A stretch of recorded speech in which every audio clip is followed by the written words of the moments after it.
Hey, we have finally finished the Fontaine Archon quest, and listen, I genuinely cannot remember the last time I have been this excited to find out what happens in an Archon quest. There was just so much buildup and so much mystery surrounding Furina and what she has going on that I literally couldn't wait. Like, I was so hyped. And when I tell you she did not disappoint, the quest in general, of course, was great. But I loved what they did with and where they took Furina's story. Everything about her makes so much sense. I love her as a character, and at this point she might be like definitely one of, if not my favorite Archons. I teared up multiple times throughout the quest. Even though it was like 6 hours long, I enjoyed every minute of it, and yeah, it was just overall a great experience. Let me know what you guys thought of the quest. Let me know what your final opinions are on Furina. If you would like to see me play through quests amongst other things live, I go live on Twitch every Thursday and Saturday at 6 p.m. Pacific Standard Time. Link in description. And that's about it. I hope you enjoy the video.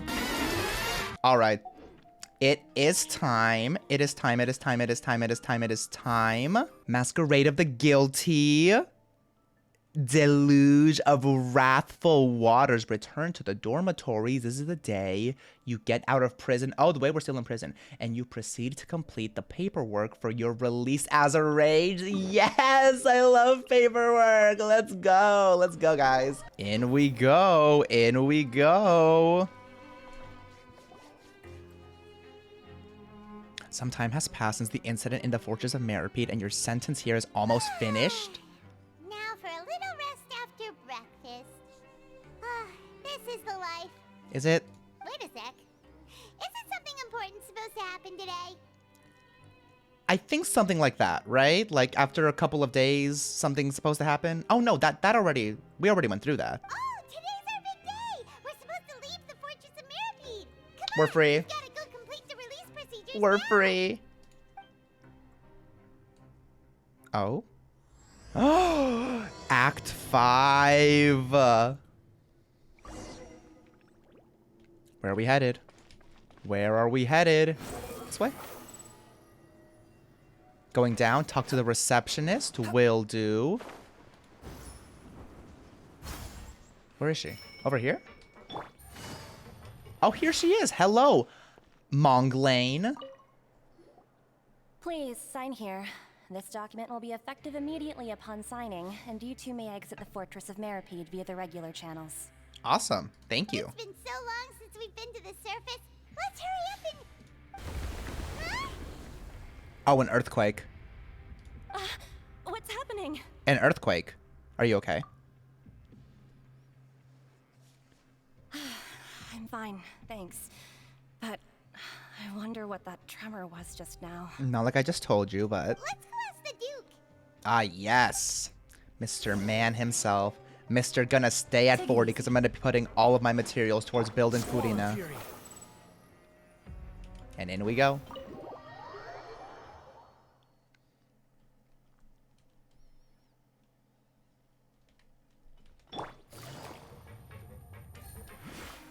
And there he is. Your Grace?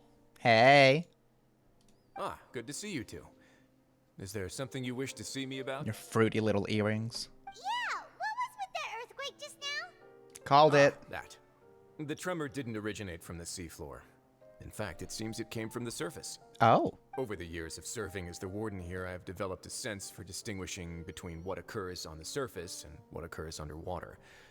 Besides, the seal that Monsieur Neuvillette set in place won't fail so easily. There we go. So the fortress is okay? If you recall our last incident, if there really were a problem, there would be crowds of inmates in a panic right now. Huh, you've got a point. Okay, seems we need to get back up to the surface and ask about what happened. By the way, do you know what day it is today? I believe today is this month's pipe cleaning day. Exactly. Wait, seriously? Actually, today is a day we say goodbye to the fortress. Goodbye, big boy. Ah, yes. Have you completed your release papers? Yep. It's you two. Are you leaving Queen. now? Queen. Queen. Can we take your gun as a going away present? That's right. Today is our last day in prison. But now that Paimon says is that it doesn't feel like we were confined here. It's actually been pretty nice. It has been nice. Oh yeah. Thank you, thank you. 29 years old, everybody. 29 years old, I think. Then be sure to come back and visit. I'll miss you. Definitely. Definitely. If you've signed the release papers, then you're free to go. The guards will escort you out. Out we You're not go. going to see us off? I knew you'd ask. All right, sure. Let's go. What a gentleman. I You appreciate actually it. agreed. No worries. You must be busy. Paimon was just joking. Ah, so you do have a polite side, I see. After being down here for so long, I imagine you must feel like you're lacking companionship. Shall I come along too? No, that's all right. Sound like we'll never visit again. Exactly. We'll be back Don't worry. We'll come back soon, to see hopefully. Paimon really likes the cafeteria here. The chefs sure do know how to make good grub. I hope you won't be here as convicts the next time I see you. Oh, no promises. We'll do our best to stay out of trouble. Well, it seems our work in the Fortress of Meripede is finished. That's the end of another chapter in our journey. And since Nervalet was the one who asked us to come here, we should probably go report to him now. I forgot Next about up, that. The Palais Mermonia. Let's You're go. going to see Monsieur Nervalet? Please pass on our kind regards. Absolutely. I'm sure just your regards will do, no? Oh? I believe it would be the polite thing to do. You're right. I've heard the Palais has been terribly busy these days. Tell him that I hope he hasn't been overwhelmed by the recent string of troubles. Are we gone? Are we gone? Go to... Oh, absolutely. Let me just check in on them one last time. What's the conversation about? If you're concerned about things at the Palais, why don't you take some time to go up and check things out? I believe you should still have some vacation time to spend. There we go. Thank you for being so understanding. It means a lot. It's been some time since I've gone to the surface. I must say that I've started to miss it a little. We will be seeing her hit the surface soon. Okay, where are we going? Back over here. I believe it's like the main building, right? What are we... What... We're poets. We're poets. Hello?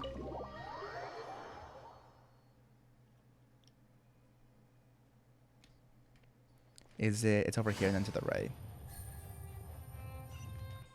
Mr. President! Palais Mermonia sure is buzzing with activity today. Huh? Oh, it's you two. Apologies. Monsieur Nervalet did say you'd be welcome at any time. They sound so goofy. Excuse me. Would you mind helping me take a look at this report? I'll be right there. Sorry, I've got my hands full here. You can see yourselves in. Thank you, little thing. Everyone's so busy. Seems a lot has been happening.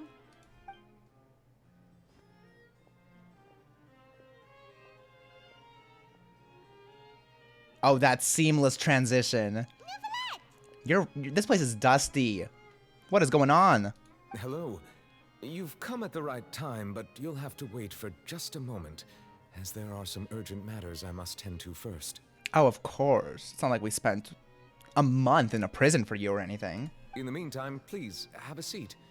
If you'd like to have something to drink, let the Melusine outside know. Sure. That's all right. We just ate. Very well, then. Let's take a break over there while we wait for him to finish his work. We're just gonna sit down? Oh, we really are. All right. That should wrap things up for now. What was the point of that? Are you done with your work? Yes, sorry to keep you waiting. Okay. Today should be the day you were released from the Fortress of Meripede. It was, It yeah. appears that you've managed to complete all the release paperwork. Well, yes, we are here now, so. That's right. And we came here to see you right away. You and Paimon tell Neuvillette everything that happened since the Primordial Sea incident. A massive whale. Who are you? Do you have any idea what that might be? Judging from your description, That cannot have occurred in any ordinary waters, but rather something like the primordial sea. Aha! I knew it. A whale of that size and shape cannot usually be found in the waters of Tivat. Therefore, we can only assume that Child is presently immersed in primordial seawater. Of that shape? What is he saying about me? Shape? Anyways, he's immersed in the primordial sea. Love that. Immersed in primordial seawater? But how? And is he okay? Hopefully not. He's not from Fontaine, so he won't be dissolved, unfortunately. Most people wouldn't be capable of entering in the first place. I'm not completely sure how he could have gotten there myself. There's something we'd like to ask you about. Yes? What is it? What was the tremor we felt earlier? Oh, right. Paimon felt it too. We asked the Duke and he said it wasn't from underwater, so we figured you might know something about it. It turns out that I have just received a report about this particular matter. In fact, that's exactly what I was busy with a moment ago. The source of the tremor was here on the surface near Poisson. After the shaking stopped, the water levels in the Poisson area rose at an alarming rate. Oh. The water levels rose? Oh no! What about all the people there? They drowned. Fortunately, the water levels only rose for a short period of time and have already returned to normal now. However, okay. I still have a bad feeling about the whole phenomenon. If the change in water levels is connected with the leaking primordial seawater, then the situation in Poisson may be much worse than it appears. Poisson. Mm-hmm. Navia Say should it be in again. Poisson, right? We need to go check on her. It's time. It's time. It's time. It's time. She's back. Yes, Spina de Rosula's headquarters is there. I would also like to go there as soon as possible, but I'm afraid I can't leave just yet. Oh, busy We must boy. immediately formulate disaster prevention plans for the surrounding coastal areas to avoid potential catastrophes. I'll have to ask you two to go to Poisson first. No I'll meet you problem. there to check on the situation once I finish things here. Sounds like a plan. No time to lose. Let's get going. Let's go. Let's go Please be visit her. careful. Will do. Goodbye, Mr. Old. And hello, Taylor. We are on our way. Perfect. Fearless. Speak now. Red.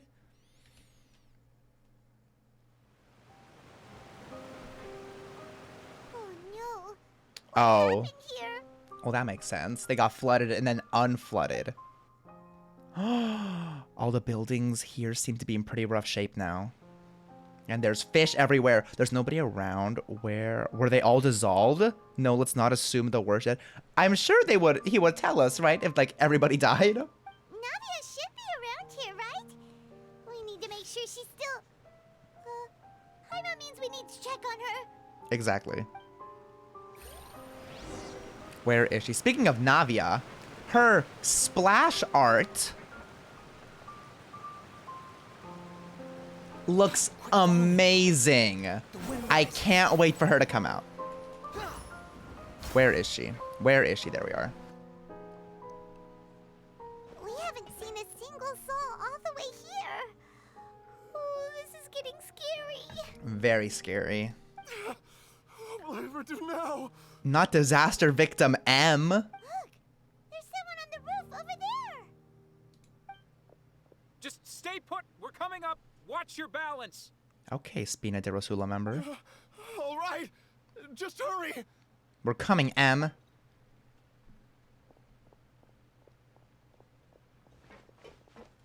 Oh, we're not coming, actually. We're busy. Not anymore. How will I survive on my own?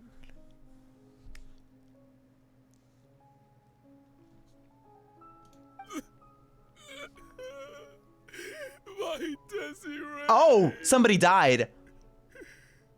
He looks pretty sad. Oh, I feel bad. My leg! My leg. My leg! Oh, okay, this is bad. I need to stop making jokes about this. They're like all dying. Disaster victim F. How could this have happened? It hurts! Oh, she's going through it. Oh my god.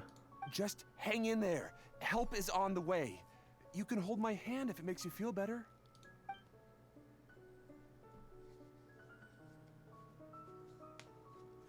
Oh, did I? You know what I mean. Splash art, drip marketing, same thing.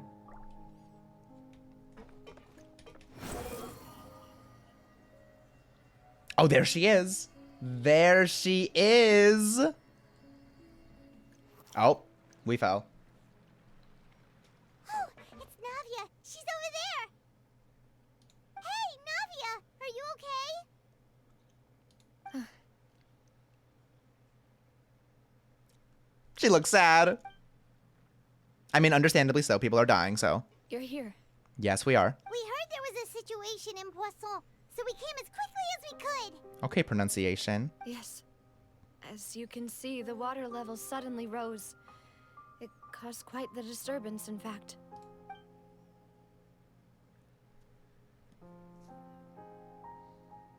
See, now I'm sad. I care about her. There was a wounded resident next to a building southeast of here.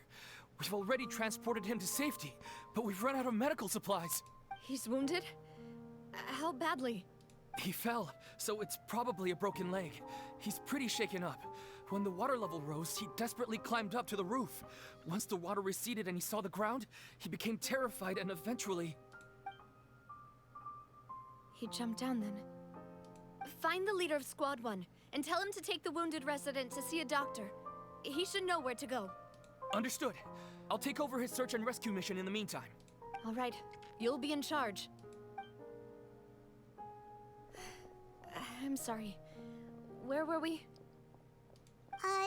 The situation in Poisson? Ah, right. Allow me to explain. Yes, what happened? A little earlier, we suddenly heard a loud noise. At first, everyone thought that something might have exploded in the waterways. But before we knew it, water started pouring out from everywhere. The rushing water seemed a little odd, almost like the color of primordial seawater. Some people didn't realize the danger and thought it was just ordinary water leaking from somewhere. And they all died. Everyone on the street who happened to be close to the water didn't have a chance to escape. As the water levels rose, they suddenly disappeared. They were all dissolved. Those who realized what was happening started to flee in a panic, desperately trying to get to higher ground. Many were injured in the stampede, and some people fell from significant heights. Jesus. The Spina di Rosula initiated rescue operations as quickly as possible, but there have been a lot of casualties. Fortunately, the water began to recede after some time, and the chaos came to an end. The water that flooded the area contained primordial seawater, so the lower levels of Poisson are still hazardous. To ensure everyone's safety, I've asked the people there to leave as soon as possible. No one knows if this could happen again. All we can do for now is try our best to help evacuate the residents. We still haven't completed the head count, but we'll have some numbers soon. How awful. And all of this just came out of nowhere. Somehow this is child's fault. Indeed. I only wish that everything that just happened was a bad dream. Is there any way we can help, Navia? We are here to help. Thank you for being so willing to help in a moment of crisis like this. You don't know how much it means to me. I really can't express how grateful I am. Wait, we're missing some people, aren't we? Don't say that, Navia. That's what friends are for. Shut up!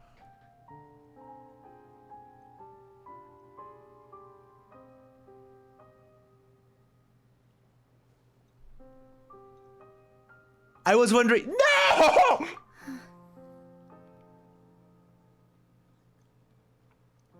Demoiselle, we've got a situation here. I'll be right there. Sorry, I need to go for now. And out she goes. Seems it might be a while before she can take a break. They were so cool and funny. Okay, the wounded are being tended to, and we finished a preliminary headcount. More support has just arrived, so I suppose I finally have a moment to focus on my own matters. Of course, we should remain ready for anything, and continue doing our best to rescue others. I'll be sure to have everyone at the Spina di Rosula ready to render assistance. Traveler, Paimon, would you two accompany me to my father's grave for a moment? Of course. Huh? Right now? I understand. Thank you. Let's go. They better... What do you mean it's... What is that? Oh my god, I hate this game. Why is my life so hard?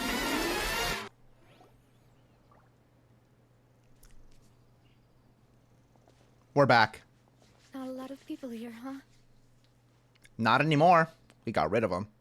Well, given the time of day and the whole situation in Poisson, Paimon doesn't think there'd be a ton of people here visiting graves. Makes sense. Right. That's how things are now. The living are so exhausted that they've no strength to spare any words for the dead. Navia?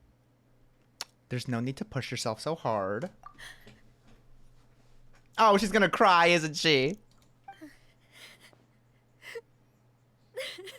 Everyone's crying. We already have 2 deaths of, like, side characters. Navia, what's wrong? Sorry. I just... Malus and Silver, they won't ever come back here again.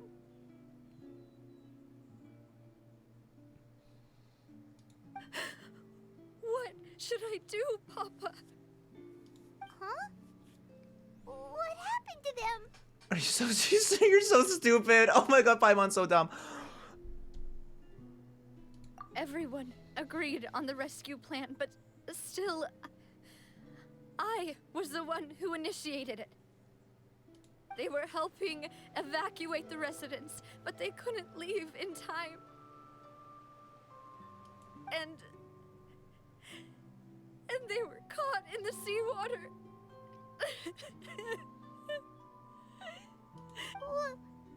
What should we do? I've known them for so long. And I know they weren't afraid. But I could at least hold a funeral for my father. And I know where he rests. Ah! As for Malus and Silver, they're just gone. I just can't.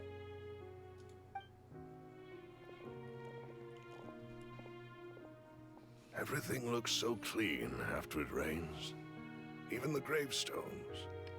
I didn't expect that you'd enjoy a glass of red wine in front of Master Callus's grave. I can understand. Besides, the scenery here isn't half bad. See, it's not just me. I always want to bring something when I visit Papa. Perhaps we might even have a picnic. He wouldn't be angry, would he?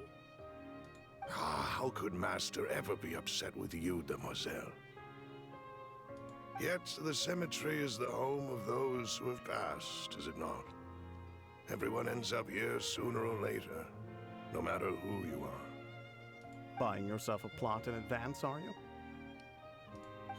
No need yet. But when I do, I hope you'll let me be buried beside Master Callus, Demoiselle. Hey, stop joking around. I'm quite serious. That way, it'll save us both the trip to see each other whenever you visit your father's grave. That makes sense. In that case, could I be buried on his other side? After all, besides you, Demoiselle, the two of us could certainly be considered Master's closest companions, no? Personally, I believe we fill those shoes just fine. Why are you bringing this up all of a sudden? Seriously.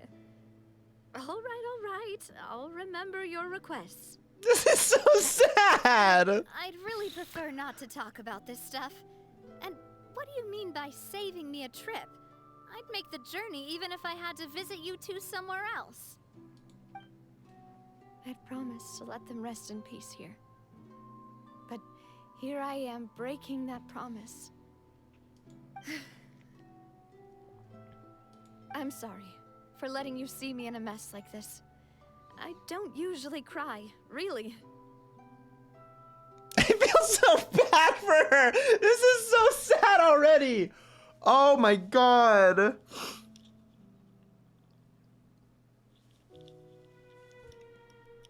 Paimon doesn't know how to help you feel better. But, well, she understands how you feel. I'd always thought I could make my wishes come true. But now that I think about it, that never solely relied on me. Many things can only be accomplished with someone else's help. Malus and Silver have helped me so much. But by contrast, I could do nothing for them. I'm so sorry.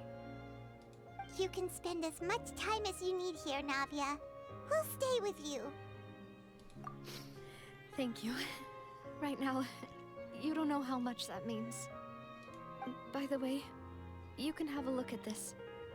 It's a list of victims from the incident that took place here. Oh my god. Obena, Khan, Burnett, Giverny, Francine, Karina, Daisy Ray, Joinville, Jolienne, Esson, as well as Malus and Silver. This is so sad. So, everyone else is safe. But still... It's okay. I know what you're thinking. And you're right.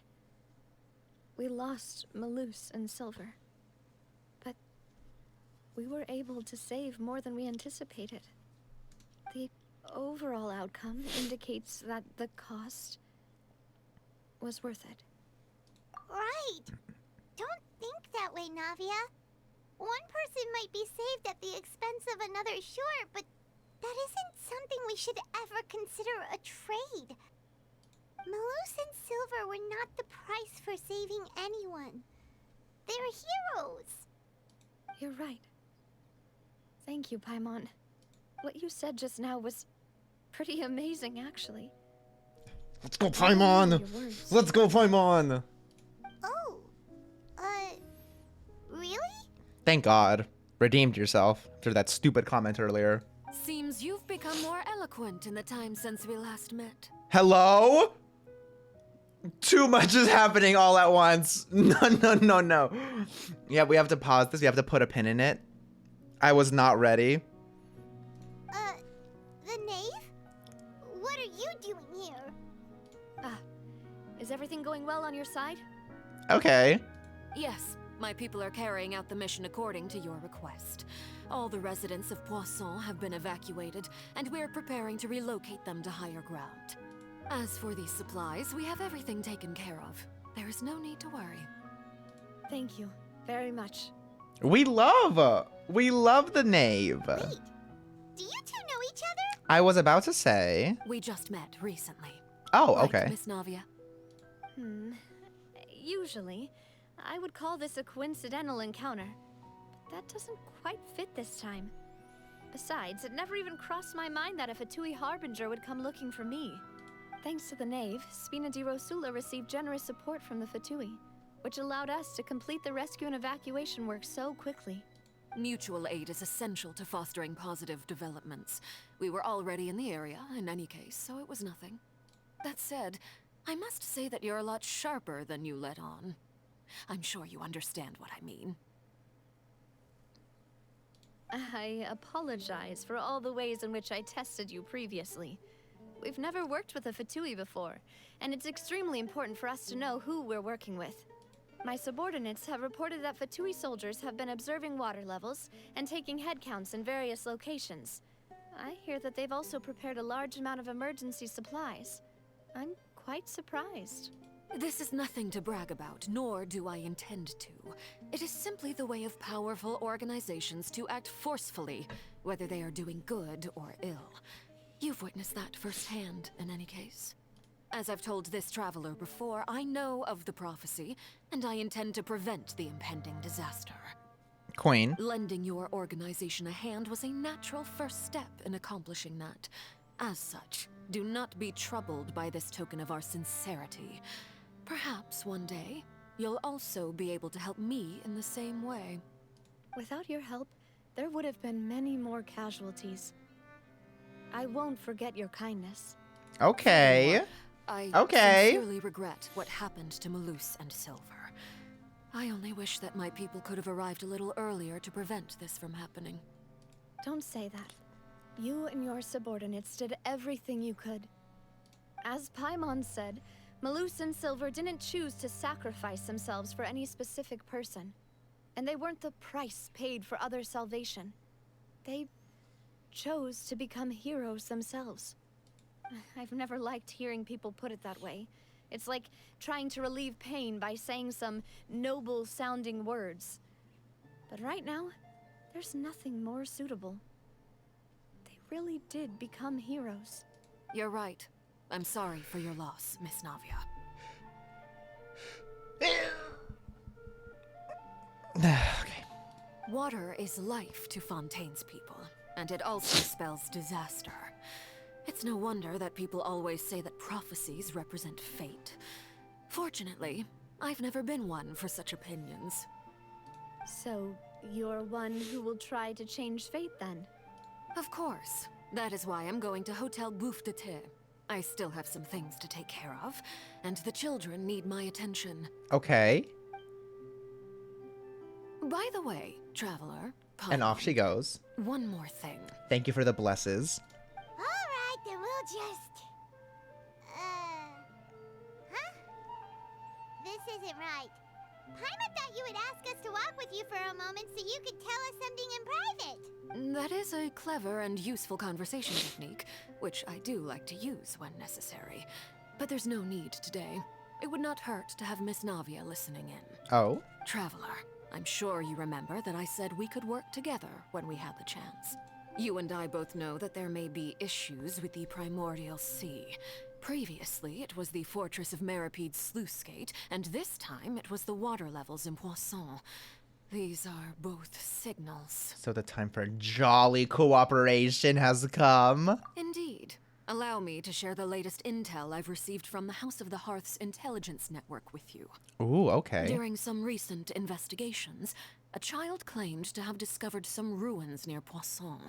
The ruins date back to ancient times and seem to be worth investigating in many ways. Judging by the dating of the ruins, they may be related to the prophecy and the coming crisis. The situation is becoming more urgent, so any pertinent information will prove extremely precious. My people initially came to prepare for ruin exploration. Unexpectedly, this disaster struck, and at present, we're all busy prioritizing the rescue effort. So that's Which we why thank the you Fatui were for. already in Poisson. I wanted to take the children along, but unfortunately, Linny, Lynette, and Fremine have all been dispatched to higher ground to assist affected residents. Linny told me that outside of the house, the person they trust most is you. Which is why I want to give you this task. What are we doing? Are you sure this'll be okay? The House of the Hearth's members see each other as family, but Linny, Lynette, and Fremine said that they also see you as such, even though you are not from the house. I'm sure you already understand how earnest they consider their friendship with you to be. Oh, that somehow makes Paimon feel kinda happy. The intel I just shared about the ruins could fetch a high price. But since the children consider you family, it's only natural that I freely share it with you. Got it!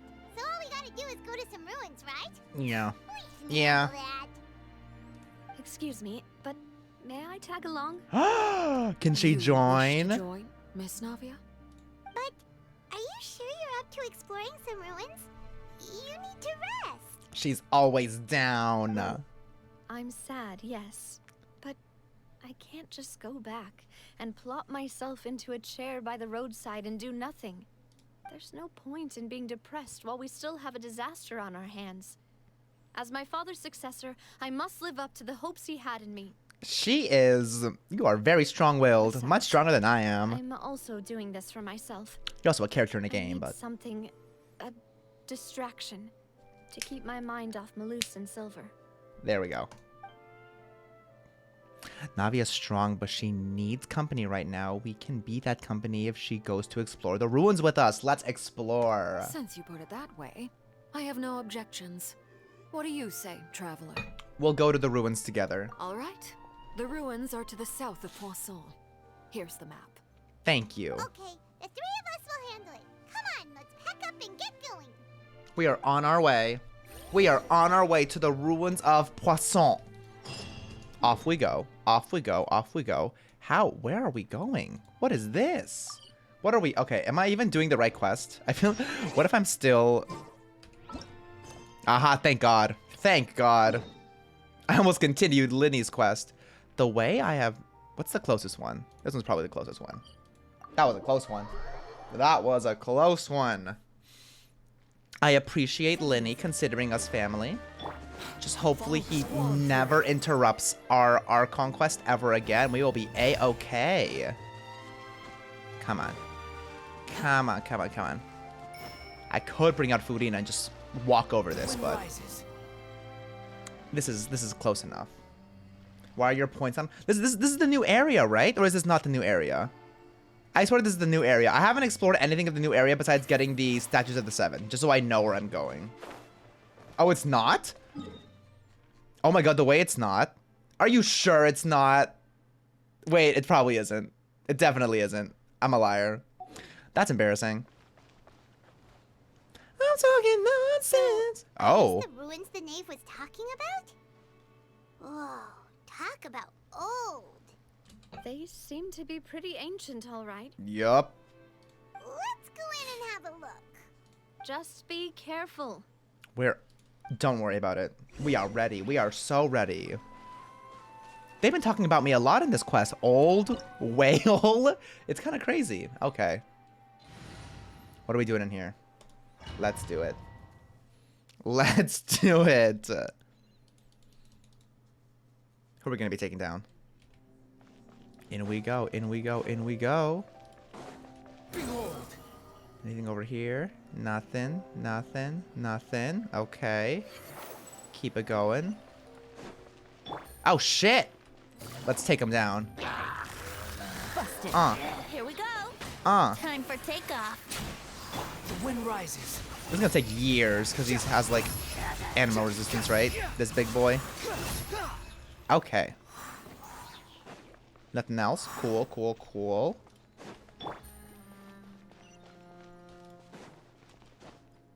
Where are we? Oh my! Floor here isn't safe. What the fuck? Anyways. Love that.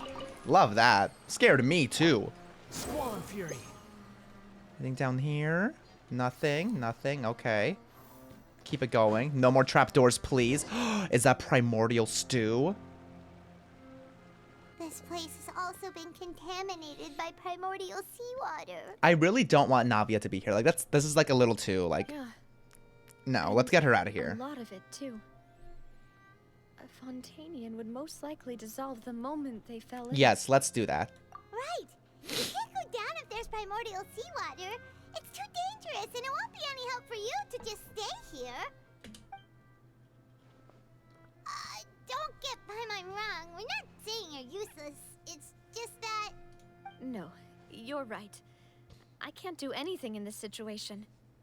I'll leave this to you. From the look of things here. Well... That complicates things. Maybe the only way left is forward. We'll find a way to get out of here. We will find a way to get out of here. Do you want to wait for us here? The water levels here are unstable, and there's a chance the water will rise. So staying here wouldn't be safe either. Okay, let's hit I'll go it. together with you. Perhaps we'll find the exit just up ahead.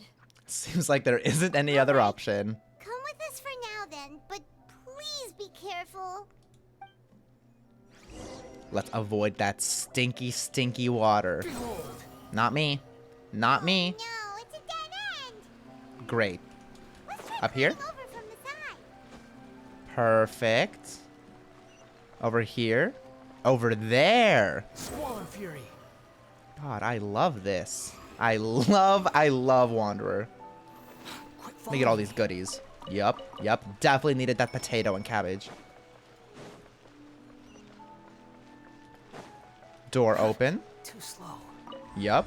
Ooh, shiny. What's going on over here? This is pretty. Behold.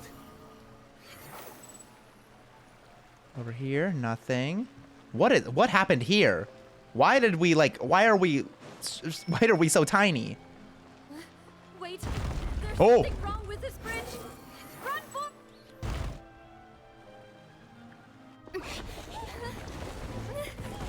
Run, girl. Come on.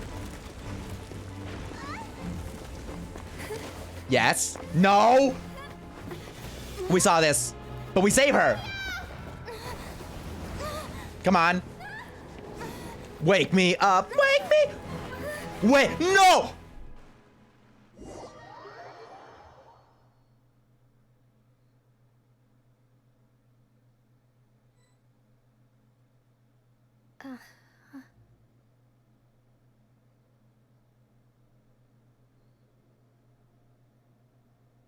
Oh, thank God.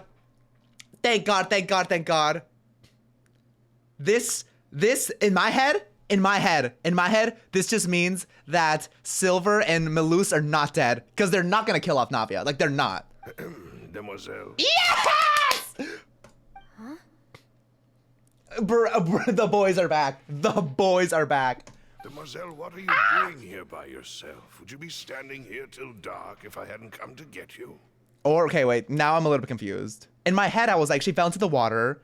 And when they get dissolved, they get, like, transported to, you know, the upside down place.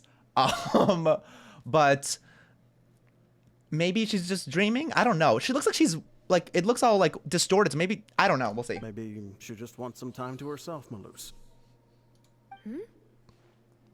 Oh, was I... And their memories are wiped. Was I sleeping? Yes, it would appear so. Is that what they call it in Stranger Things? I just meant, like, an alternate, you know, it's like the same thing but different. I must be tired. That's quite possible. However, you were the one that suggested we go out for a walk. What is happening? Oh, right. I nearly forgot. It must have slipped my mind when I dozed off. I haven't had a nap today yet. Have I? This is a familiar feeling, yet something's a little strange. And there's a weird filter over everything. Is something the matter, Demoiselle? Oh, no. No, I'm fine. I was just trying to recall why we came out for a walk. Do you remember Mr. Giverny? He'd requested our help before with foreign merchants who had a debt dispute with him, and we'd Didn't he also die? the matter not long ago. We were headed to see how things were going with him at the moment. Ah, right. Yes. I remember now. Oh, Miss Navia. There he Mr. is. Melus, and Mr. Silver, too. She's also dead then, It's right? good to see all of you. How have you been? I've been great. Thanks to your help, those bothersome merchants finally realized that I wasn't the one they were looking for. Why, I wasn't even the guarantor for that person. They were knocking at my door day and night. Even my neighbor Obina was getting fed up with them. Sometimes force is required to calm someone down and get them to listen to what you have to say. That's right. Oh, by the way, Burnett, what was it that you wanted to give to Miss Burnett. Navia again? Did they say her name too? I don't remember. Yes. One moment, I have it right here. Miss Navia, these are some flower seeds that I prepared. Please take them. They're a very good variety, and they'll become very big and beautiful once they bloom. I don't know what Just we like would have me. done without your help, so this is a little token of our appreciation. I hope you won't refuse. His head looks funny when the little, like, look at him. Oh. Did did you cultivate them yourself? Wow. Thank you so much. I'll certainly take them. Maloose, we do still have some empty flower pots at home, right? Why, we can have as many pots as you'd like, demoiselle. Perfect. In that case, we'll swap out some of the decorative plants for some of Mrs. Burnett's flowers. Very well. Wait. Something seems to be off here. Come on. What's not clicking? Excuse me, madam. If I'm not mistaken, your name is Burnett, correct? Oh, it's echoing now. That's right. Is something wrong? Maybe it's always been echoing. No, it's nothing. This is the first time we've ever met, but your name seemed familiar to me. I must have heard it when I was discussing things with your husband previously. I've heard this name before. Sometime recently, I'm sure of it. Come on. And why are there so few people around here? Where did everyone go? We must mind the time, demoiselle. We still have important things to attend to today. Huh? We do? Like what? Well, now, did you forget? Miss Navia, here you are. I've been looking for you. Please, come to the Opera House. Your trial is about to begin. What? My trial? Wait, why would I need to go to the Opera House? Yes, she's right, demoiselle. It's just about time now, so we should get going. Oh? All right then. What is happening?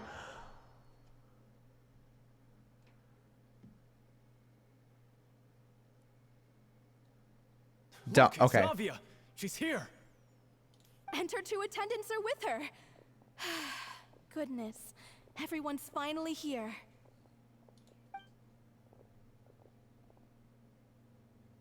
There sure are a lot of people here to see the trial.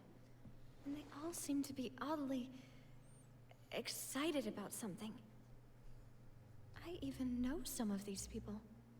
Karina, Desiree, Okay, yep. Joyville, Jolien, Essen.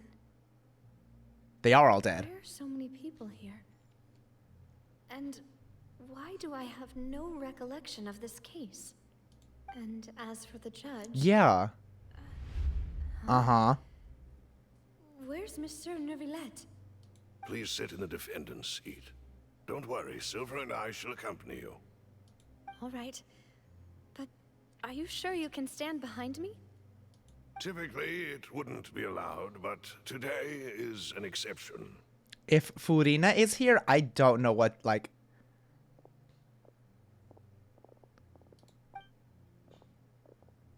Hey, what kind of place do they think this is? Come Like, what is- on. Do they have any idea what they're doing? Seriously. Enough with the whispering!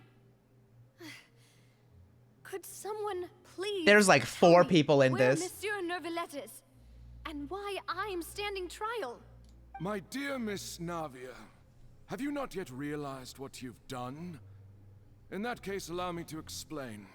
As all here know, you are Master Callus's successor, the head of the Spina di Rosula, someone held in high regard by every soul in Poisson.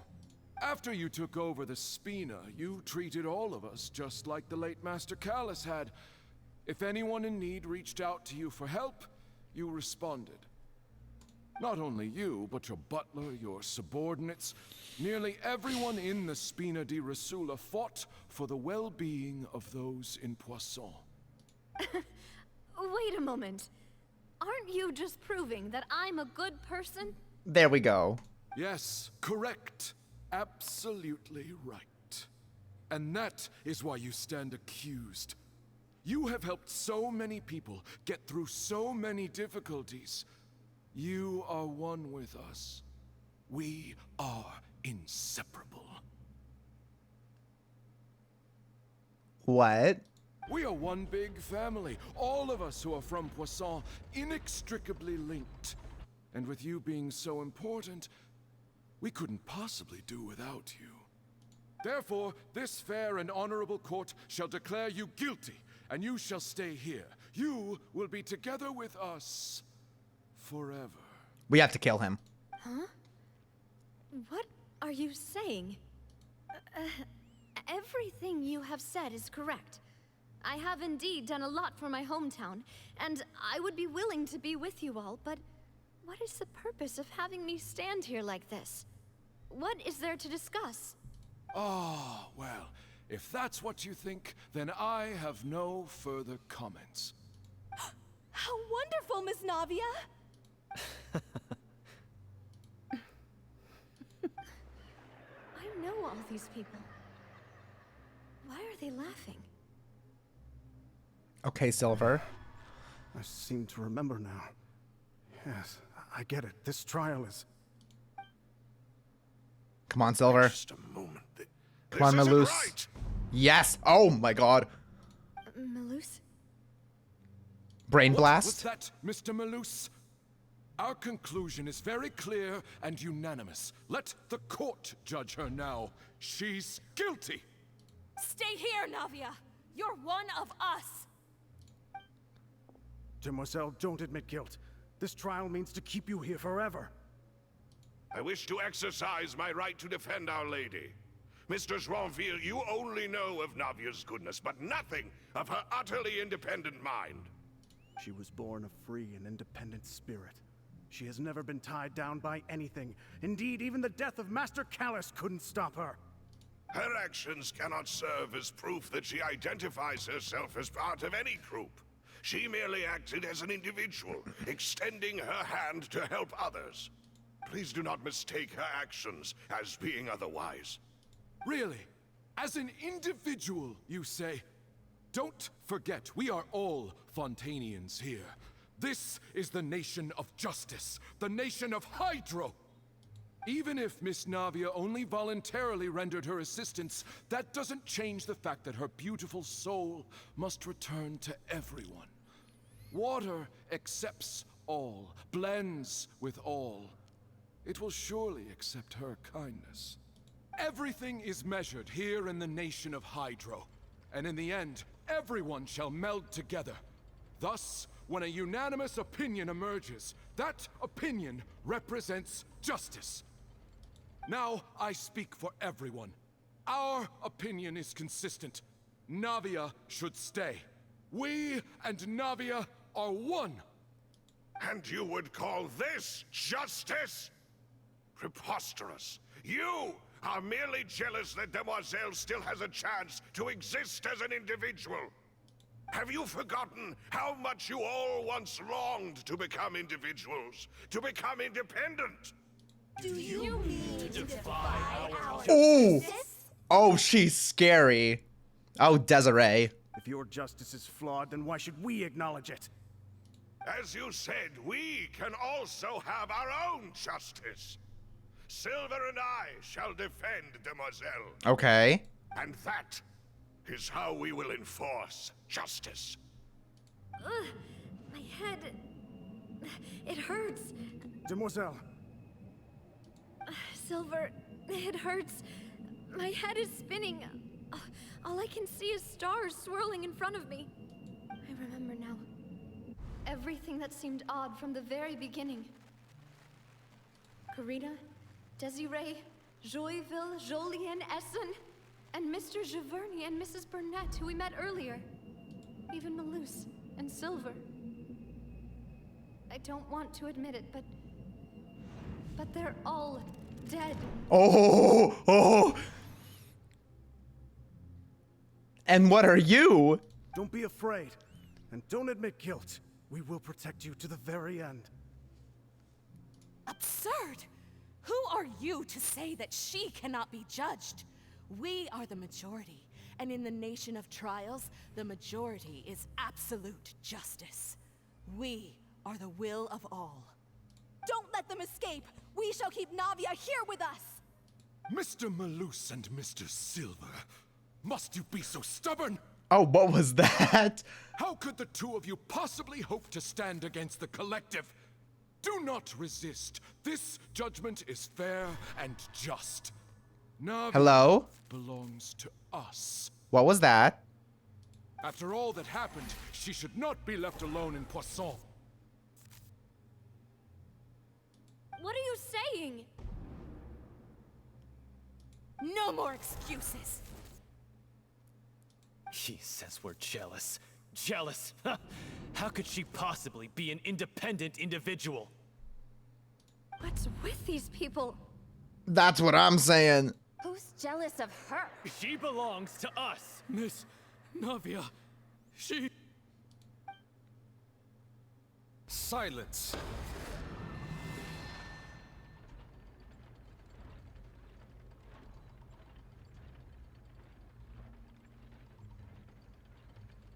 What is That's... Jolene? Jolene? Monsieur Neuvillette! Such commotion is prohibited in the court.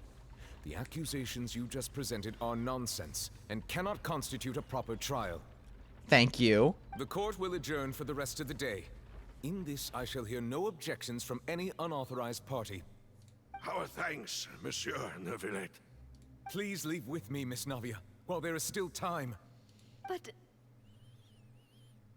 Go on now, demoiselle. Oh, we're gonna leave You'll have a them. chance to leave this place.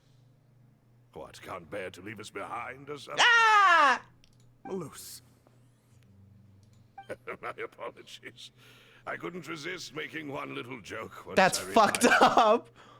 This should That's be so fucked up. That's so fucked up. Oh my god. She's just crying. Malus. Silver. Quickly, you must come now. Goodbye, demoiselle. Farewell. Oh, that was... They didn't need to do that. Malus, fucking asshole. Oh my god. Oh? You didn't fall into the water? You got knocked unconscious? Or you did fall into the water? You're awake. Good. Okay.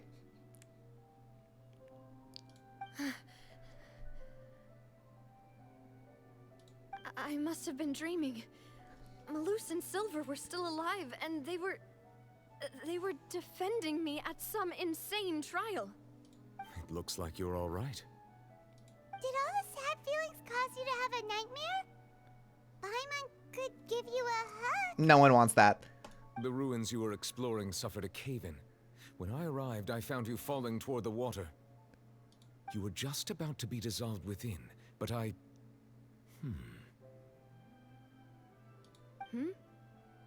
What is it? Does that mean she fell into it, or...? I think I saw 2 Oceanids protecting you. It was only for a moment, perhaps even a fraction of a second, but they gave me the chance to retrieve you.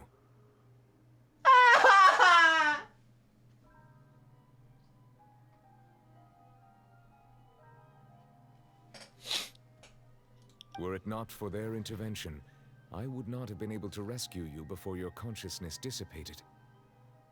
Wait, did you say Oceanids? You mean like what happened with Vache? So people that are dissolved became Oceanids. Perhaps those 2 Oceanids were the people you saw in your dream. I always told them that they didn't have to protect me. To think that they'd keep doing so even after death. Please come with me. I don't think any side character death has impacted me as much as fucking Malus and Silver. Oh, I am quite all right. Perhaps there's something we could chat about? Why Sure. do you look so stiff all of a sudden? Oh, Paimon. Tepe who? You're the type who feels awkward when there's nothing to talk about, right? I was kind of going through it with Dunyarzad too, but for some reason, this one just hurts. This one just hits different. I merely thought that we should give Navia some time to herself. Huh? Why didn't you just say so then? Don't you think it's even more awkward to call us over like this and then have nothing to talk about? That's true. But we really thought she was gonna die. By the way, oh, yeah, that too. That too. Sigewinne. I hope all is well with her these days. Her work in the fortress of Meropide has not been too much for her, has it? No way. Don't She, worry. She's doing fine down there. She's exactly. an amazing head nurse. She has everything she needs. I see. Well, that is good.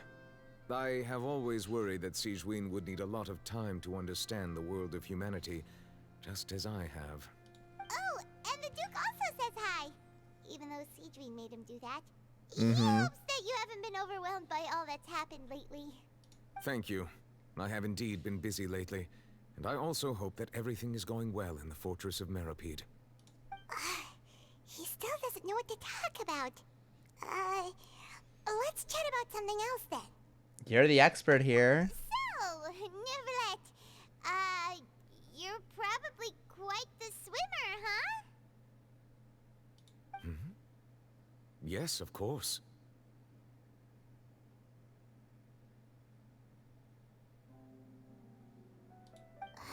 This isn't going anywhere. I mean, he sounded interested. Let's try something else. How did you find these ruins? Did the That's a good Knave question, actually. Yes, in fact. I had arranged to meet you in Poisson, but when I arrived, I discovered that the Fatui were helping the residents evacuate. They had even transported a large quantity of supplies to the area. Legends. Amid my astonishment, I ran into the Knave, and we had a chat. She informed me that she had asked you to investigate the ancient ruins here. Yeah, we originally planned to meet up with you, but we thought you might still be busy with all those official documents. We didn't think exploring the ruins would take very long, and who would have thought you'd wrap things up so quickly? I hope Navia can get back on her feet. That was great. What a lovely little conversation we had. Anyways. I'm sorry to have kept you all waiting like that. I'm You're all feeling much good. better now.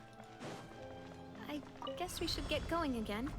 Yes. Will you come with us, Monsieur Neuvillette? Yes, if you wouldn't mind my company. Oh.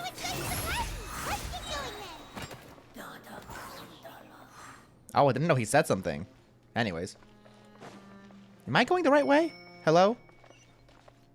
Didn't I just? Oh god, is there another cutscene? Are we gonna fall down again? No, thank you. No, thank you. No, thank you. No, thank you. Easy peasy. Easy peasy. Alright. In we go. Oh!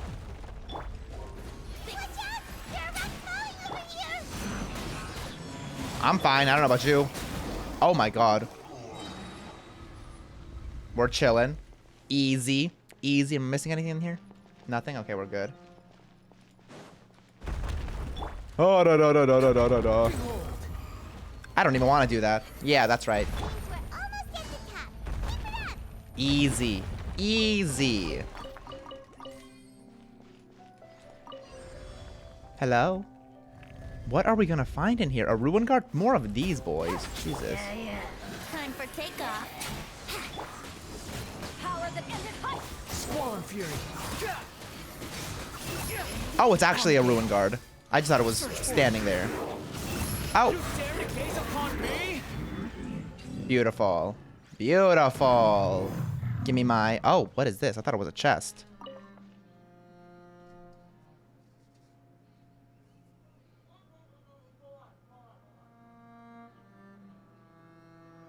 Hello? An elevator? Okay. Easy. Now what is this? Where's it gonna take us? These are massive ruins.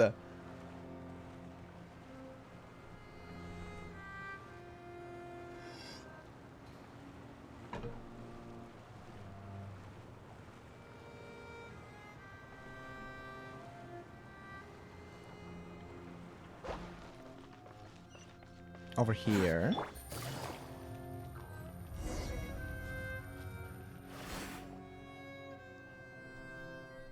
Looks like we've reached the end. This is the place. There should not be any other hidden spaces in the vicinity. The path sure had some twists and turns, but it turns out that this place isn't actually that big. There seems to be something on the wall.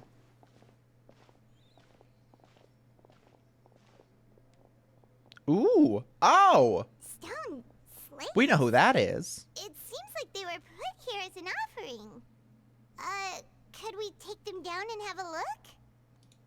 Perhaps we should just leave them be for now. There are 4 locations in total, but only 3 stone slates. The slate that should be in the first empty spot is missing. And the surrounding walls also show signs of damage. There's something written below. Let Paimon see. Reason dictates that this nation be destroyed. I shall record the history of its future here in its past. Say what? It feels like someone left these slates and these words here for a purpose. But does he mean that Fontaine should be destroyed? That would fit the circumstances dictated by the prophecy, yes. Indeed, the slate's contents correspond to it. Take the second slate, for example. There's a person kneeling here. She seems so dedicated. And there's a whole bunch of other people behind her doing the same. She's facing this... what is this? Some kind of island in the sky?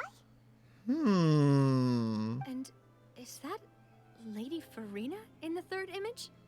Did the Hydro Archon fall into the water? And is that a ring of people around her? Paimon doesn't quite get it. Are they all in the water? The fourth image. I know this one. This exactly matches the content of the prophecy. The people will all be dissolved into the waters, and only the Hydro Archon will remain, weeping on her throne. Yes, they do seem to match.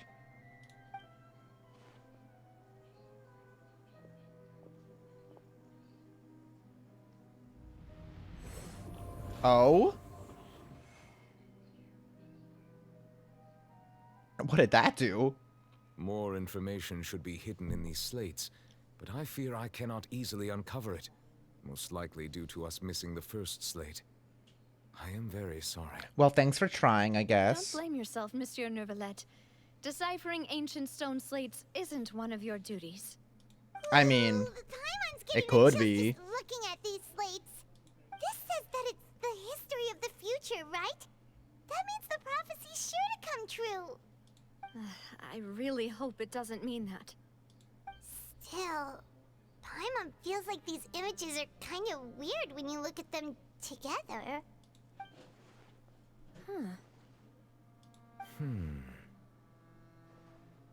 I get what you mean, Paimon. That's right! If the images are in chronological order, shouldn't the fourth, the waters drowning Fontaine, come before the third, where the Hydro Archon herself falls into the water?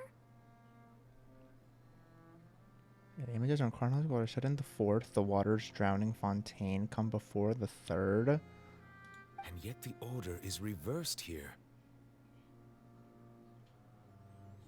The second image is also quite concerning. If we go by timing, Lady Furina only emerges in the third image. That means that the person in the second image might be the previous Hydro Archon. Egeria, then. I had never met her, but her appearance here does match the records. The previous Archon kneeling before the floating island in the skies, as if confessing a sin. She was gay. Did she herself commit that sin? The ultimate sin. And if not, why would she be in such a posture?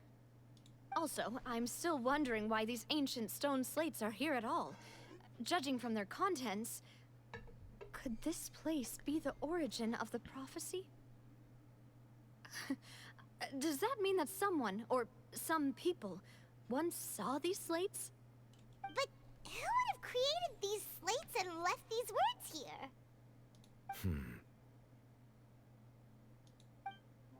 It seems that any further clues will have to come from Furina. We can't, like, look for the first slate. In that case, there's no time to lose. There's nothing else to be gained here, so let's head back first. Yeah, we better get somewhere safe for now. Let's do that, yeah. Honestly, who created the slates doesn't matter now. The real question is whether things will truly play out as the prophecy foretells or not. Maybe not. Maybe not. Nothing here. We can't just like... Think you can get away? Oh my god, why did it go so high? Anyways. Give me my money, please. Thank you, thank you, thank you, thank you, thank you.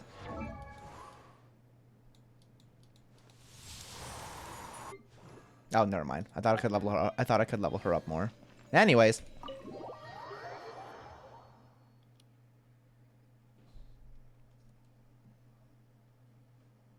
Let's split up here.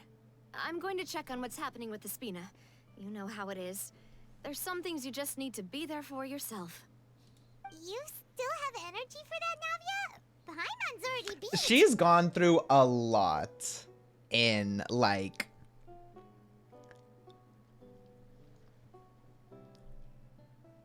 the last hour or so. Just head back to the Fleuve Cendre and have a rest then. Thanks for keeping me company all this time. I'll depart as well. Thanks for your hard work today. Rest well, everyone. Traveler, I will go talk to Furina tomorrow morning to ask about the stone slates.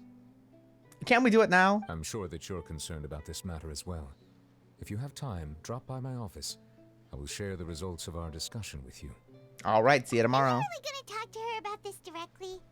Will that be a problem? Paimon's getting a little scared now that it's come to this. I'm not. I want to know. I'm nosy. Not give them up easily, which makes it all the more my duty to ensure that she understands the present situation. All right, we'll leave it in your hands then. You're probably the best person to talk to her anyway. I will be carefully considering my words tonight. Traveler, Paimon, our safe house at the Fleuve Cendre is always open to you as ever, so please don't think you're an imposition. All right, I'll be on my way then.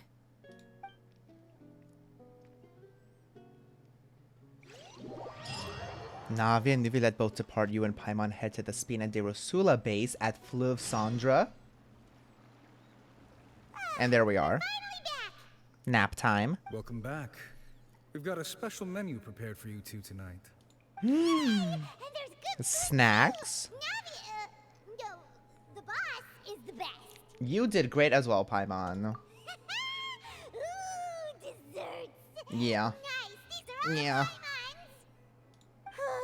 Paimon's already starting to forget what happened. Mona?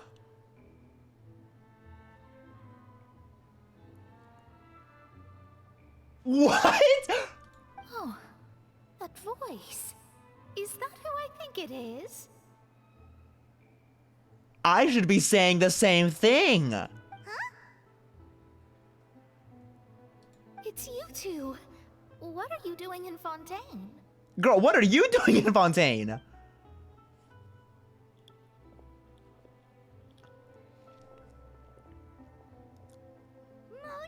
And how will you save us? Oh, the prophecy. Can you like through the looking glass something?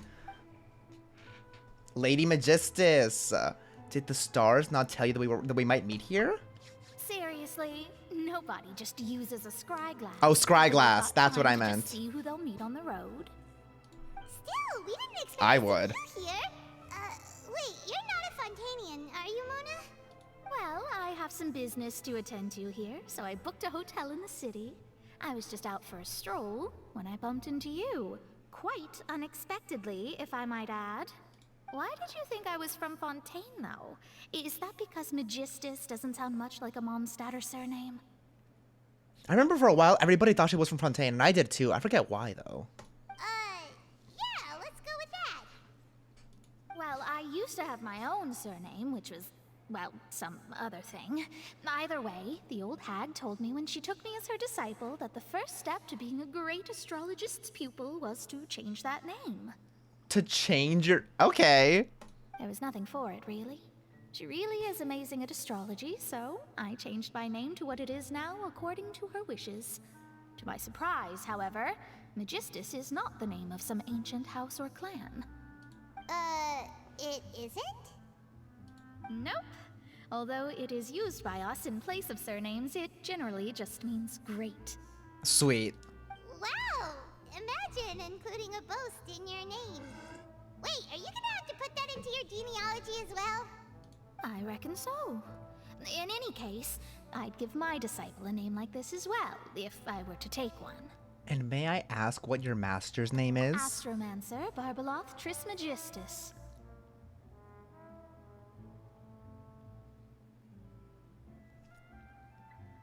Astromancer Barbeloth Trismegistus. Rolls off the tongue. Whoa, that's a long one.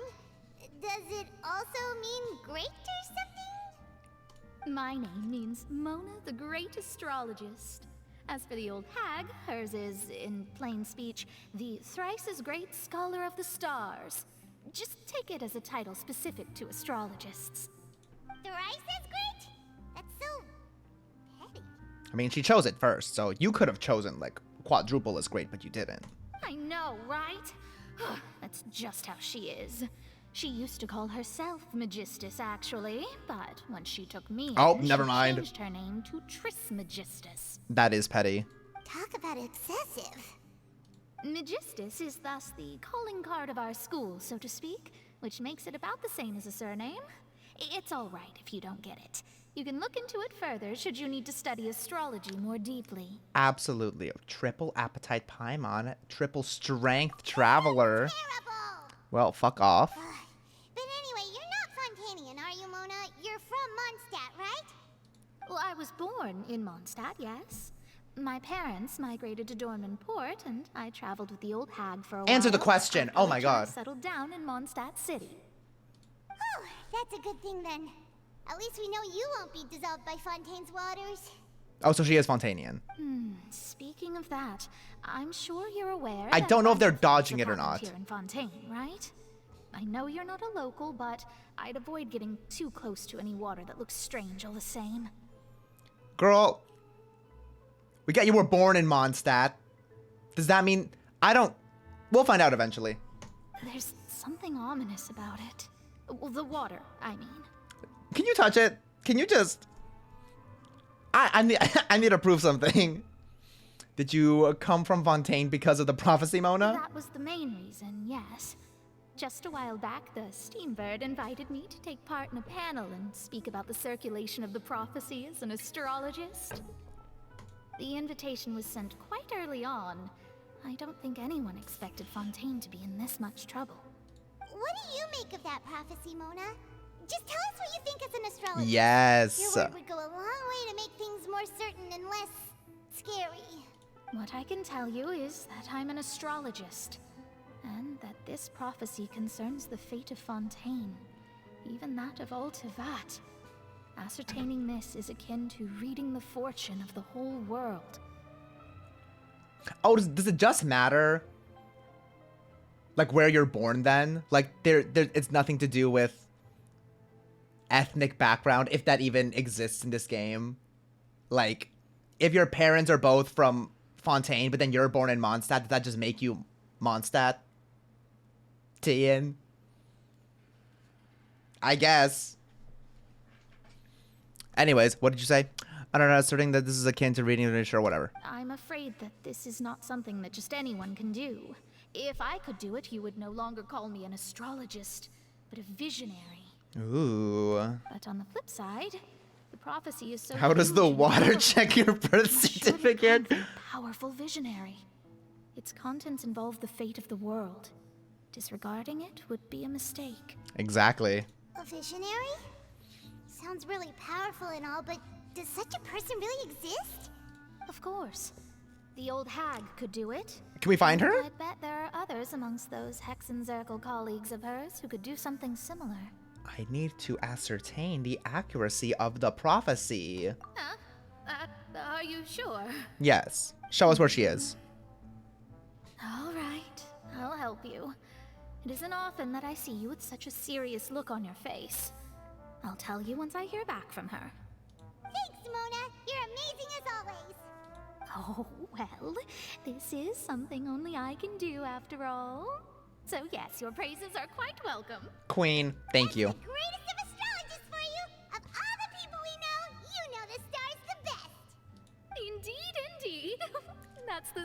Love her. Love her, love her, love her. Oh, sorry.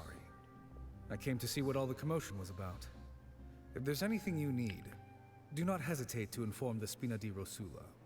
Thank you, friend. Whoops, guess we were getting a little too carried away there. Well, I'll go tend to my own business now. If I receive any news, I'll be sure to come find you two again.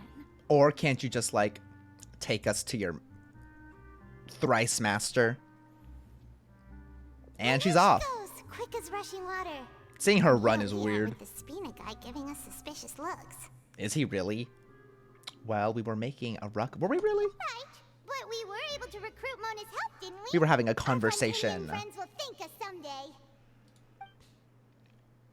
After the conversation, you decide to get a good night's sleep to replenish your energy. Good morning. To be honest, I'm still feeling kind of sleepy. But it's time to get up, traveler. We agreed to go see Neuvillette, so let's pack it up and Let's go. Let's go. Let's get into it. Okay. To his office. Yes. Yes. Yes.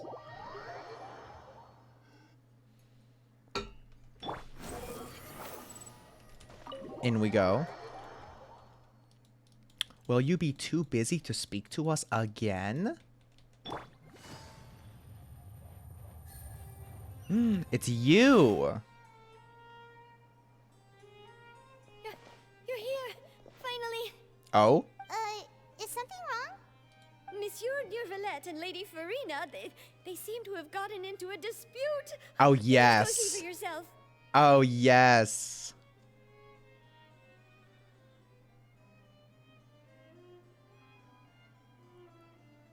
Love this. Like I said, I've already explained everything. Have you? And yet the problem has not been properly solved. There is little space for excuses between us. It is not my intention to offend you, but please, tell me where you stand. You are the Hydro Archon Focalor, are you not? Who would she be if she's not? Imagine she was just like a regular person who's just really good at dressing up. Look at this. This is a list of the victims from the recent Poisson incident.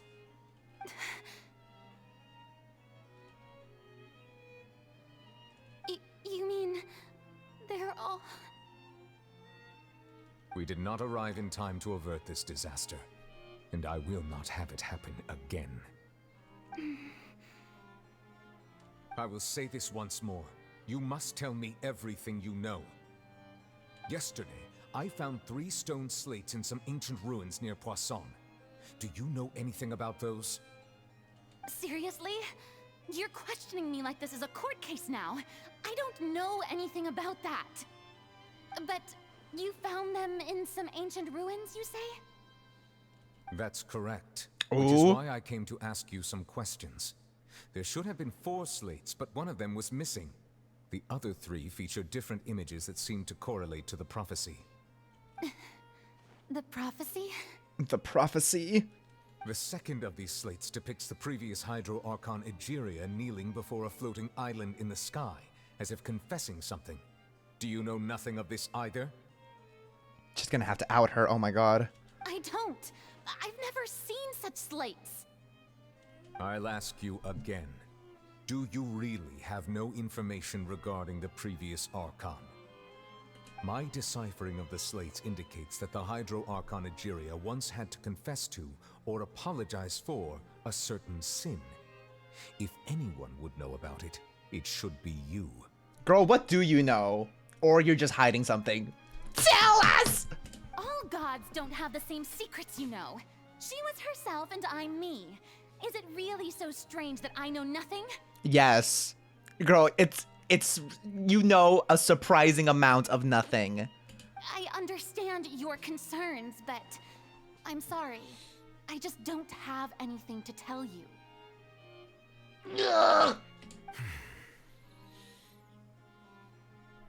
Forgive me for saying this now, Lady Furina, but I have long known of your various secret investigations into certain matters. Oh? There are several indications that you have been investigating the prophecy on the sly.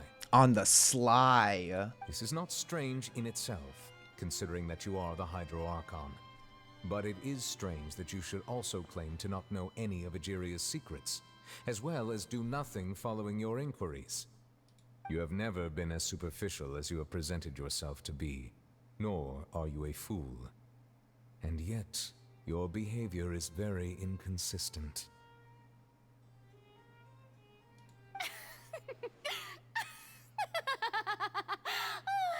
So you've been watching me all this time, have you? I didn't think you were that type. You... Well, since you know about my secret investigations, then you should know I'm actually working to take care of it. There's no point questioning or suspecting me. You're the Eudix, but you're still my subordinate. You should be following my lead. Just trust in me. You're Archon, and do as I say. Never mind whether you can truly convince yourself to or not. It'll all turn out fine. I don't trust her. That's all I have to say. We do not discuss this matter again.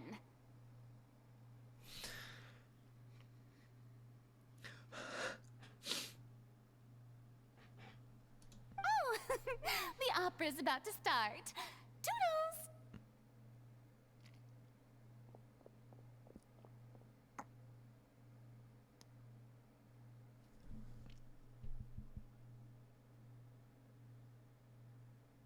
I mean, she kind of ate him up, but...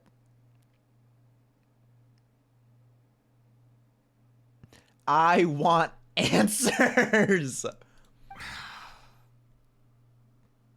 Oh, Nuvillet.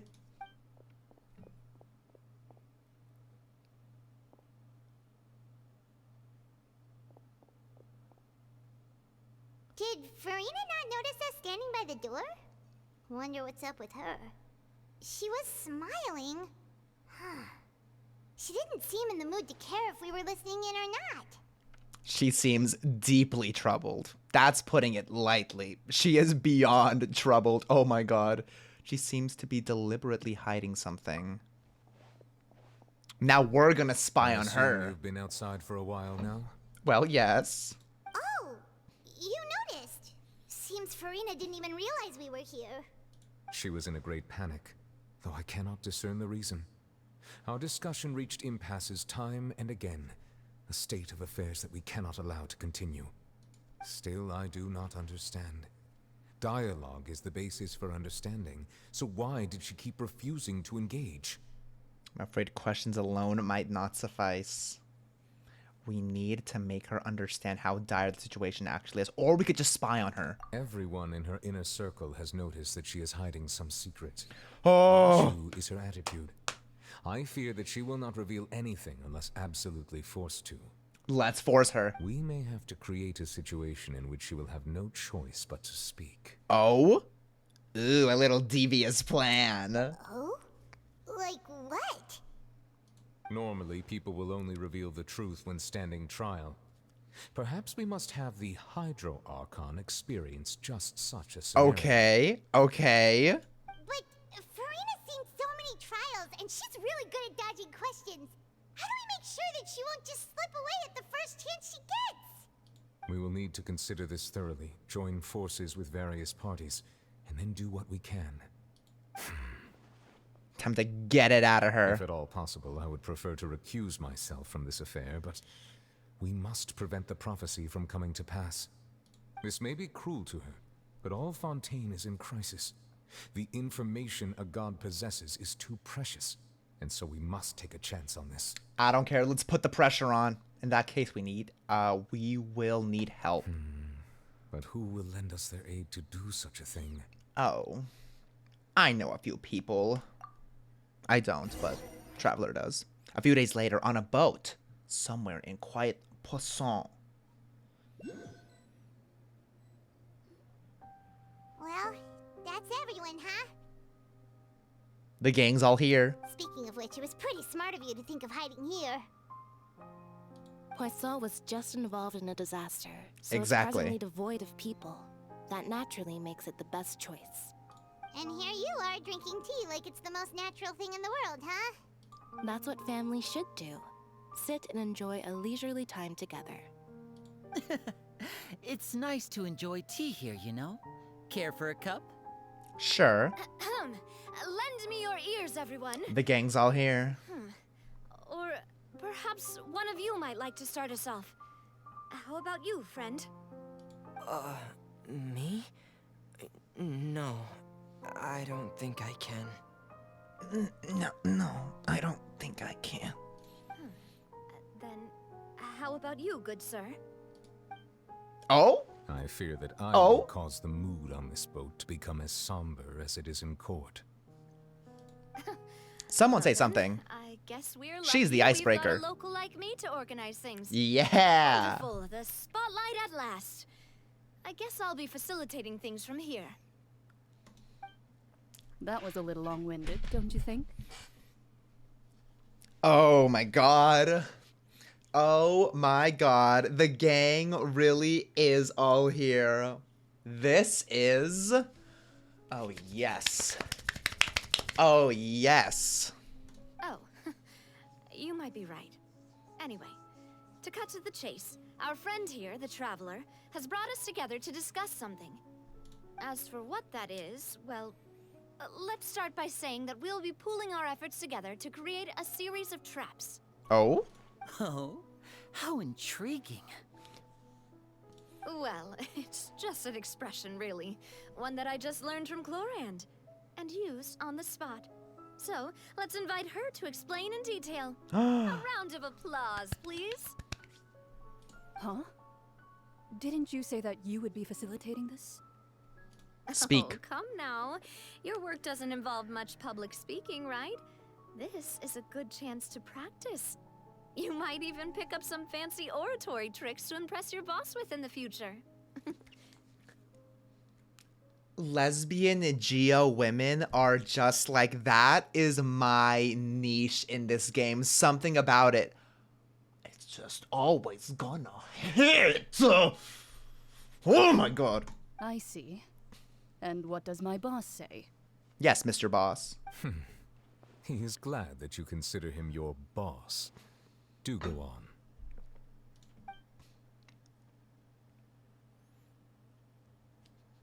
Okay, speech. In that case, do any of you have experience hunting? Not that I recall. Fremine and I once used a wooden stick in a basket to catch wild rabbits when we were younger. As for Lynette, oh, right. You were sick that day, weren't you? I've also gone diving to catch some fish before. Does that count? I've also gone diving to... I'm afraid not. You may or may not have heard, but Fontaine once played host to a group known as the Marechaussee Hunters. The who? The who? The Marechaussee Hunters? The Wunter domain has made an appearance. Though that was their name, they did not hunt animals, but rather various monsters left behind by the ancient dynasty of King Remus. Aha! Today, Fontaine's monster population has already thinned greatly, so the hunters have blended back into society, taking up arms in other lines of work. They even left a unique methodology of hunting in their wake. A trap comprises of the following components: bait, a trigger, and a containment device. Sometimes a lethal implement will also be necessary to lethal?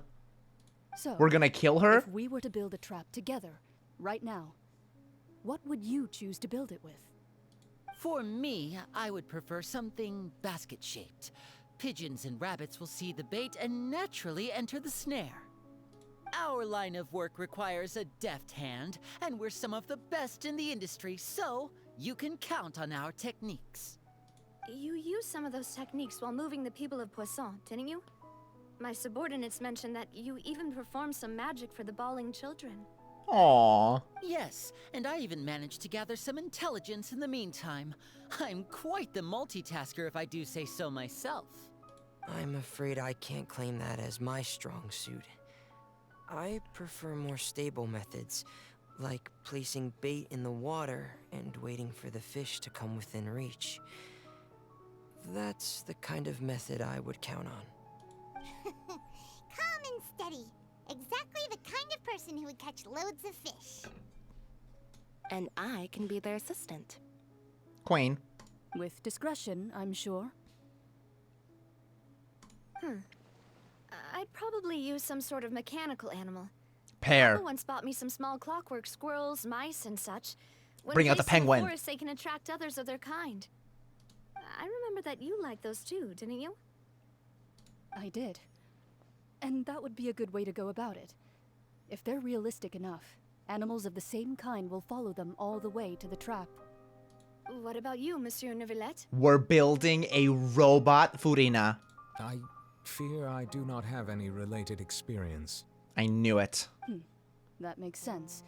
My You mind. usually solve problems My directly, mind. without the use of any such tricks. We're dressing up Pear like Furina, just like how we dressed up that little kid as Nahida in the previous Archon. My mind. My mind. But I do have one more question for you, Monsieur. Yes. If we were to create a trap now, how would you design it? I would like for it to be effective, but bring no harm to the prey. Okay. A more gentle trap would be ideal. A gun. Kind, as always. However, our intention doesn't necessarily change the containment device and the type of implement we need. If we wanted to kill the prey in one strike, we would need a powerful implement. However, that also goes for prey that must be captured and safely contained. Wait, why's that?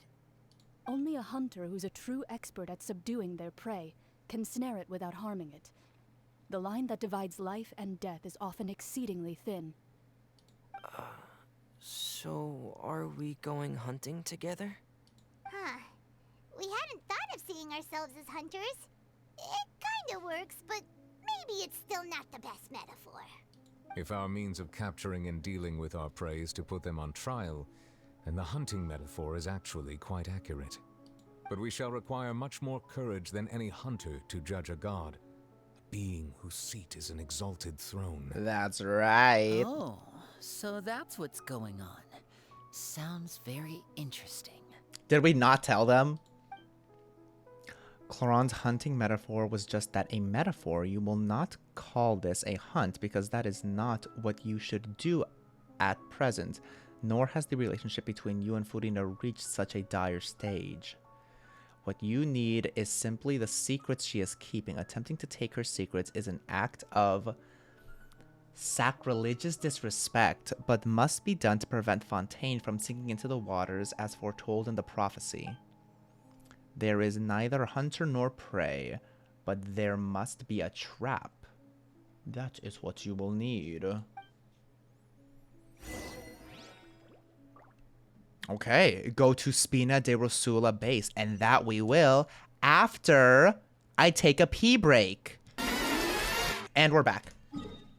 To Spina di Rusula's base, wherever that is. I think it's here. Is it in the underground? It is. There we are. There we are. Hello. Oh. Behold. Behold indeed. Mona, right? Maybe. I don't know.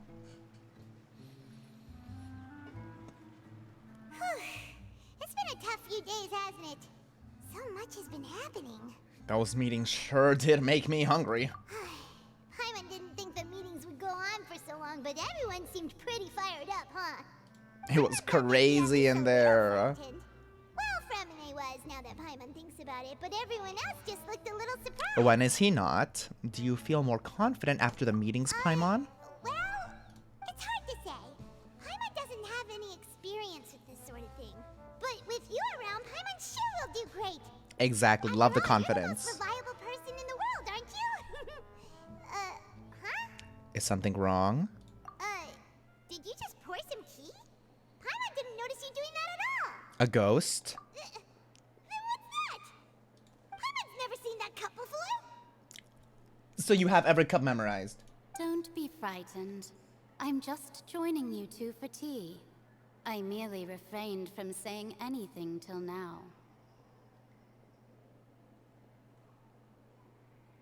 Who's that voice? But there's no one here. Aw, have you forgotten me already? Wait, familiar. You're the voice we heard from the sky in Sumeru. The voice from the sky, I fear that description is wrong. Though, not completely wrong. You're feeling lost now, just as you were feeling previously. I sensed that confusion and thus came to you. Guiding people is an irresistible hobby of mine, after all. Who are you? And what do you want? Consider me a passerby, just accepting a commission from my friend's disciple on a whim. Accepting a commission from my friend's disciple? Allow me to ask you, will Fontaine's prophecy come true? Prophecy. Yes, what has been prophesied will be fulfilled. You may view such things as the history of the future. Mage and friend's disciple, Mona's witch mom's friend.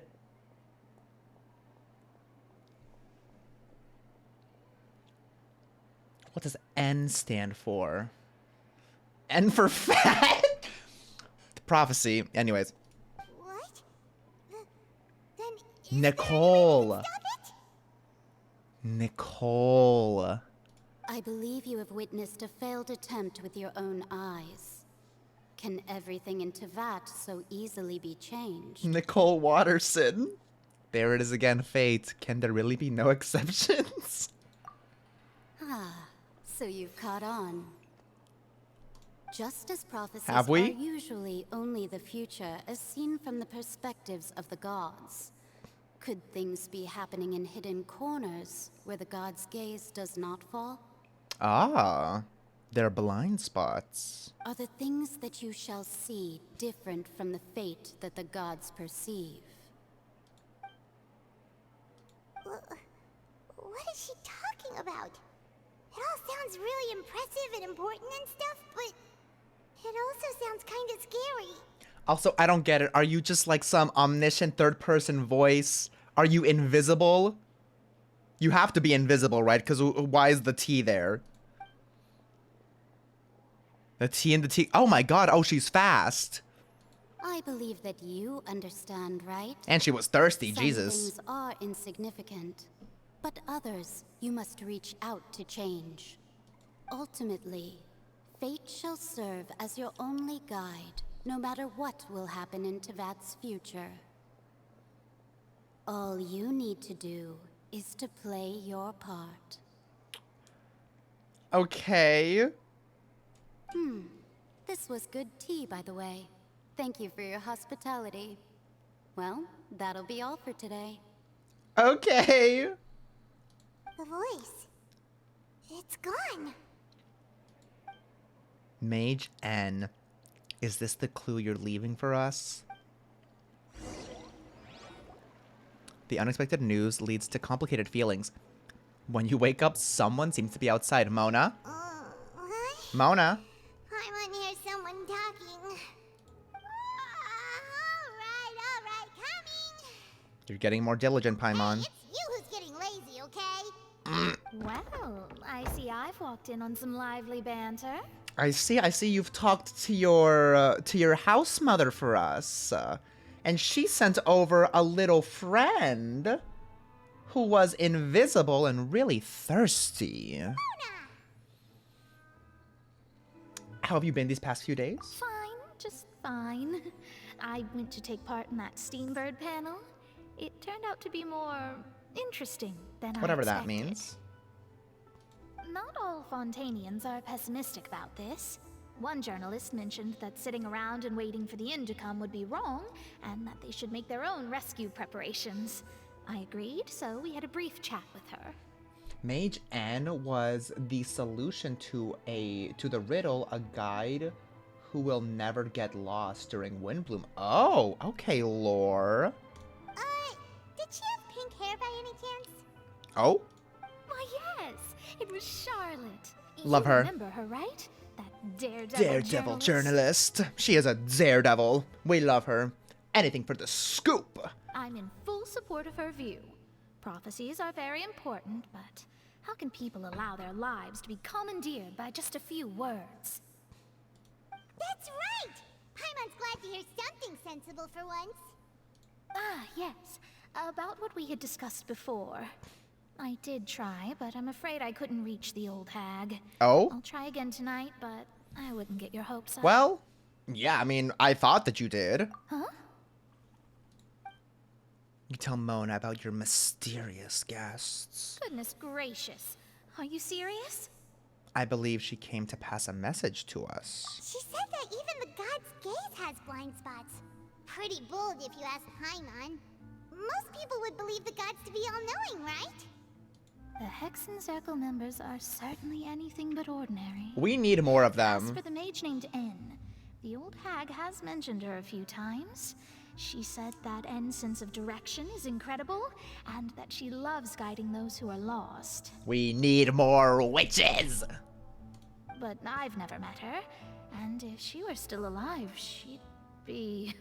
well, suffice it to say that the hag's at least a few hundred now, and N's been around for longer than that. Oh my. Oh my. I thought I was old. Whoa. The Hexen Circle sounds like a scary group. But they must really stay in shape to live so long. Oh, they're all abilities super alone buff. are pretty terrifying. If she came to see you personally, then the problem you're facing must truly be of great importance. Well, it's not like Paimon could understand anything she said. Yes, she was quite cryptic, but I suspect she means that there is still a way to turn things around.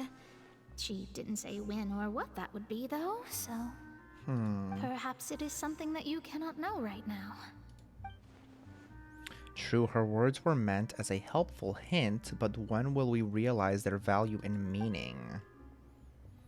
Was that the best answer that my question could have gotten? Traveler, Paimon, are you two all right? Well...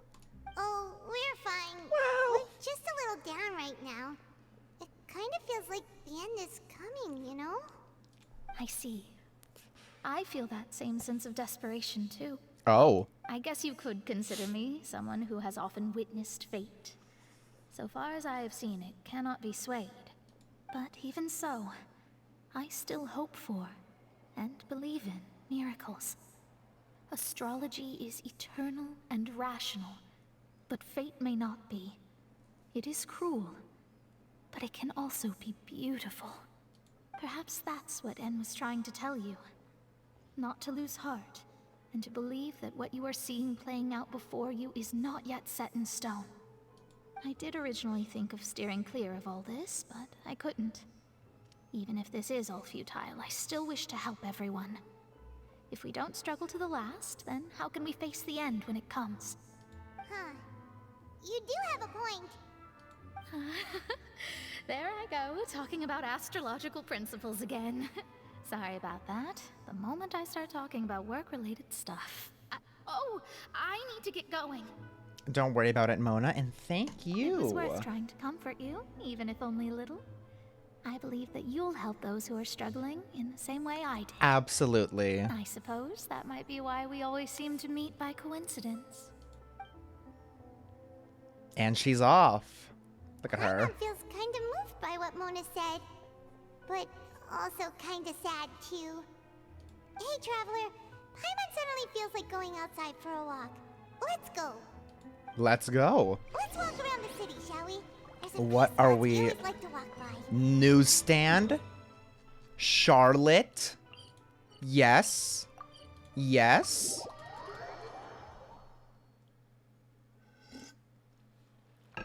Off we go. Off we go. Where are we going? Over here. Oh. Hello? Over here. Is this his quest?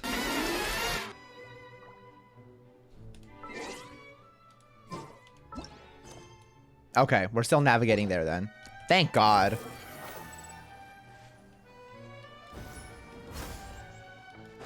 And here we are, newsstand. Hello, hello, hello. Oh,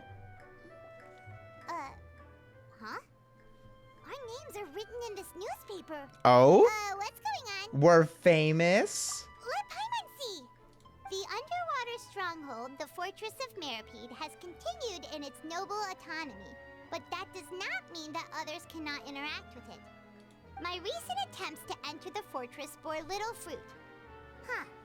Guess Charlotte still hasn't given up on that. Thus, did an Outlander friend become the focus of this report? A blonde adventurer with their white fairy, legends trailing in their wake. It is said that this mysterious traveler once visited the underwater fortress. So while the fortress's interior remains a mystery behind closed doors, do not fear, for the tales of the traveler contain surprises in spades. Journalist Charlotte's biggest scoop yet. The Yeah. Traveler's Trail, World Walker. Wow. Charlotte took so many awesome photos of us and we never even noticed her. She hasn't been able to get a hold of anything at the fortress, so since we're easier to find, she's using us as the subject matter instead? Ugh, seriously? Well, fine. Those headlines and photos do look cool, so Paimon will forgive her this time. Can she make another appearance? Of course it is.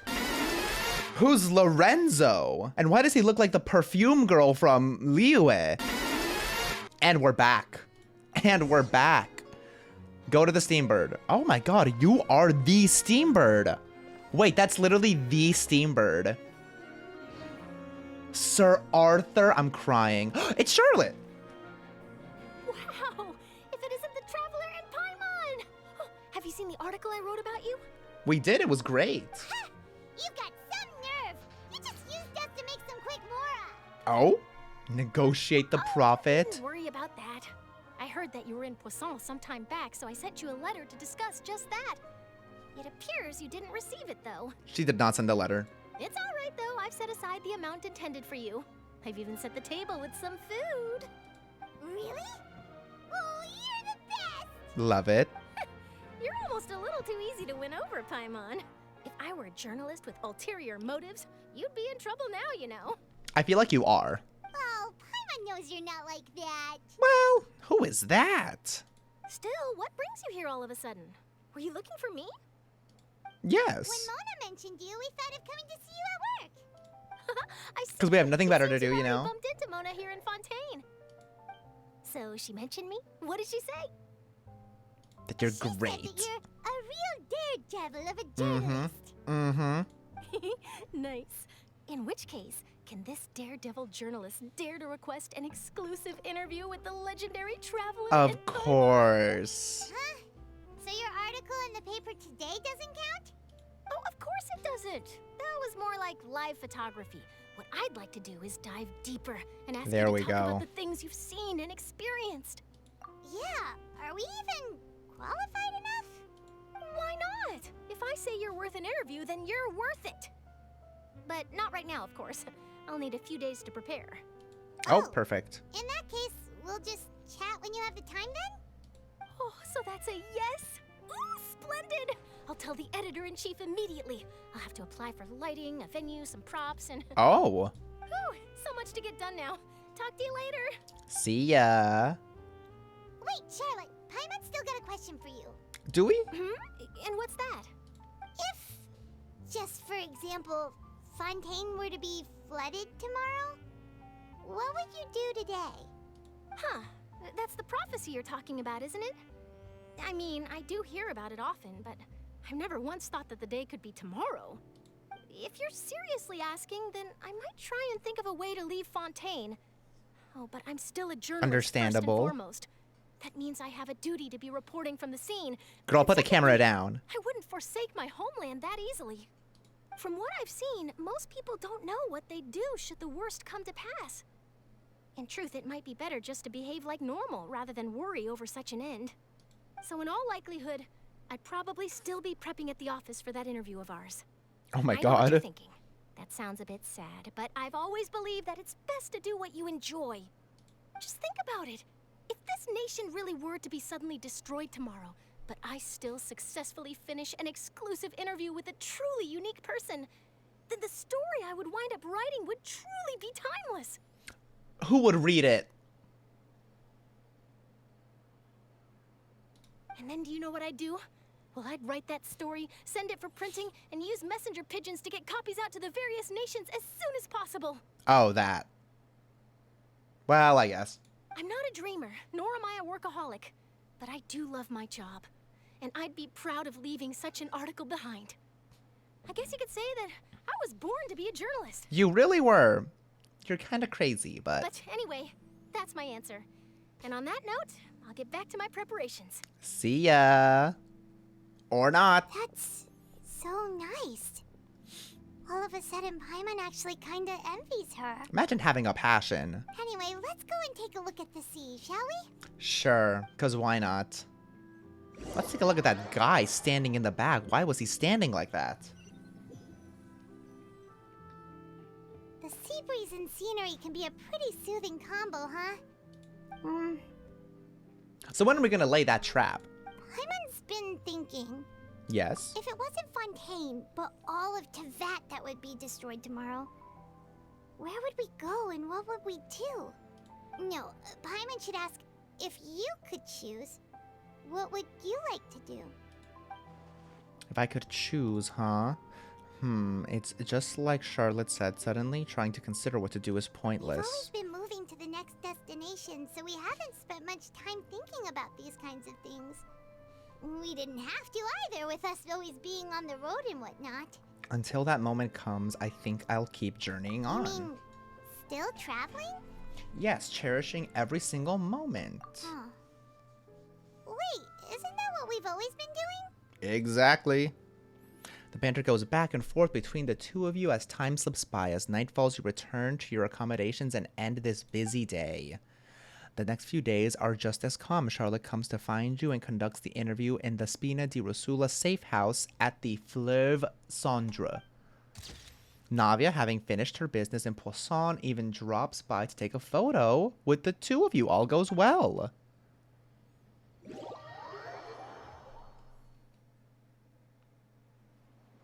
And we're back here.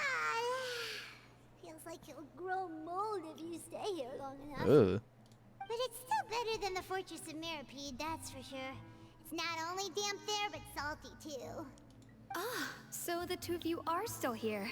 Wonderful. Hello. Oh, you're from the Palais Mermonia, aren't you? Yes, I'm Isadora. Monsieur Nervillet sent me to look for you two before. I heard that afterward you went to the Fortress of Meropide. So are you under the impression that we might be wanted criminals? Not at all. I'm well aware that you're friends of his.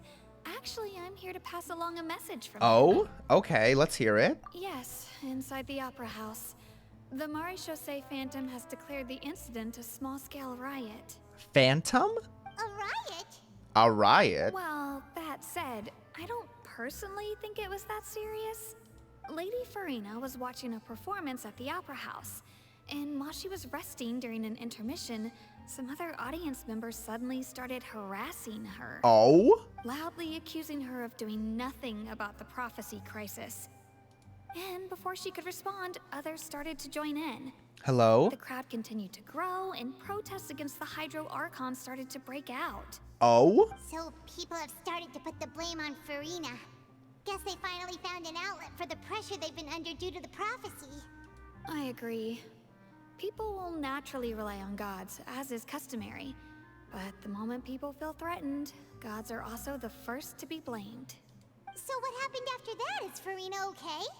Seeing that the situation was spiraling out of control and that further argument was pointless, she claimed that she'd gotten tired of this and left in a hurry. The Maréchaussée Phantom had their hands full maintaining order and did not catch where Lady Furina had gone.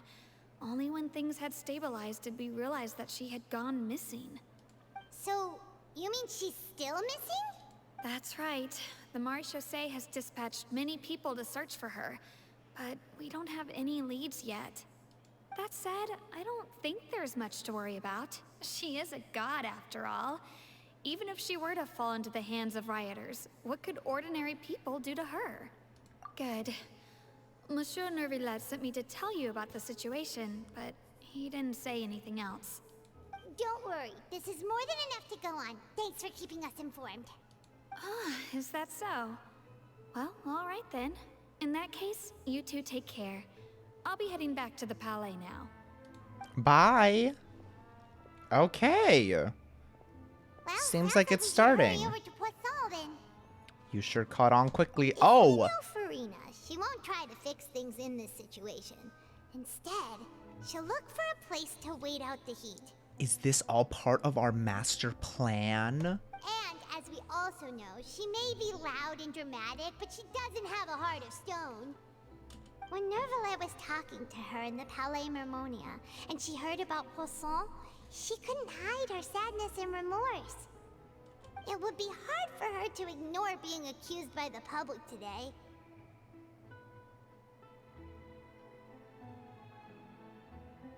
If the city floods won't be clean like shiny? If the city floods won't be clean like shiny? Okay.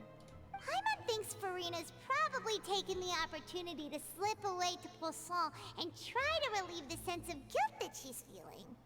Huh. Well, what do you think? Paimon knows the answer, of course, but Paimon can do the analysis to back it up, too. I see becoming a detective's done you some good. Yes, bring back the glasses and the mustache. Poisson, here we come! Back to Poisson. There we go. There we go. I'm paranoid, so I will always be checking that we are on the right quest. Where are we? Where are we? Where are we? There we are. This place looks deserted. Hello. Survivors must have evacuated already. Excuse me. Here are signs of devastation. Is she there? There she Could is. Furina really be here? Well, Let's try to well, find her as soon yes. as possible. Well, yes.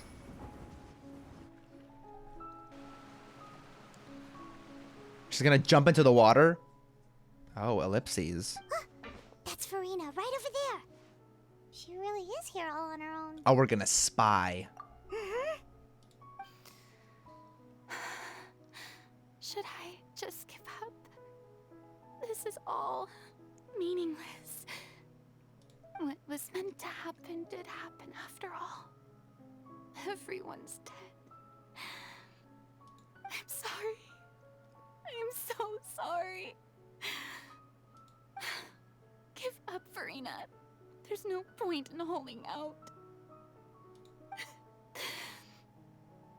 I'm sorry. But what can I even do other than to repeat meaningless apologies over and over? Don't interrupt her. Damn it. Who's that? Don't worry, Furina. It's just us. Jump scare. So it is you, blonde traveler from another land. Why, I almost thought you were someone from that Push mob of her. ignorant subjects. Come to kneel and beg for my forgiveness. Oh my god, girl. Furina, you were crying just now, weren't you? The tear stains on your face are obvious. What do you mean, tear stains? Oh, I remember. The show at the Opera House earlier this morning was so moving. I'm still trying to process it. Who did that uncivilized rabble think they were, disturbing my enjoyment of the arts? They even dare to tout their Archon. I must teach them a lesson. I can just imagine their twisted and frustrated faces once they realize that I'm nowhere to be found. Oh, and I'm sure Nouvellette and those people from the Marish Chaussee Phantom are freaking out right next to them too. Stop trying to act tough. You're actually beyond devastated right now, aren't you? Of course not. We did listen to everything you said like 5 seconds ago, so... Hey, there she is! The Hydro Archon's over there! Oh, not the angry mob. Quick, after her! Oh my god, actually. Furina, those people seem to be after you. They are? They're just some rabid fans who want to cut the line because they haven't been able to meet me in person, aren't they? That's against the rules. I can't let them get their way. She just runs away. Quick, we have to catch up with her. On her tail. The way she literally just runs away.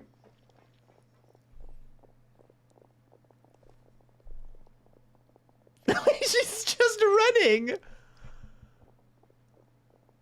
Oh, we lost them. Oh, we didn't lose them. Oh, we lost them.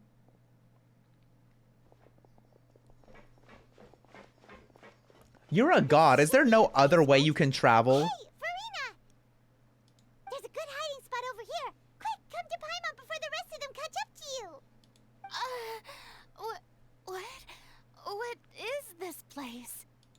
Poisson. Fine. I suppose haste is warranted. Lead the way.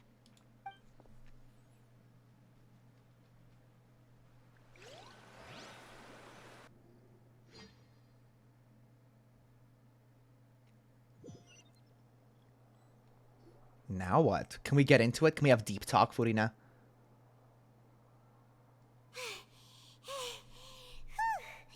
Paimon's exhausted.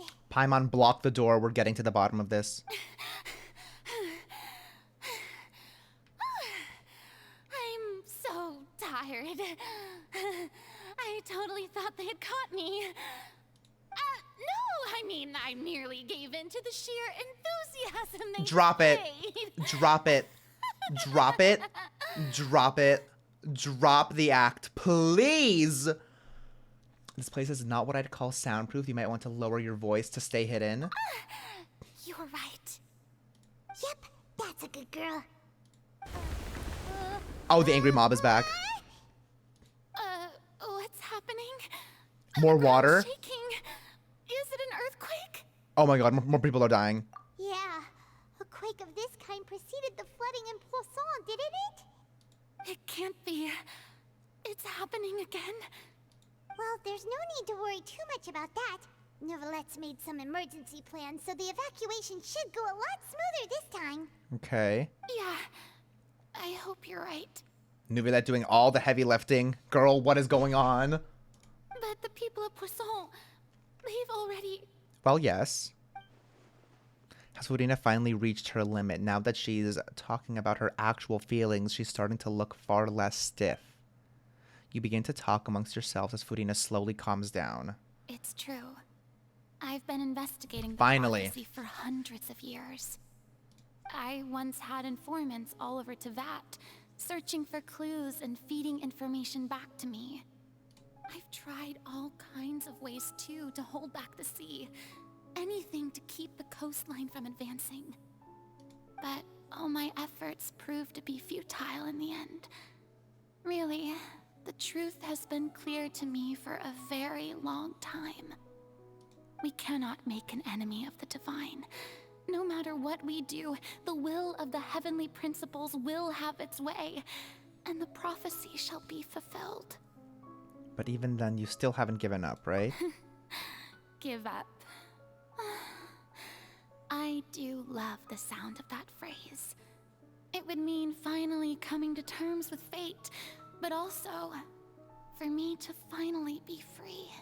But that would also mean that all hope would disappear. Indeed.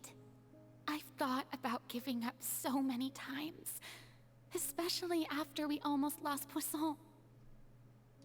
Fate is really unreasonable, isn't it? It has no heart and obeys no rules. The prophecy has only just started to come true, and so many people have already lost their lives. But just now, it all became clear to me. I still don't have the right to come to terms with fate on behalf of everyone else. As long as the final moment hasn't come, it's still not too late. Don't worry. I will keep hope alive for everyone until the very end. Well, that's enough for now. I got the impulse to play the stricken maiden, but honestly, considering my rank and station, that wasn't a good fit at all.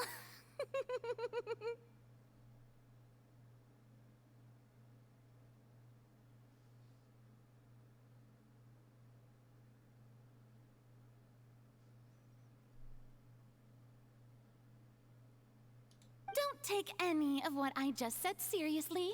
How could I possibly let Fontaine fall to the whims of trivial prophecy? Okay.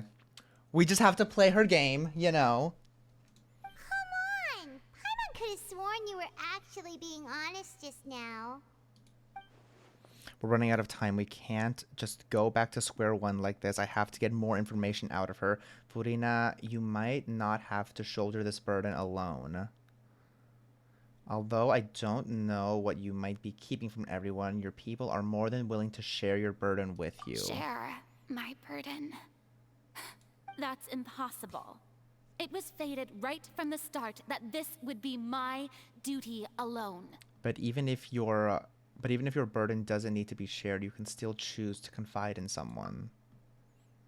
Just share it with me. I'm what you'd call a witness. A witness?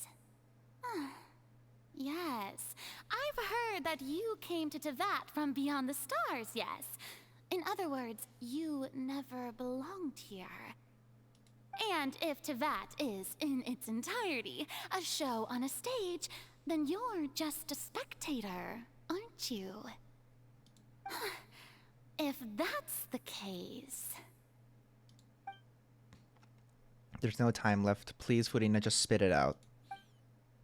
Yes!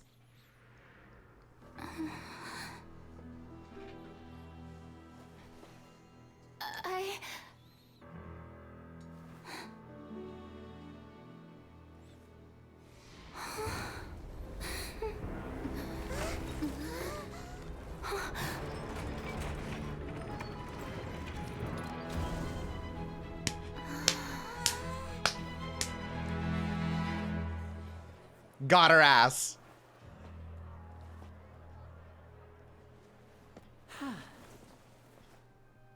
Got her ass. Yeah. Yeah. Ladies and gentlemen, this King. concludes my opening performance. Now, without further ado, we may proceed to the trial of our god. It's happening. It's happening. How? You know what? I will choose not to I will choose not to ask that question. He's just that good. He's just that good. So, this is what it is. Yes, you deserve praise for the effort you took to raise the dramatic stakes. Do not forget, however, that I am Focalor, the god of justice, the embodiment of justice itself. Does it not strike you as even the least bit absurd to bring the very concept of justice to trial? I love being in this courtroom. Like, I love it. May I interpret these words as your refusal to stand trial? Putting the pressure on. In that case, you will have the opportunity to defend your honor through a duel. Oh, yes! Oh, yes, oh, yes, oh, yes, oh, yes. You would draw your blade against a god? Mm-hmm. Mm-hmm. I see. It seems like you have made up your mind.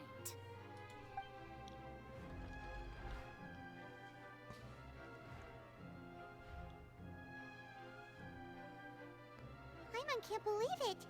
She just surrendered. What the heck is going on?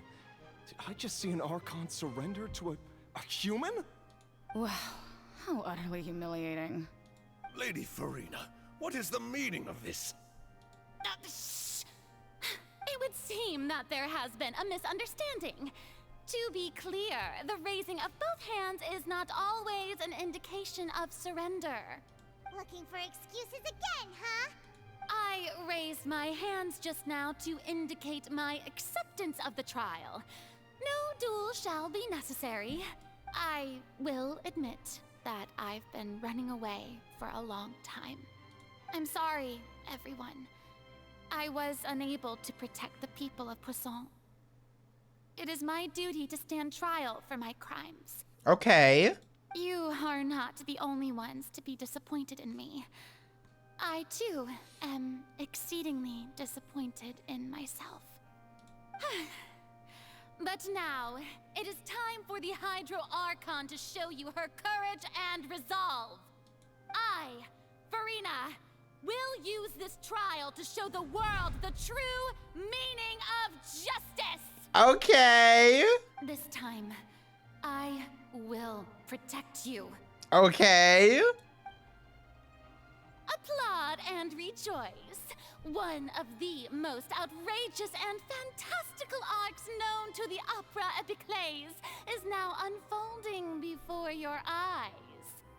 Mark my words, this shall be one of the most exhilarating and brilliant shows ever to grace the stage of Fontaine. The trial of the Hydro Archon, Focalor, will now begin! Woohoo! Me too! Me too!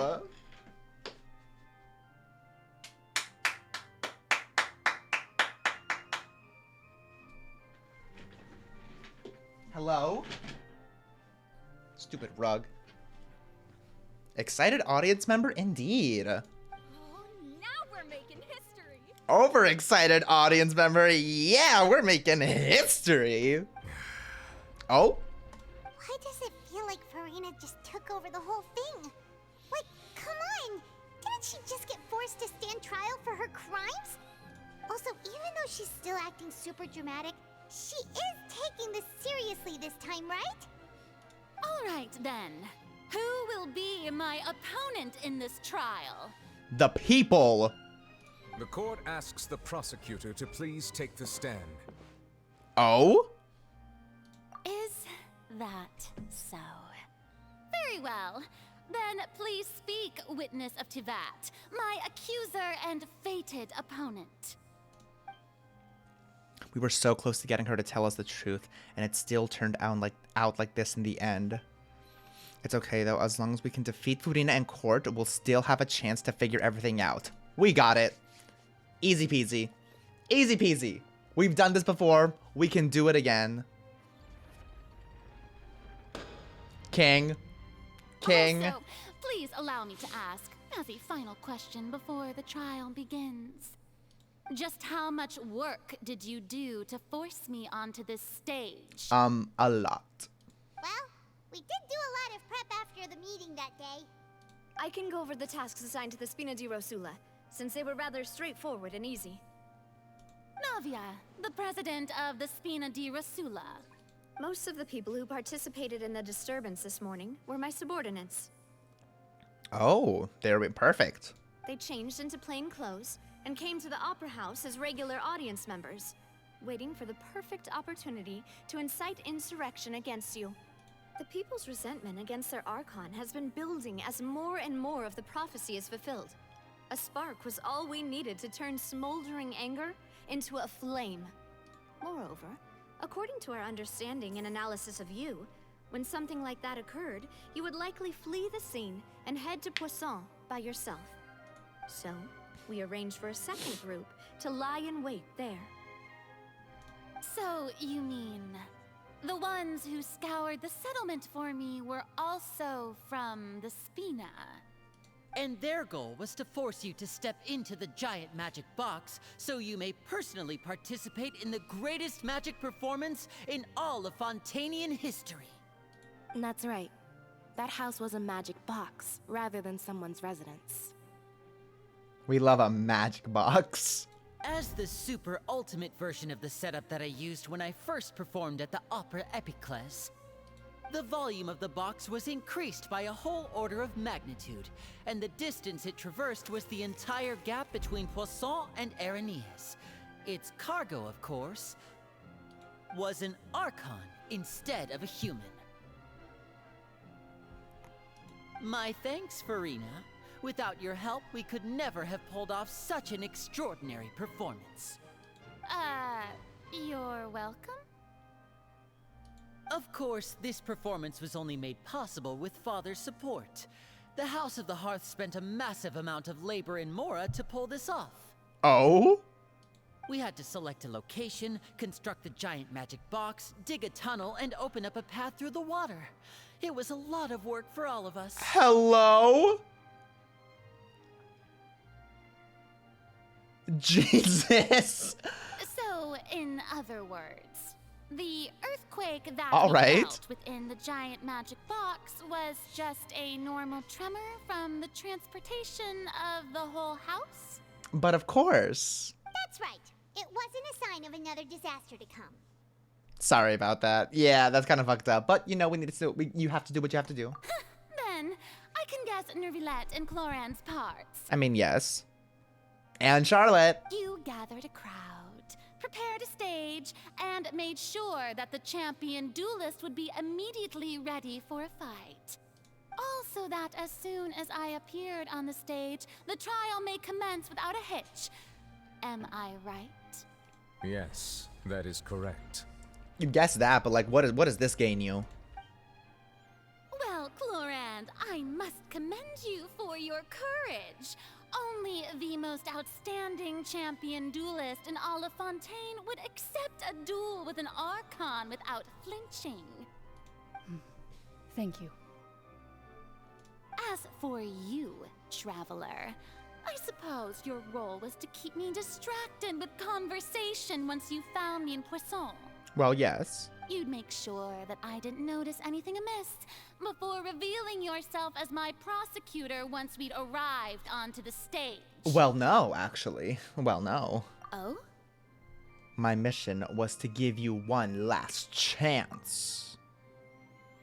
We'd hoped that you'd share your secret with us before the magic box arrived onto the stage. I mean, low-key, we should have just kept that box closed for a little bit longer. I feel like we were just about to get it. Is that so? Then I suppose I must have missed my final chance. Ugh. It's fine. It matters not. What's done is done. The stage is already set, so there's no reason to disappoint the audience. Let's see this trial through to the very end. Yeah, the only thing that we can do is to judge the Hydro... Can I speak? The only thing we can do now is to judge the Hydro Archon. Still, I can't help but be a little bothered by that conversation earlier. What did Furina want to say to me right before we arrived on the stage? Madam Prosecutor, please allow me to pass this along. Okay. This is a document that Miss Charlotte applied for and received permission to share with you during the trial. According to her, it should speed up the proceedings. Okay. Huh? Charlotte wanted to give us something? Oh, so she's here too! Hey, Charlotte! Queen. Oh, let Paimon see. Isn't this the exclusive interview that she did with us before? So she's already finished it, huh? Wait, then that means this document is a perfect timeline of everything that's happened ever since we stepped foot in Fontaine! So in other words, we can refer to this and there we go. evidence every time we want to use something from our journey as evidence for an argument. I never would have thought of using it this way. Let's quickly confirm the information in it. Just think of it as a refresher, alright? Oh boy, okay. You defeated the Hydro Archon in the very first duels you took part in at the Opera House. That's one for the history books, all right. I didn't think that you'd wind up getting to the bottom of the case I'd been following all this time. Okay, remember that. I guess you could also... This is the first time Monsieur Nervillette had a difference of opinion with the oratories. Even the Hydro Archon can't figure it out. What'd you say here again? I missed it. Oh, here we I go. didn't think that you'd wind up getting to the bottom of the case I'd been following all this time. I guess you could also see this as a happy coincidence. A Fatui Harbinger. She's an extraordinary person. Her instinct must mean something. The fortress of Meripede was almost destroyed in a single day. That I didn't witness that scene personally will always be a source of professional regret, I think. According to Monsieur Nervillette, Oh, the whale. both child and that whale should have been in the primordial sea at that time. I nearly lost my awesome friend Navia. To be honest, that still gives me shivers. The words of someone as extraordinary as a witch can probably only be truly understood when something surreal happens to you. Okay. Okay. Well, we'll come back to that eventually, right? The prosecution and the defense are both All right. in position. Let's get it The started. trial shall now begin. Oh, come on, Nervilette. There's no need to repeat all the unimportant legalese. Just fast forward to the part where the prosecution lays out my offenses. As the defendant and the lead actress of this performance, I still haven't even been informed of my supposed guilt in all of this. Of course, it is only natural for humans to struggle to understand the actions of a god. However, you will need more than that to convict me of a crime. That's true, but my charge here is unrelated to your conduct as an Archon. Okay, voice actress. Instead, I would like to charge you as a fraud who's never been the Archon in the first place. Wait, what was that? Lady Furina's a fraud? Hey, I came here thinking that we were going to try the Hydro Archon for forsaking her duty, but did I hear that right? She's not our Archon at all? The fact that these two men have the exact same face is throwing me off a lot, and the exact same hair. Charge accepted. Okay. Lady Furina, do you plead guilty to the charge? Oh? Oh shit! Lady Furina. I plead not guilty. How can I be guilty? There is no way that I, Focalor, otherwise known as Furina de Fontaine, a member of the Seven and the Regina of all waters, kindreds, peoples, and laws of Fontaine, could be anything other than your true Archon. Regina? It's not Regina? Well. Yeah. Even though Lady Furina can be rather eccentric, isn't it going too far to doubt her very identity?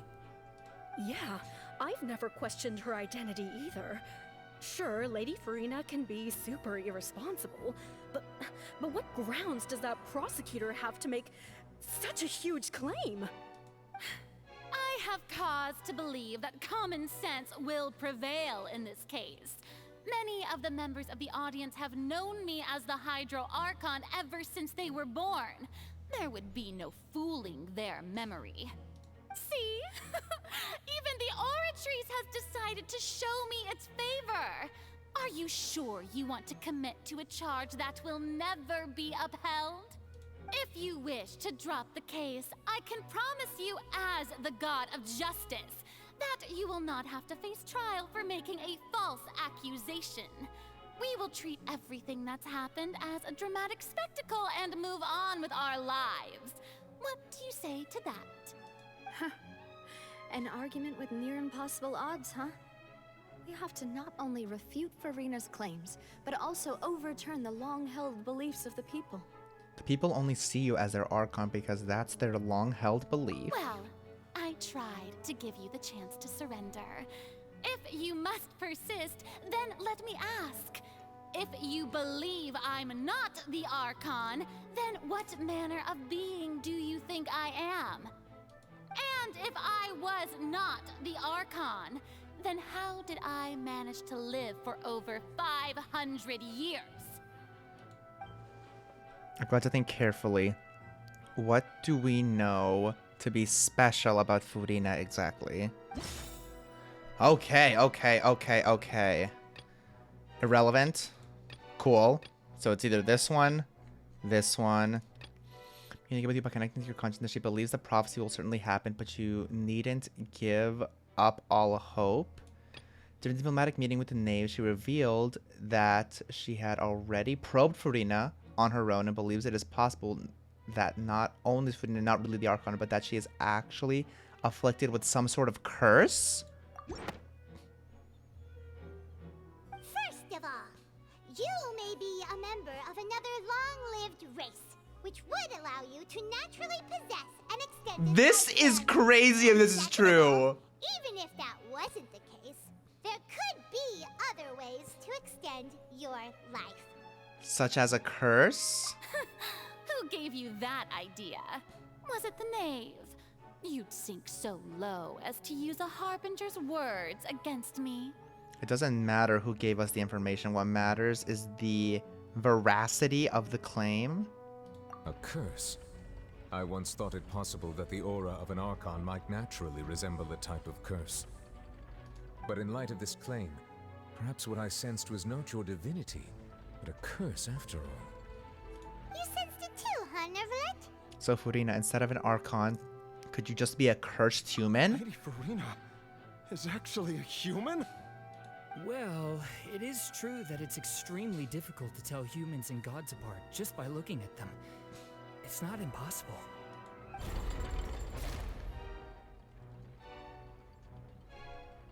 Well, don't Hello? start celebrating too early now. Even if I have been carrying a curse like you said, how does that prove that I am merely a human being? Besides, everyone knows that the main difference between a human and a god is the possession of authority. Gods can do what humans cannot. That's why they're worshipped as gods. For centuries, manifestations of my authority have served the nation of Fontaine. One need only to turn their eyes towards the Oratrice Mécanique d'Analyse Cardinal in this very opera house, or consider the indemnitium that is used in every aspect of life. Wait, that one trial proved the opposite. Furina actually has no control over the Oratrice at all. Here we are. So I guess that one's relevant, that one's relevant, these two are relevant, and this one's relevant. It's probably this one, right? It turns out that Fontaine can be dissolved by water. No, this one, Child's conviction. Though Neuvillette believed Child to be innocent, the Oratrice judged him as guilty in the end, and even Furina didn't know why. There we are. You tried to reference the Oratrice, but weren't you as confused as all the rest of us when the Oratrice declared Child to be guilty without any proof? Otherwise, you should have come up with a good explanation for that by now. Didn't I make myself clear at the time? The decisions of the gods are naturally difficult for humans to comprehend. There is no need to provide an explanation. Lady Furina, I believe a reminder of your current circumstances is in order. While the court is in session, the principles of justice and the law must come before all else. While you are an Archon, you are also first and foremost the defendant in this trial. You will prove yourself unable to defend against the prosecution's charges if you continue to withhold vital information against the rules of the court. I never thought you'd use that kind of rhetoric against me. Oh! That was no trick of rhetoric, Lady Furina. I've merely reiterated the rules of the court. Rules that all should respect and follow. So, you neither knew why Child was declared guilty, nor did you understand the structure and operations of the Oratrice. Instead of having been created by you, the manifestations of authority you mentioned have been made by the real Hydro Archon, haven't they? The real Hydro Archon? Well, now you're really losing me. It is true that I did not know why the Oratrice gave out a guilty verdict that day. But the Oratrice handed out that verdict unilaterally, and it has been operating independently ever since it was first created. You can't argue that just because a divine creation is flawed, that the god behind it must also be no god at all. She's still throwing out all kinds of excuses. Seems like she's confident that we won't be able to produce proof that she has no power over the Oratrice. Sure, we can put the Oratrice aside for now, but then, Miss Furina, could you give us a brief demonstration of your power as an Archon? Oh, the Salon Solitaire! My power as an Archon. There are many ordinary citizens in the audience. How can I just carelessly demonstrate the formidable power of an Archon? If that poses a concern, I'm prepared to extend my protection to the audience. Oh, okay. You don't need to go that far. A brief demonstration of your power over Hydro should be quite harmless. Surely an Archon can at least match the capacities of a human with a vision. Bring out Mona! Aren't you the Hydro Archon? Or is it that you can't even wield the power of Hydro, much less the authority of a god? Indemnitium! Yes! It's all because of indemnitium. All Archons derive their power from the faith of the people, and I've converted the people's faith in justice into indemnitium. Thus did I give up all of my divine power to provide everyone with energy for their daily lives. Have you ever seen a more magnanimous god? What the fuck are you? Get off my screen! You're scaring me! Isn't that a huge stretch? Yeah, no matter how generous an Archon can be, how could they give up all their power? Can a god with no power even still be called a god? It seems like nobody's buying Furina's excuse. Yeah, obviously not. She's scaring me. Hey, come now, everyone. Please don't stare at me as if I was a liar. I'm still the same Furina you knew, right? The one that you loved. Shouldn't you want to believe in me? Girl, I want to. Trust me, I want to, but... Please. You've got to believe me. I'm so conflicted. If what the prosecutor said is true, she really has committed a grave offense. Did she deceive all of us? And all of our parents and grandparents too? And then all of our ancestors? Ever since they were born? Enough. That's enough.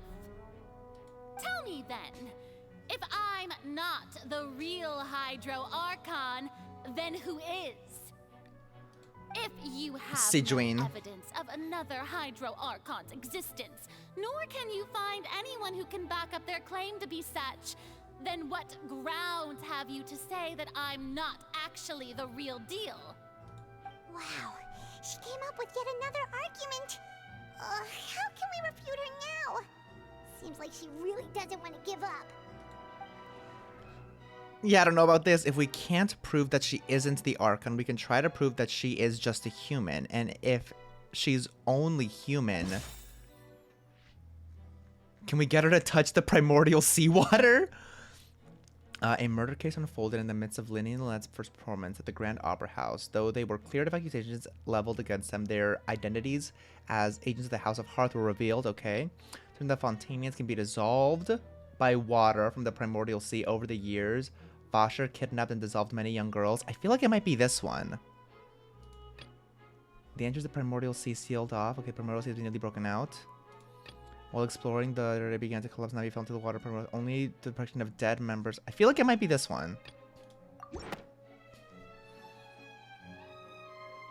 has been established that all Fontainians can dissolve in water from the primordial sea.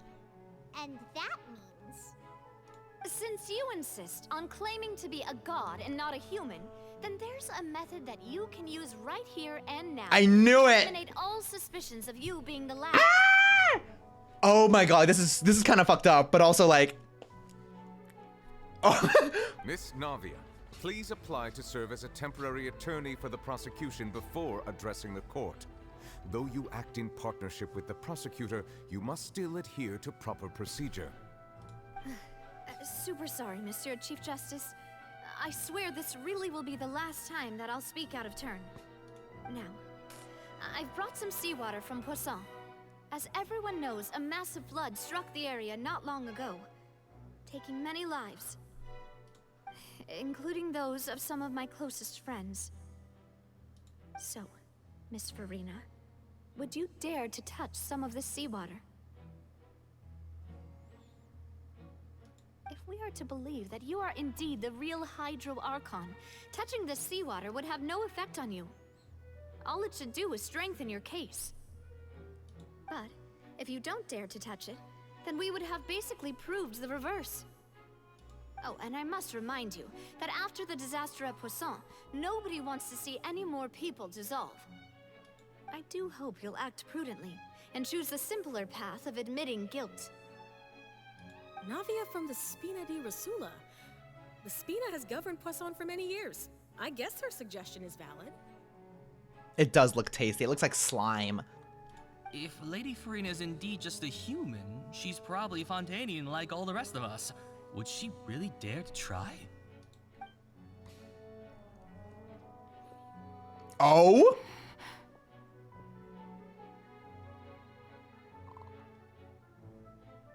Lady Furina, this test has been unilaterally proposed by the prosecution. As it falls outside the realm of standard court proceedings, you possess the right to decline participation.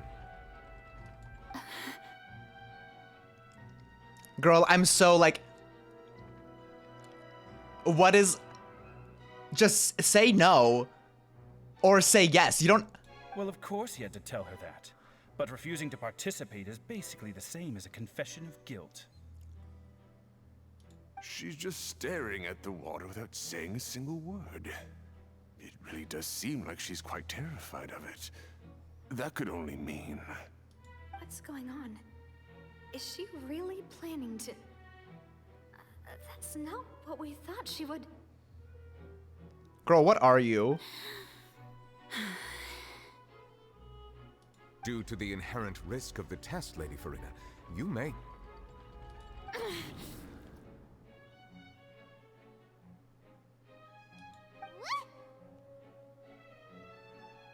Hey! She actually? Oh my god, oh, she's freaking out. She's literally... I'm stressed. I'm stressed. She has a glove on. You're right, it's the glove. I'm fine! Look at me, everyone! My hand is still here! I haven't been dissolved! Will you believe me now? I really am your Archon! I'm nothing like a normal human who would fall apart as soon as they touch this water! Really? Was this not the most obvious thing in the world? Miss Siegewing? If you're present, Miss Siegewing, please Hello? come forward and attend to the defendant. Yes, yes. Siegewing? Bringing out the real queen. Don't be nervous. It'll just take a few seconds. Let me see. That should be enough. Please announce the results of your evaluation to the court, Miss Siegewing. As everyone doubtlessly saw, Miss Furina was displaying symptoms of hyperventilation and flushed skin. These indicate that She's a little nervy. she was experiencing the adverse effects of exposure to primordial seawater. The extent to which she was affected is the same as other humans when exposed to primordial seawater of a similar concentration. Thank you, Miss Siegewing. Lady Furina, you may return to the defendant's stand. Damn, girl. You stressed yourself out by doing that, and they got your ass. That was really a lose-lose situation for her. Well, it wasn't a lose-lose situation, but she made it a lose-lose situation. Yikes. Oh wait, what did she just say? I didn't get dissolved! Shouldn't that be enough to prove my innocence? Well, considering your tendency to run from your problems, we did originally prepare a direct sample of the seawater around Poisson. However, after extensive discussion, we exchanged it for a sample that is not concentrated enough to dissolve an actual human. After all, on the off chance that something entirely unexpected might occur. Not her implying that, her saying run from your problem. She was like, just in case you tried to off yourself by sticking your full hand into actual primordial seawater. We oh my god. Jesus. We don't want anyone else to lose their life to the sea. Oh my god. Yeah, so out of regard for Furina's life, you secured a low concentration sample and asked the head nurse to serve as an expert witness. It's a great thing that the direct sample wasn't actually used. Furina could have... I can't believe... Oh, she's losing it. She's losing it. She's losing it. But what's really going on here? Furina can't have known the consequences of touching water as a human. Can't have not known the consequences of touching water as a human. This is too unlike how she usually acts, unless it's actually more important for her to keep up her facade than to save her own life. But hadn't she given up on everything a long time ago? Listen to me! Listen to me, everyone. Please don't give me such cold and disdainful looks. What happened just now didn't prove a single thing. Think about it. How can you conclusively prove that an Archon can't also be affected by the primordial seawater? And out comes Venti! Also, if I was really just a human, why would I dare to just put my hand in that kind of water?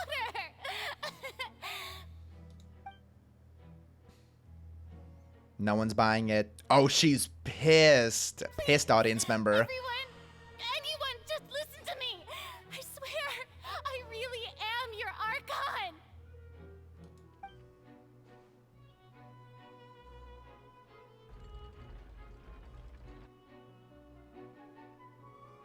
Oh, this is not looking good for you, Queen. I don't think anything she says at this point will sway anyone.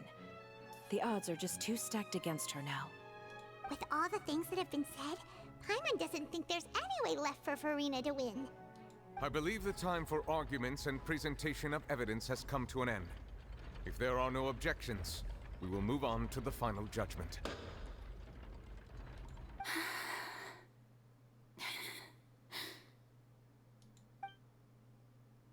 I don't think anything she says at this point will sway anyone. She's too stacked against her now.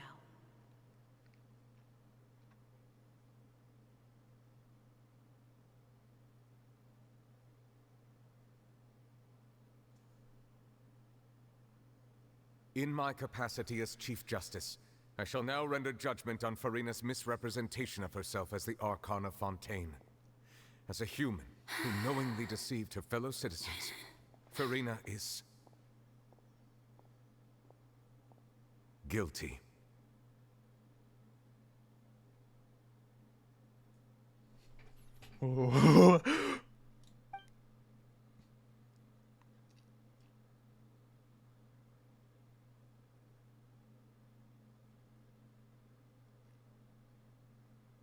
We shall now turn to the Oratrice Mécanique d'Analyse Cardinal to render the final verdict on the charges.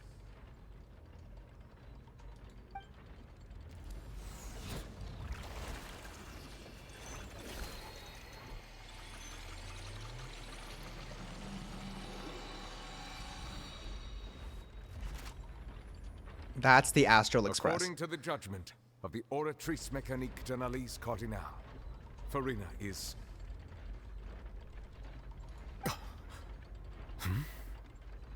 Oh, here it comes. Well, what's wrong? What's the Oratrice's verdict? It can't be. Did the Oratrice just declare Furina to be innocent? No.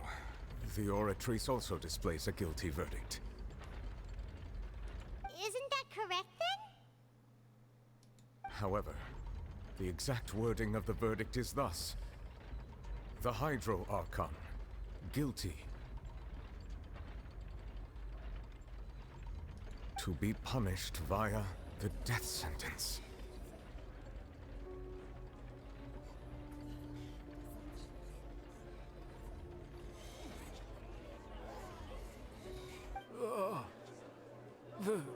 The death sentence? Me acting like I didn't see that in the live stream. Still though. That's actually one of the available sentences? I've always thought that it was just a myth. The one and only time the death sentence has been handed out at the court, and it's been given to the very person we've worshipped as the god of justice? What an unexpected twist. Furina's been sentenced to death by the Oratrice? We just wanted to use the trial to show her the seriousness of things so she'd tell us the truth. How did things escalate this quickly? We do not give a fuck. Oh my god, we are so serious about this. This outcome is indeed quite strange. According to Fontaine's current definitions of justice, as well as its recommendations for criminal sentences, is this sentence really appropriate for the crimes that have been committed? Yeah, even Fauché wasn't sentenced to death by the Oratrice. You know, the real evil mastermind behind the serial disappearances case. What's more strange is, instead of Furina, exactly, that's what I was gonna say, the Oratrice rendered judgment on the Hydro Archon.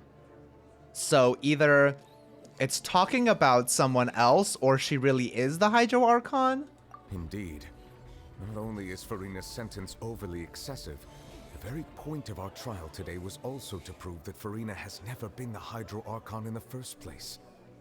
But now, the Oratory seems to have deliberately invoked the title of the Hydro Archon. What does this mean?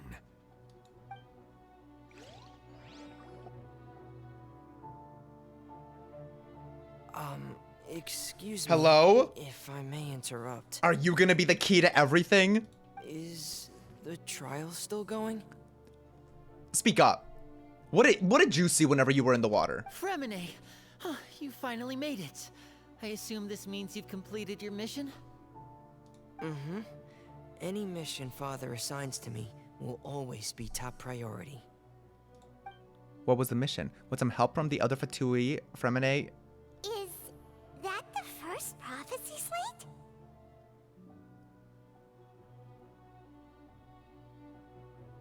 Huh. So the Knave privately arranged for Fremine to try and find the missing slate. And he just found it. I looked everywhere and finally found it at the bottom of the sea. It took me a long time to get around some dangerous stretches of water. But has the trial already concluded? Then doesn't that mean I've come too late? Oh no. Father will be disappointed in me. Don't worry, the mystery hasn't been resolved yet. It's still not too late for you to shine. Thank you for your hard work, Mr. Fremine. Please allow me to review the record left on the slate. Okay, read. Traveler, I believe that you have already seen the other existing slates. I would like you to come here and confirm their contents. Huh? So what do you see? What is it? This looks like the previous Hydro Archon releasing her divine power, turning the Oceanids into human beings. I believe I've now made sense of the Hydro Archon's crime. It has to do with Fontaine's lost history. Huh? Isn't the Hydro Archon just guilty of deceiving her people? Oh, wait, no, that's Furina, and we've already proven that she's not the Hydro Archon.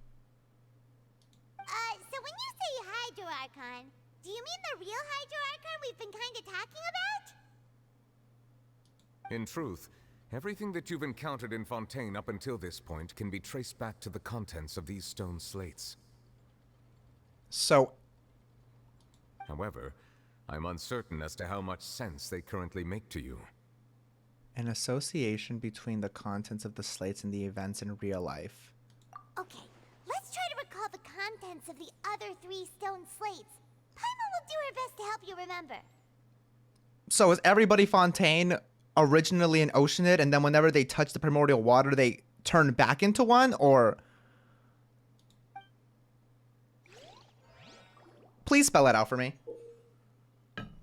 Okay, here we are. Time to solve it. Select to check the description on the stone slates to extract key information from them. You can find scenarios related to the stone slate's contents in the incidents recorded in the interview notebook. There you can verify said content. As the verification process continues, the fountain water level in the menu interface will rise. When you have finished verifying all the stone slates, the truth behind the prophecy shall be revealed. The real events related to the prophecies on the prophecy slates. Just said. It seems to show the previous Hydro Archon using her divine power, and then the Oceanids turn into humans. Does that mean that Fontainians are transformed Oceanids? Oh, Paimon wasn't expecting that. But if Oceanids can turn into humans, then perhaps this process can be reversed as well. Well, yes. The second stone slate shows Celestia floating in the sky, and the Hydro Archon and her people worshipping it together. But the heavens still brought judgment down upon them. This must be the point when the Hydro Archon and the Fontainians were branded with their original sin. Does this mean that the original sin and the Hydro Archon sin are the same thing? So the prophecy is to try to turn everybody back because because I guess the Hydro Archon wasn't supposed to turn them all into humans. The third slate shows the Hydro Archon sinking into the sea surrounded by many people. That reminds Paimon, didn't we also watch that happen to someone else? Well, the fourth slate is the prophecy the Fontainians have been talking about. People dissolving into the sea, the Hydro Archon crying on her throne, and so on. I don't get this one yet though, the third one. We didn't believe that such a crazy disaster could happen at first, did we? But after that incident, it was just a question of when and not if. Mm-hmm. Okay. The real events related to the prophecies on the prophecy slates. The stone slate in the ruin showing the prophecy describes history. Okay. Stone slates in the ruin showing the prophecy describe a history of the future. The first piece that was originally missing has been found by Fremine, former Hydro Archon, using divine power to turn oceanids into people. Okay, here we are. It turns out the Fontainians can be dissolved by the, over the years, Vasher kidnapped people to do the experiments to try and find a way to bring back his wife who had been dissolved. Ortiz judged him as guilty. Furina did not know why. Okay, not that. It has to be, this has to be one of them. The entrance to the Primordial Sea is sealed beneath the Forbidden Zone of Fortress of Maripede and recently the Primordial Sea has been nearly broke out. It was only temporarily pushed back by Nuvilet's power. Began to now we felt containing Primordial Sea. Only protection was okay. That's also very much that.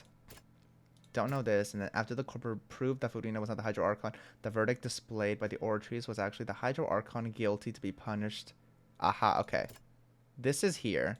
That doesn't sound quite right. I lied. That's not here then. What is this fucking slate again? Go back. Stone slates, prophecies with history, okay, turning oceanids into people. Is that not?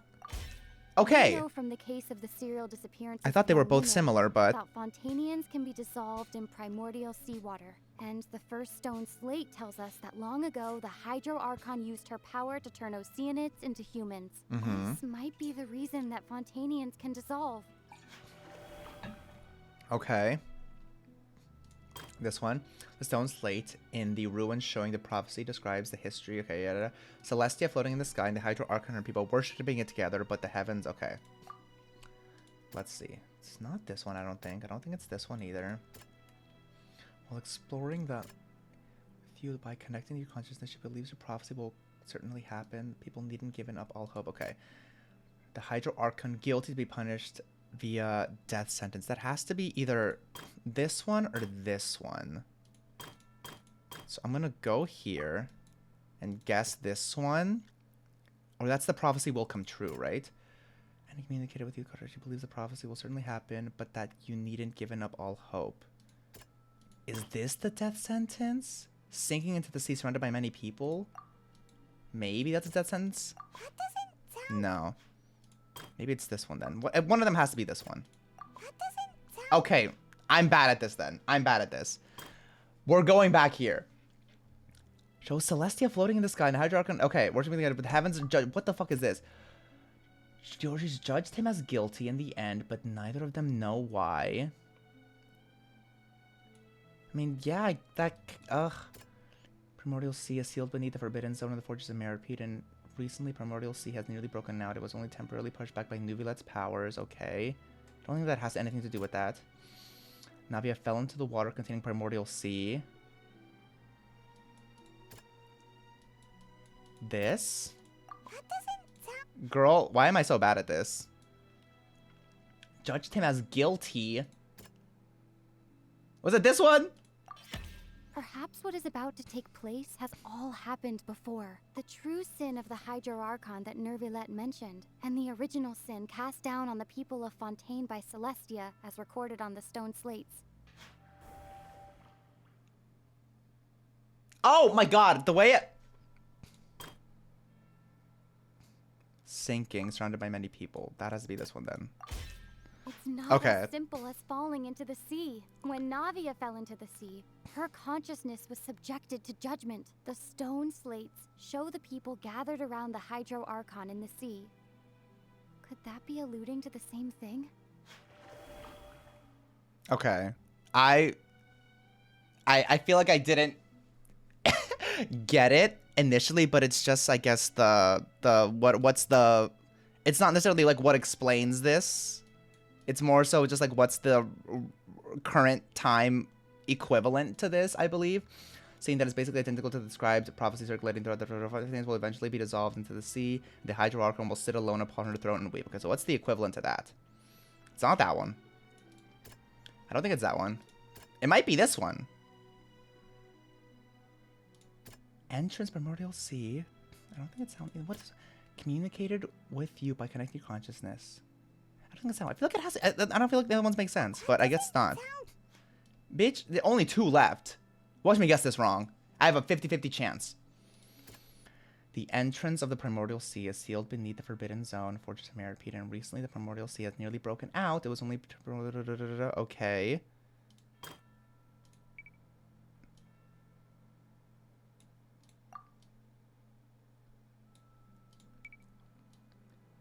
Shows a scene that is basically identical to the described prophecy circulating through Fontaine. Fontainians will eventually be dissolved into the sea. The Hydro Archon will sit alone on her throne and weep.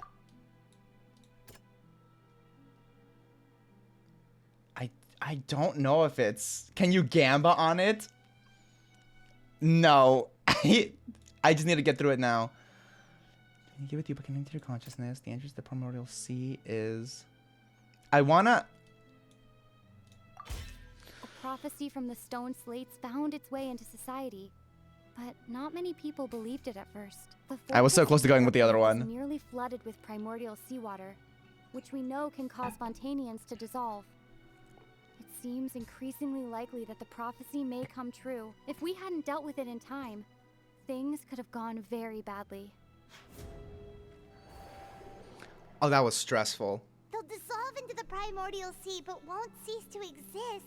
Mm-hmm. Their essence will flow in the seawater, converge, and take the form of an oceanid.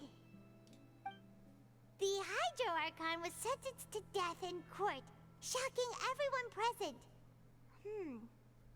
Perhaps this means that her sin was actually Fontaine's original sin. Navia fell into the water inside those ruins, and she nearly dissolved.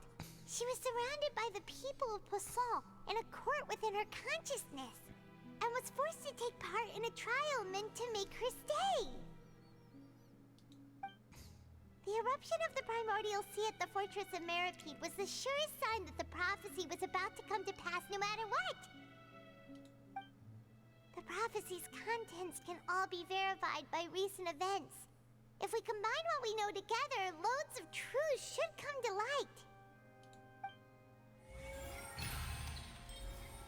Okay. That was rough.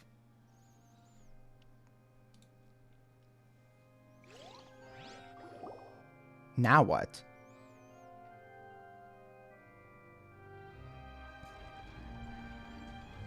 Huh? Oh, Paimon gets it now! So that's how you can make sense of it! But then it feels like we're going to have to share some truly shocking revelations.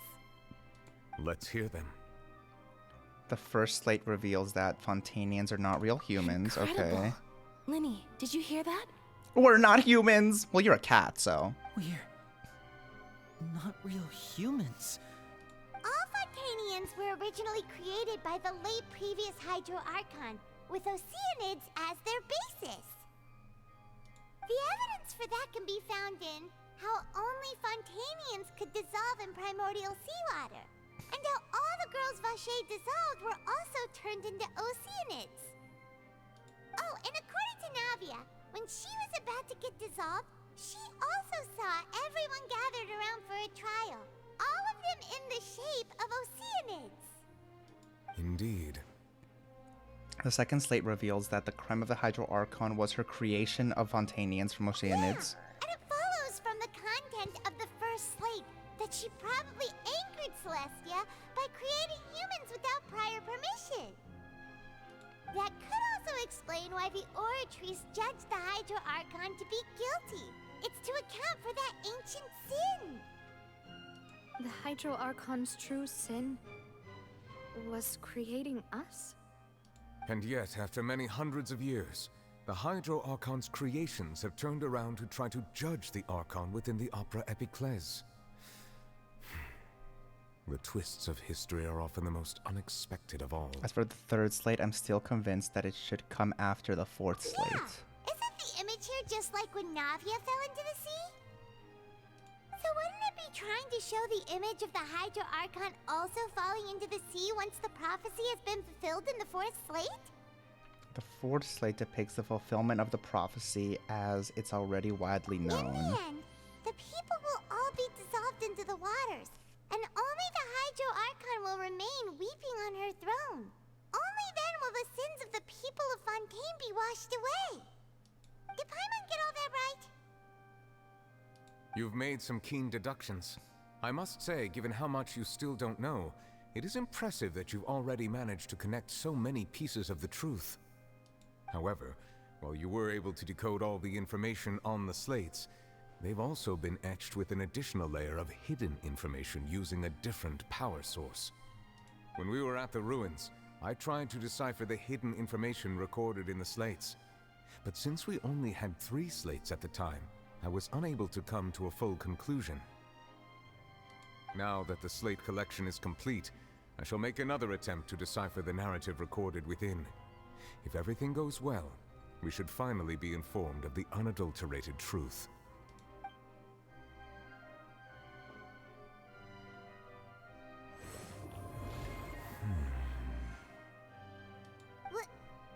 Well? Did you get it? I believe I should share this truth not only with you, but with all the people of Fontaine as well. I will try to briefly summarize it for you. Your hypotheses regarding the origin of Fontainians and the sin of the Hydro Archon were both correct. In the Fontaine of old, the previous Hydro Archon sensed the yearning of her Oceanid familiars for life on land.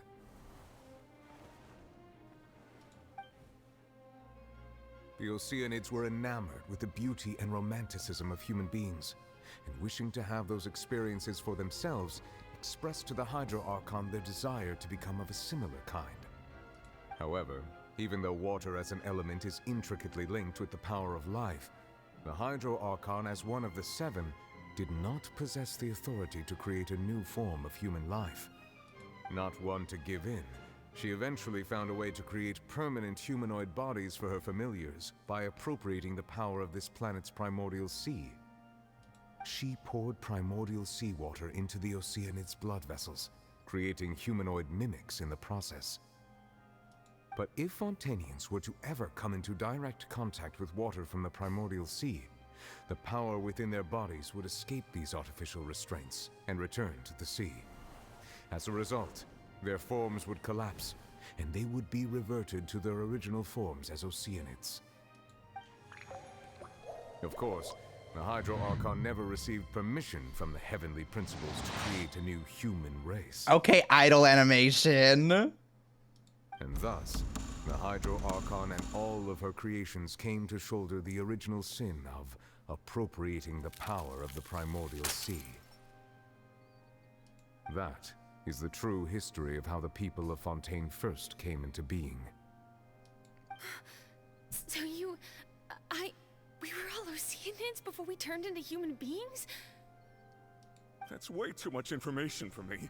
I think I'm just going to pretend that I never heard a single thing. I like the way you think. Wait, but if that's the truth, we can't let the Hydro Archon be sentenced to death. After all, her only sin was creating us. This really might be too much information for your regular Fontainian, but it does answer a lot of our questions. Alas, your hypothesis regarding the 3rd and 4th stone slates was inaccurate. The slates' respective positions are, in fact, correct. So they are in the right order? What is the 3rd slate supposed to represent then? The key point of the visual on the 3rd slate is how all the individuals depicted in the water are humans rather than Oceanids. They have not been dissolved, which implies that the water depicted in this slate is not water from the primordial sea. The nation of Fontaine is the nation of Hydro, as well as the nation of Trials and Justice. Instead of being the literal element, the water in the scene symbolizes judgment and justice. You may also recall Navia's experience. When she fell into the sea, her consciousness was surrounded by that of many others who intended to hold a trial to determine her fate. Therefore, the meaning of the third slate is that the people of Fontaine shall try the Hydro Archon at the court of justice. Yes, it refers to our present situation. I think I'm following now.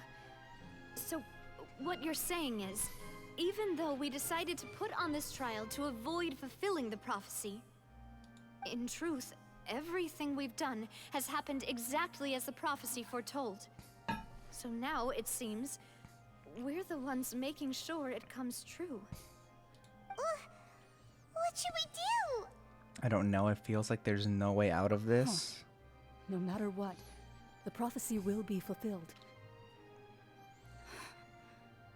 Is this what it feels like to be a prisoner of fate?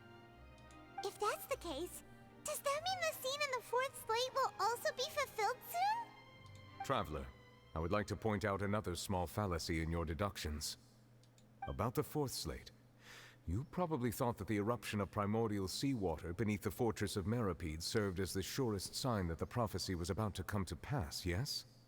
However, I believe that rather than being a sure sign, that eruption could in fact only be a small warning of something far worse to come.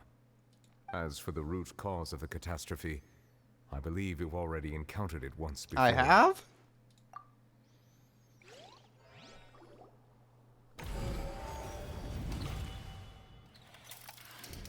I have? It's just a small warning of the things to come. We must find the root cause of the disaster. Okay. We got this. We totally got this. We totally got this. Okay. Let's start here then. Just kidding. We're starting here. The secret the fortress of Meripede has been protecting is the entrance to the primordial sea. Though Unveiled has sealed it once more, just how long will it last? The prophesied disaster will likely spread from here. Okay. Oh. The whale. Wait, actually? You saw a child floating in the sea. The sea in a dream, as well as an indescribably massive whale. It's a whale! And reality. If we're talking about a true culprit, that could only be that thing inside the primordial sea, right? The truth, the original sin, the trial, and the root cause of the disaster.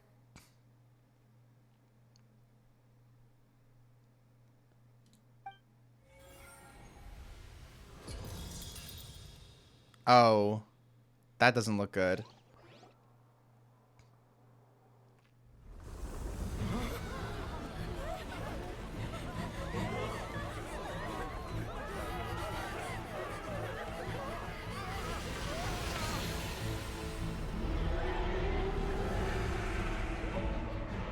It's just coming out now? Okay, Unveiled.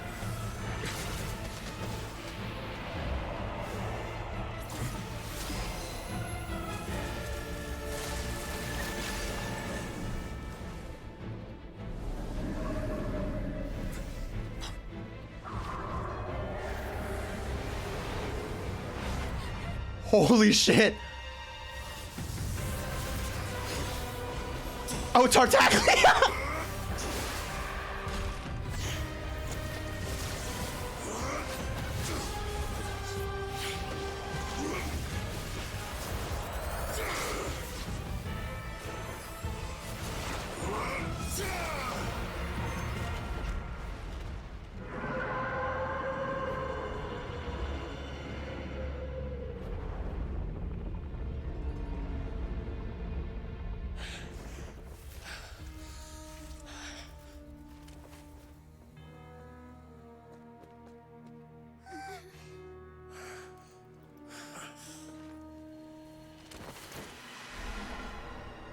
Oh, thank God.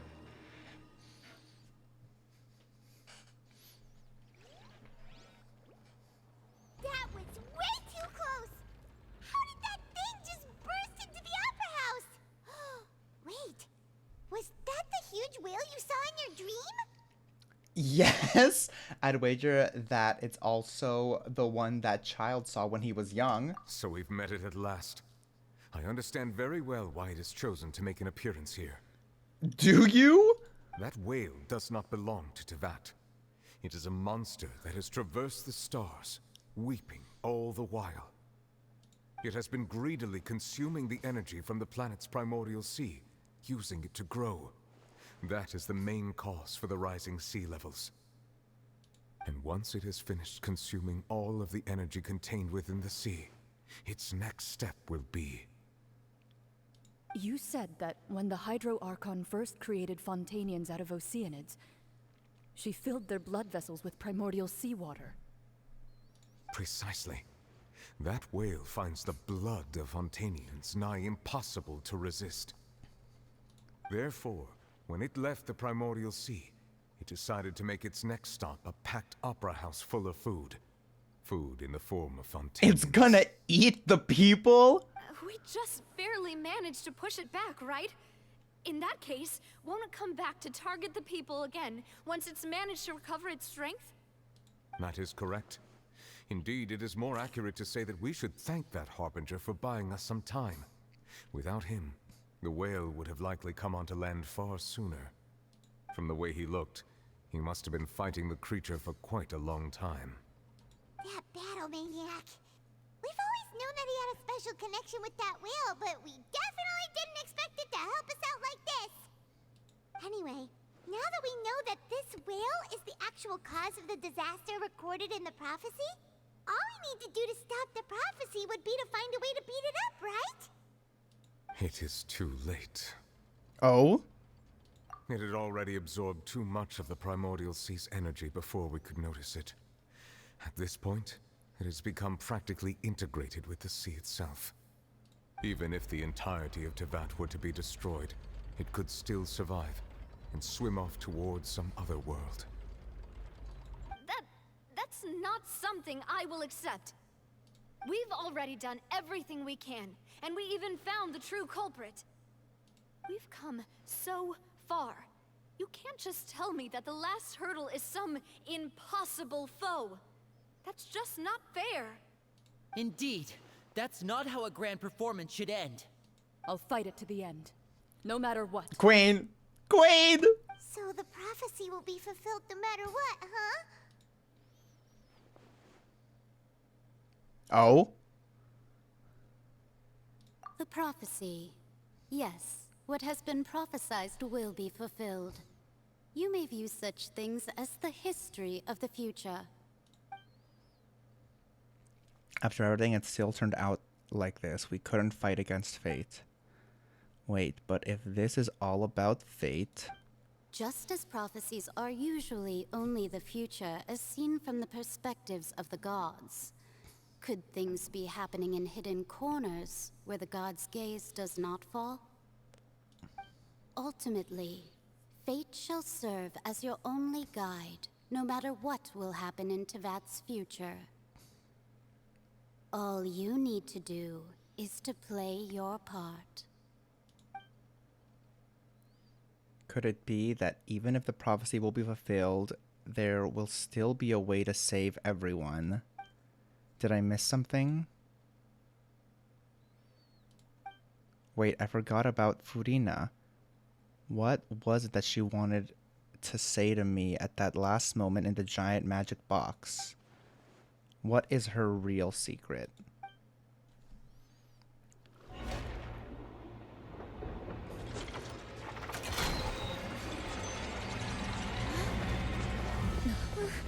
What's happening with the oratories? I believe it is preparing to carry out the death sentence.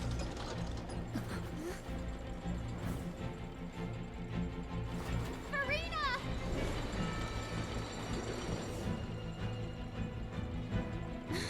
No, I still need answers.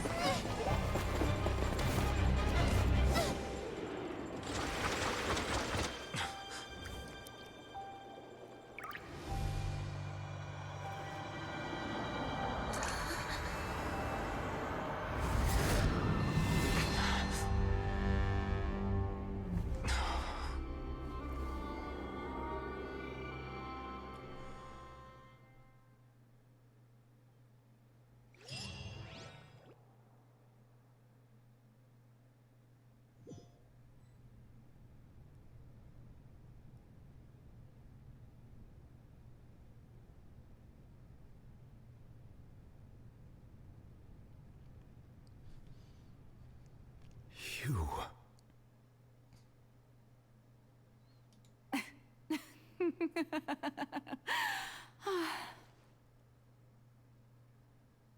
Sorry. That shocked expression on your face is just too amusing. I couldn't help myself. Furina? You are not Furina. Who are you? Ah, the sweet sound of bewilderment. Marvelous. A sure sign that my attempt to deceive everyone was a resounding success. But to answer your question, I am Focalor. You know, the god.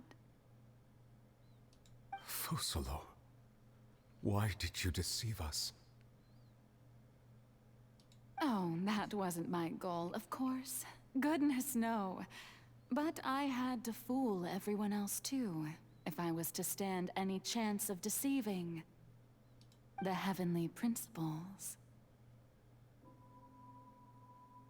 Deceiving the heavenly principles? It's all because of that pernicious prophecy. Dreadful, wasn't it? Everyone doomed to dissolve. Fontaine condemned to be flooded.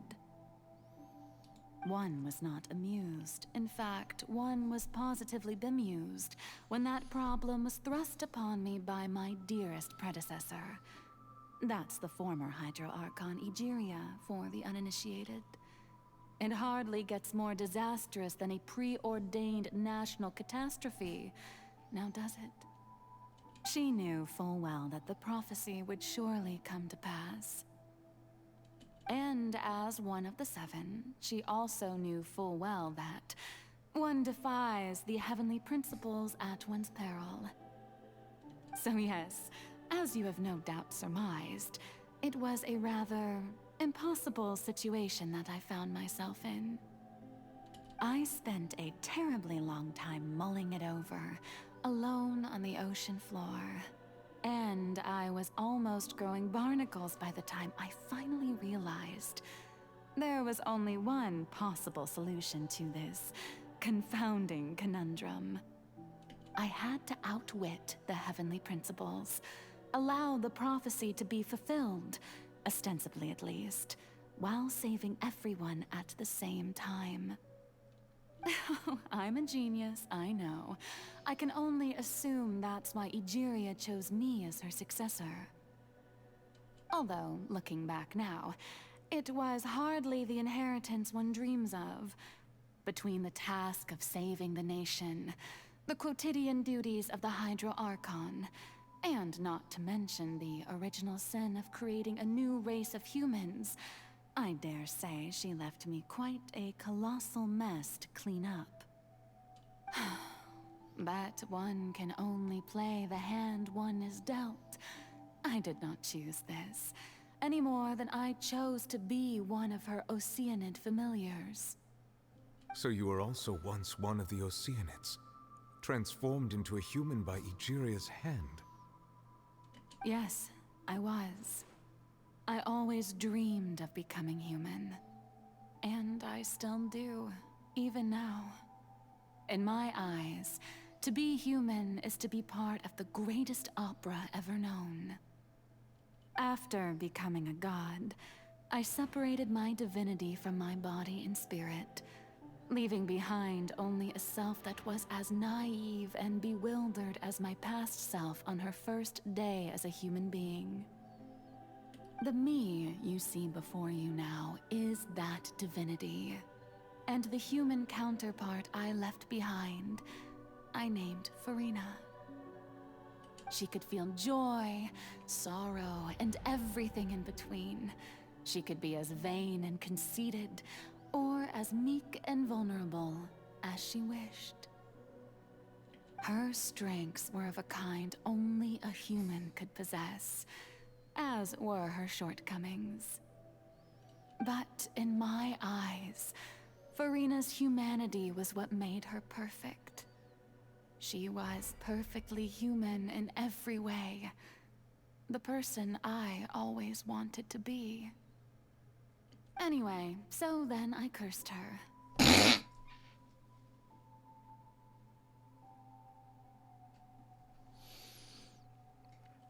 all part of the plan, of course. The plan to deceive the heavenly principles.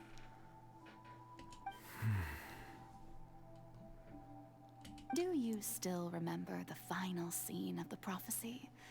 The Hydra Archon, alone, weeping on her throne. In order that the prophecy might appear fulfilled, I invited Furina to be an actress, to play the part of the Hydra Archon in the prophecy. Under the curse I placed on her, so long as I, Focalor's divinity, continued to exist, she could not die. But nor was she free to live her life in the pursuit of happiness. Instead, she was forced to take the stage in the opera house, to embrace the role of leading lady, to forever play the part of the god from the prophecy, all to create a deceitful appearance of that prophecy coming to pass. I suppose now you probably understand why your court is called the Opera Epiclese. But Furina is only human, isn't she?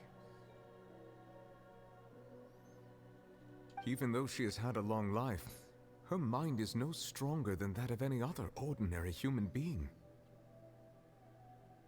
I cannot begin to fathom what she has had to endure. It must have been torture for her. It has indeed.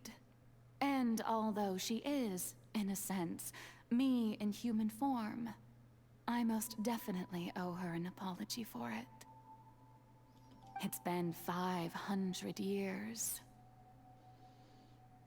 And all along, she's been playing her part in the most unimaginably long, unbearably lonely, and agonizingly painful opera of all time.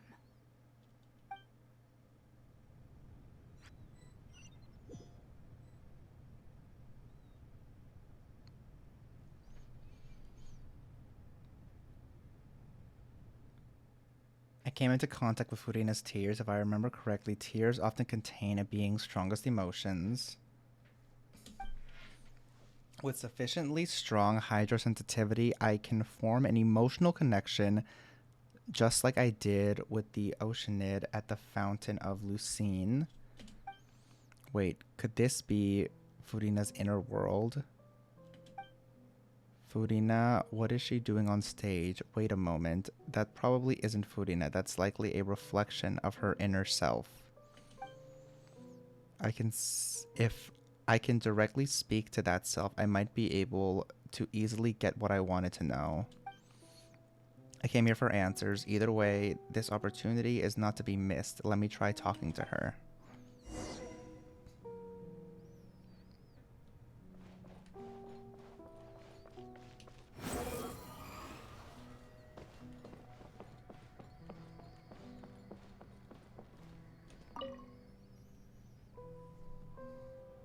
Oh, who permitted you to come onto the stage?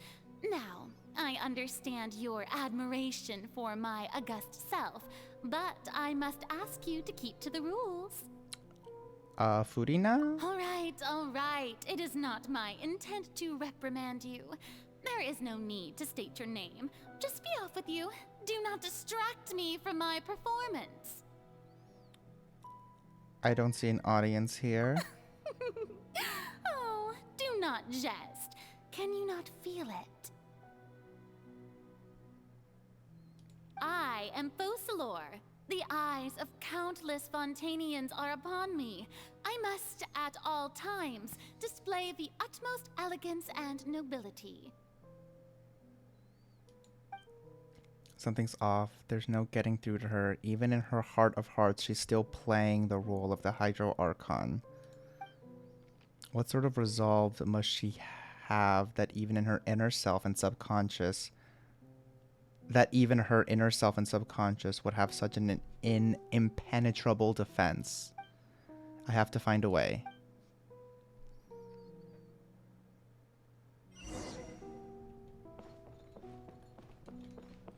Oh, turning off the lights. Dear audience, The performance is experiencing a technical difficulty, but worry not.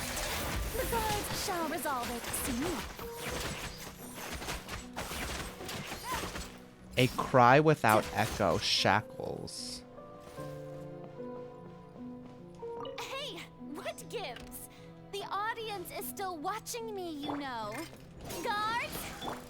Wait, where are the guards? A silence without end, chains.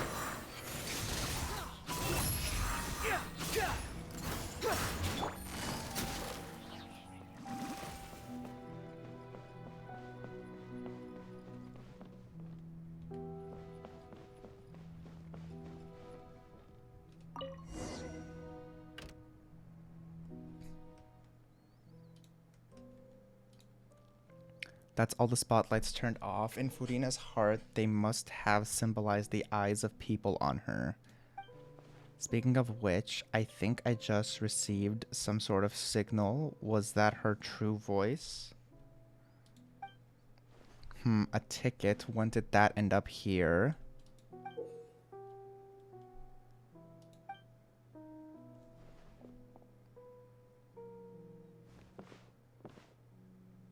Either way, it looks like the show is about to begin. In that case, show me how you truly feel, Furina. Scene 1, before a mirror, Furina.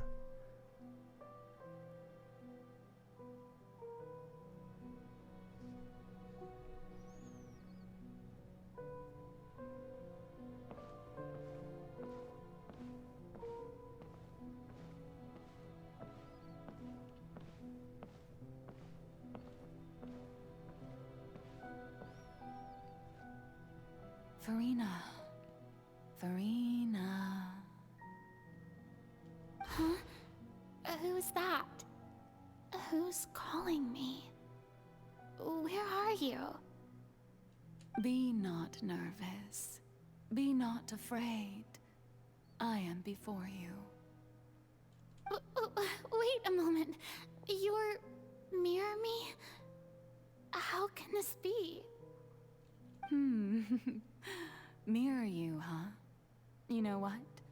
That's not bad. Let's go with that. Mirror me. What do you wish to say? The prophecy.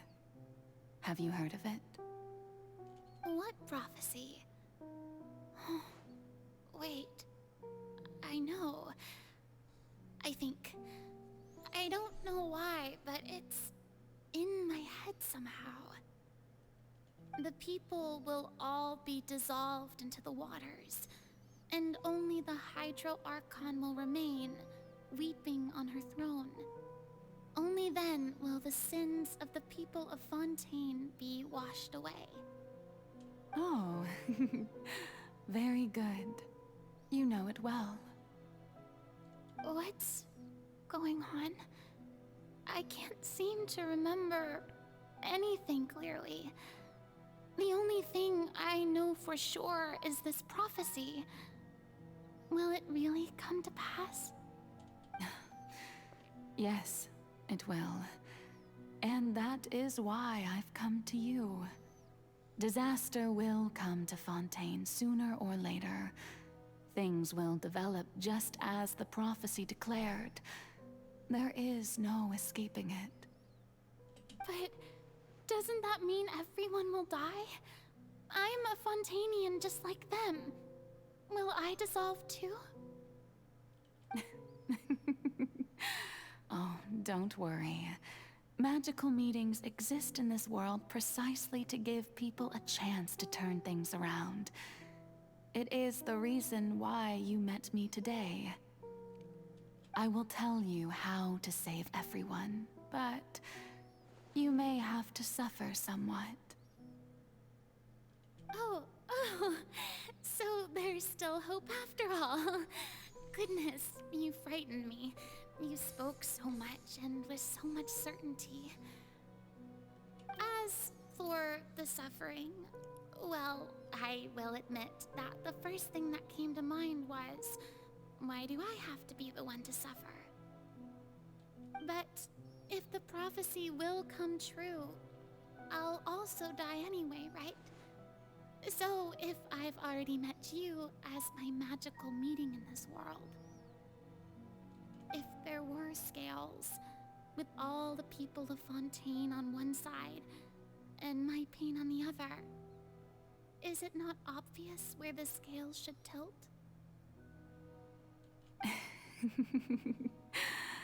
You truly are the perfect human, my ideal. I suppose this would also be the justice that belongs to you. Huh? Don't worry, it's nothing. Listen well. Fontaine has just lost its Hydro Archon. I need you to play a role, that of the new Archon. Play as a god? That's right. You must begin a never-ending masquerade. You must never let anyone suspect your identity. If you can keep it up, then I shall have my way of defying this prophecy.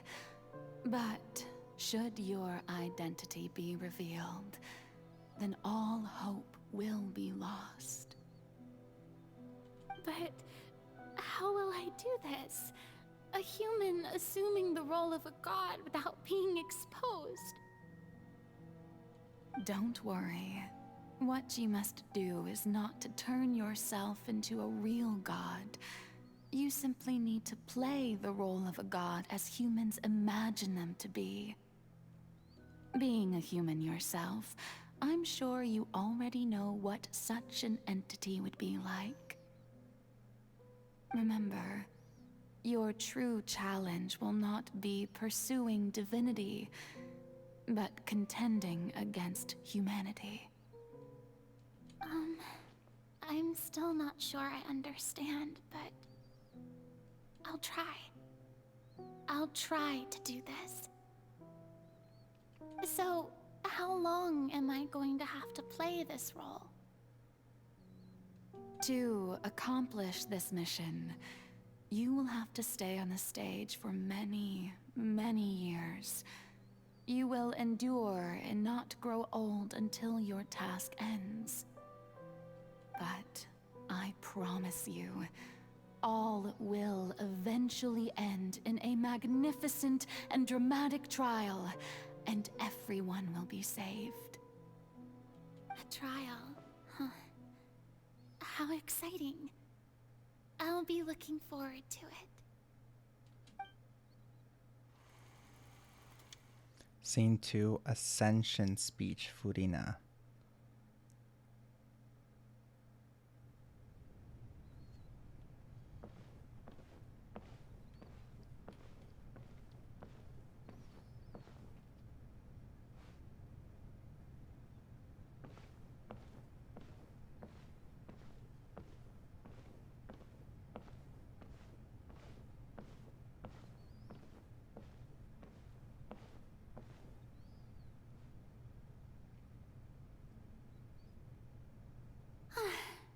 The Maison Cardinalise has announced my accession.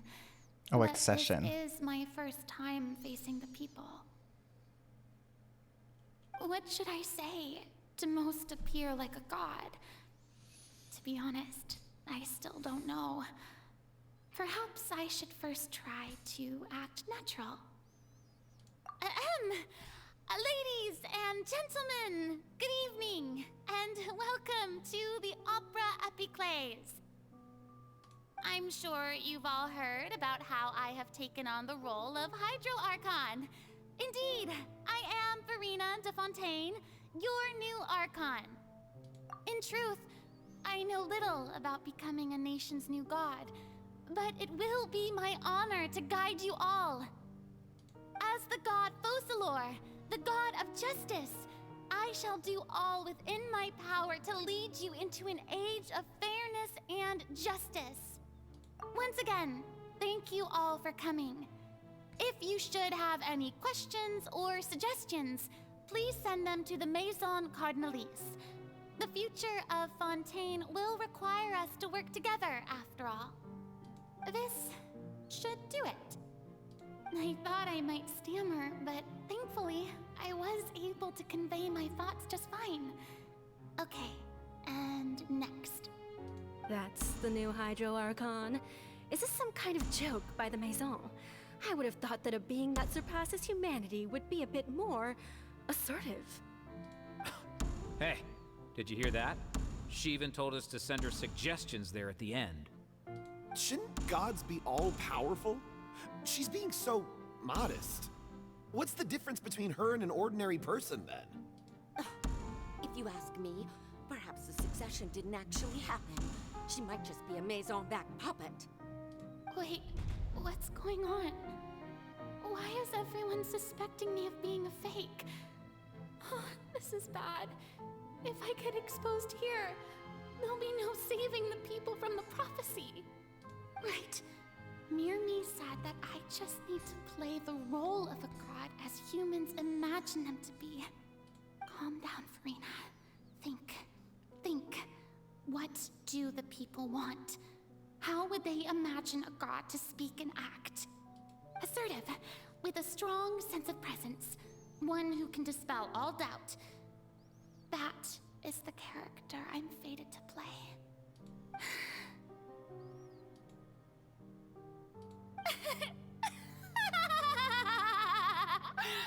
Oh, very good, my people.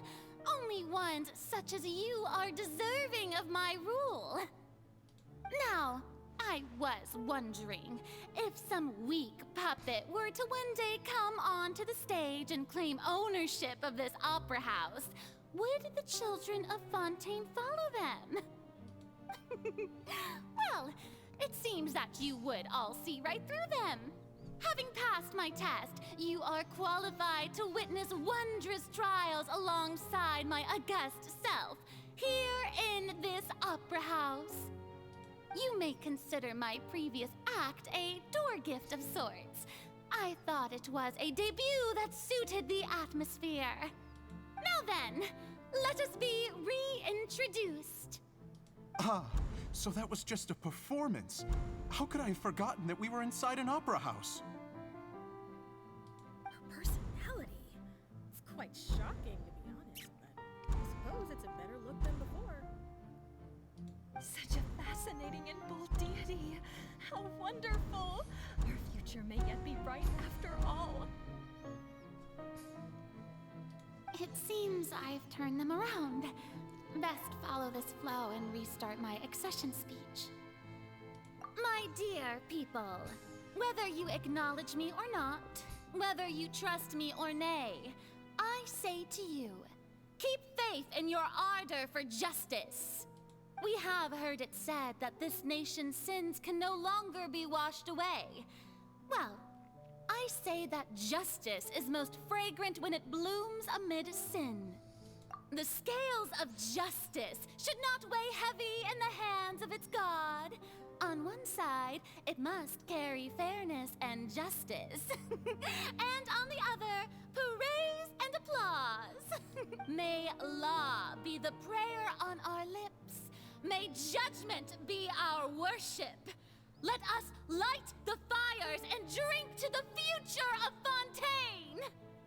There is no trouble in this world that justice cannot solve.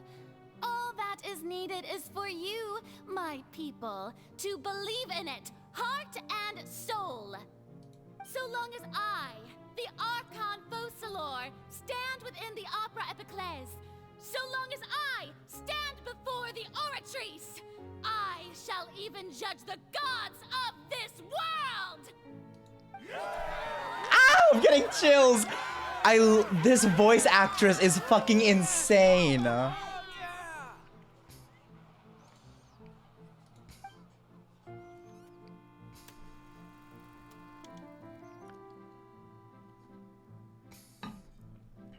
Opera house. Opera house. Oh, here we go. Here we go.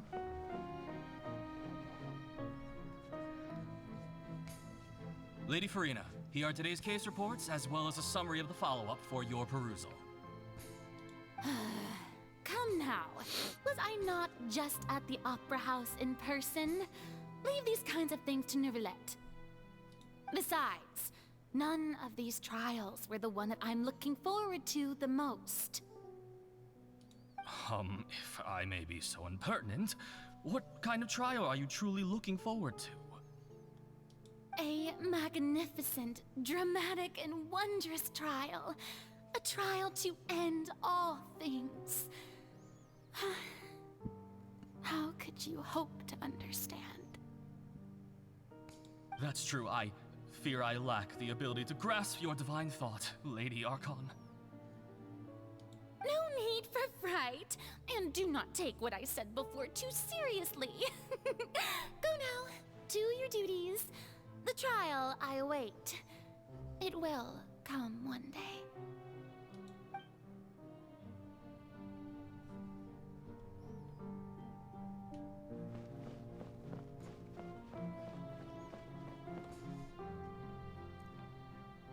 Lady Furina, I don't know what to say.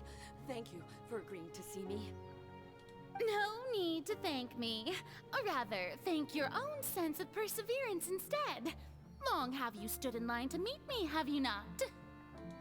Oh, I'm afraid that's just an inevitable consequence of my divine charm.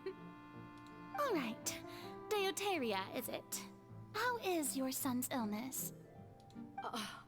You remembered me, and you knew of my family, too. He is doing much better now. In fact, he is far more of an ardent believer than I. He was the one who forced me to seek an audience with you, and to bring your words back to him. Oh, good. Very good. If this should happen again in the future, please do not hesitate to come and tell me. Going down to citizens' homes every so often, while not usual practice, should serve as a fine change of pace. You're such a gentle and wise god. Thank you once again, on behalf of my son.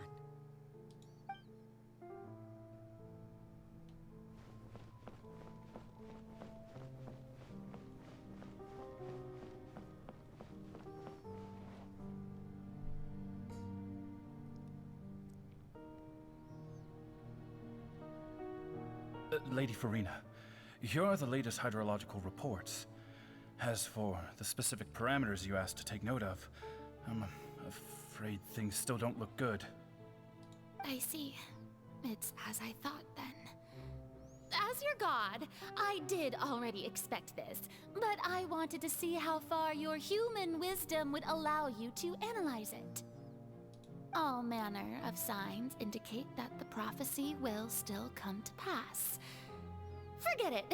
That's not something you need to worry about right now. Well, as I understand it, the Fontaine Research Institute is also trying to find a way to counter the rising water levels. Really? Have they found anything? I'm afraid that they haven't found any effective solution thus far. Is that so? Well, no wonder. This issue has reached the realm of the gods, after all. Still, their spirit is praiseworthy.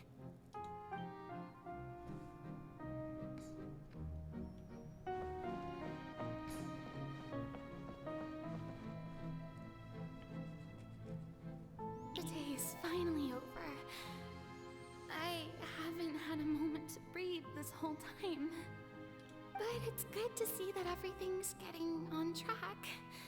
There are no longer any voices of suspicion. Maybe this is fine. I just need to keep going, and everyone will be saved.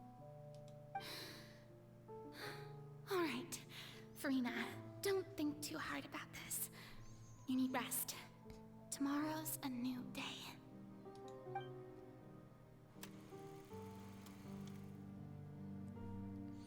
Opera House. Scene 4. Lady Furina, here are the new trial reports for the latest cases, as well as a summary of the follow-up. There'll be no need for that. I've seen them already. There's no need to go back over scenes I've witnessed in person before.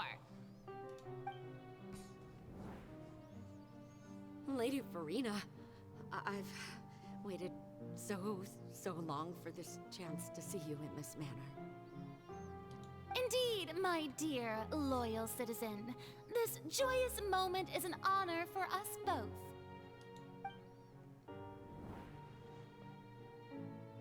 Lady Furina, we're detecting significant hydrological anomalies near Poisson. Understood. Keep monitoring. Keep me informed should anything come up at the Institute.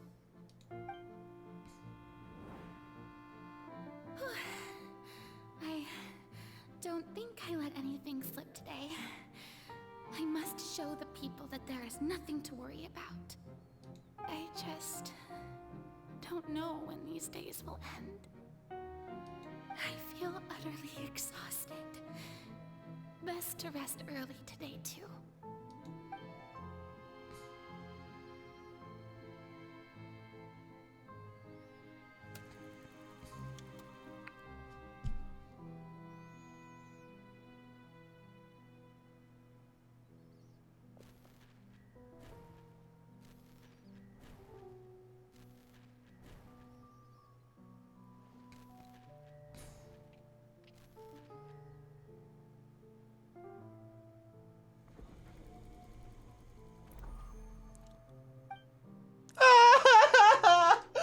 Oh my god. Lady Furina, it's like a dream being able to speak with you up close like this. I've heard that the first member of our family who was honored to receive an audience with you was Madame Deoteria, almost 20 generations ago. And what a fine family yours is indeed. It brings me great joy to meet such a faithful believer, a descendant of a line most ardent. Surely you exaggerate, Lady Furina. My lady? What is it, good citizen? Oh, are you crying? Uh-huh. Oh, really now? I didn't even notice. This must be the overflow of hydro from my person. Well, can't quite help being the god whose dominion is the waters, can I? No wonder. No wonder. A manifestation of your power, then. Oh, Archon, I am honored to have witnessed it. Honored indeed.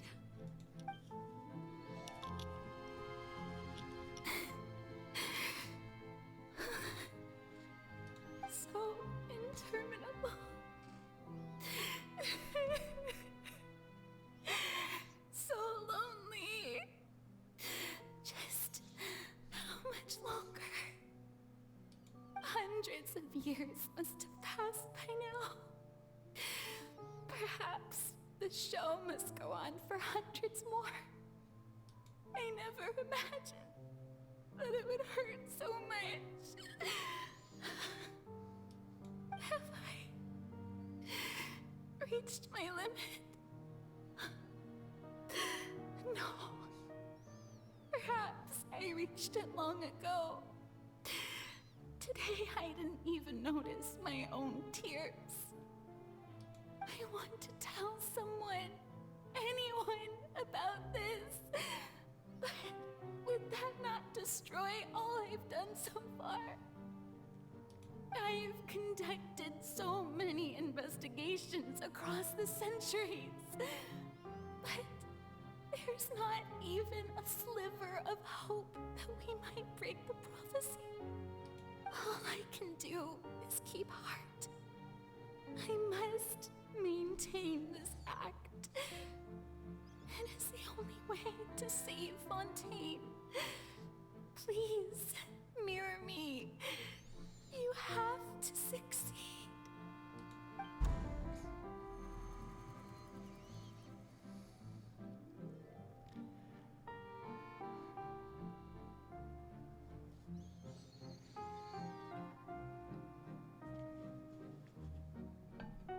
Furina, you don't have to shoulder this burden alone.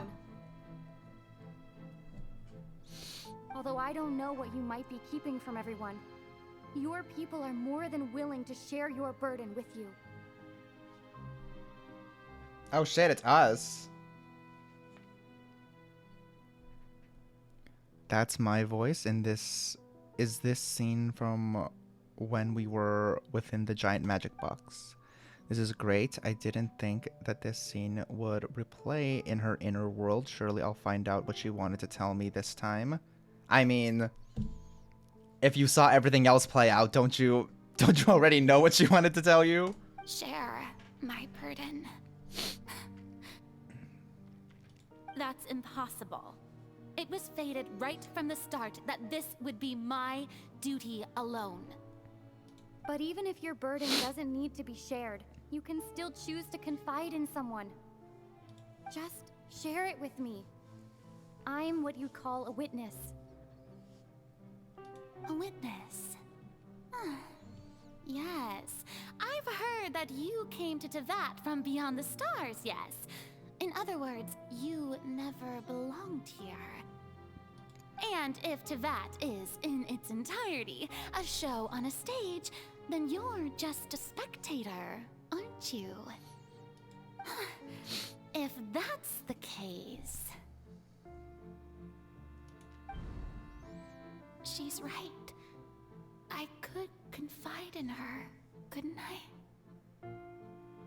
But if things don't play out as expected, the people of Fontaine will be the ones to pay the price.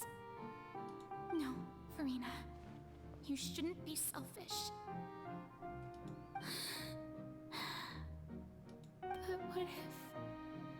But what if it's really alright? Furina, you've worked so hard for so long. Surely it would be okay to put yourself first for once. Just this once. Is it such an outrageous thing to do anyway?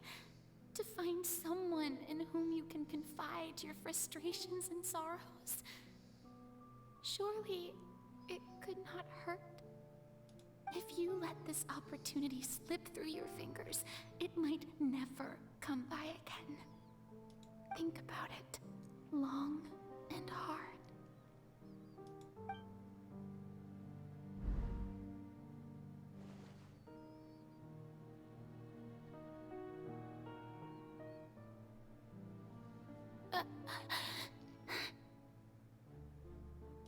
No, I have nothing to say.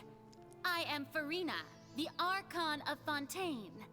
Everything will surely get better. Ah!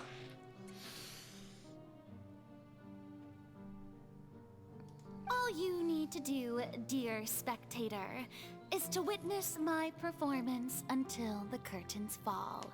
She is that bitch. She's that bitch. She really is.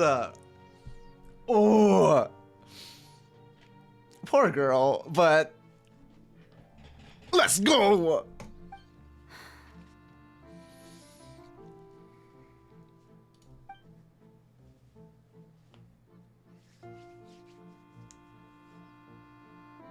Fine.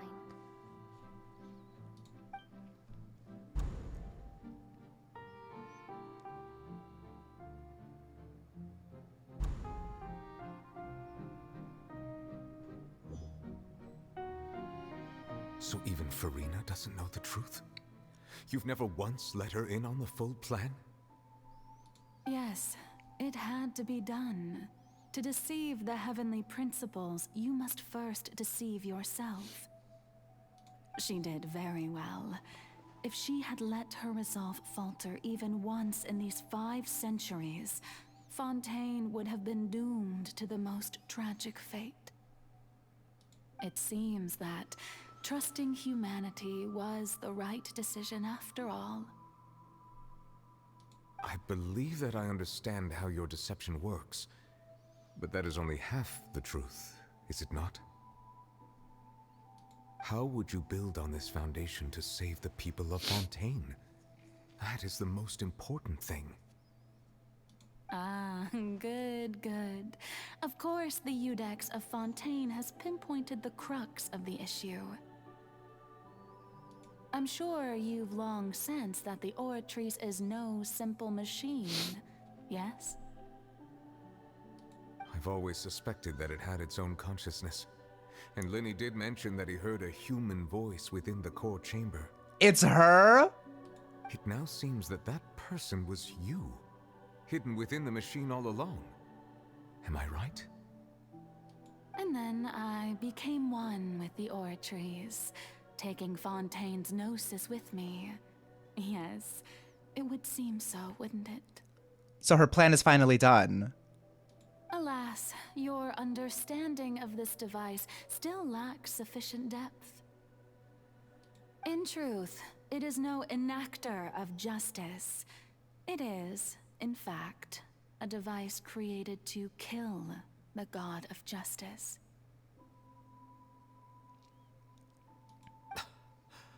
I beg your pardon? Oh, you have it. And to be more precise, not only will the Oratrice take down the god of justice, it will also take down the divine throne upon which she has been placed. I mean, did you think I would be the sort to enjoy peaceful repose while Furina suffered? My work over these last 500 years has been to constantly accumulate indemnitium within the Oratrice. But really, some have already discovered that only a small fraction of the energy generated by the device was ever used to provide power to Fontaine. The vast majority had to be, accumulated to enact this death sentence. It was all a part of your plan then? Both the trial and the sentence? Indeed. This power, accrued over 5 centuries, could have sustained Fontainians for millennia, had it only been used for that purpose. Almost all of it has now been stored within the Oratrice. But only power of this magnitude could hope to destroy the Hydro Archon's divine throne, shaking the rules established by Celestia, and breaking through the institution that is the Seven. So the Oratrice's call for death was for neither Furina nor Focalor, but for the Hydro Archon. The destruction of that divine throne. If I do not misunderstand your intent, you must be... Returning what's rightfully yours to you, of course. In other words, this was all done to return the authority of the Hydro Archon to the Hydro Dragon of this planet. But...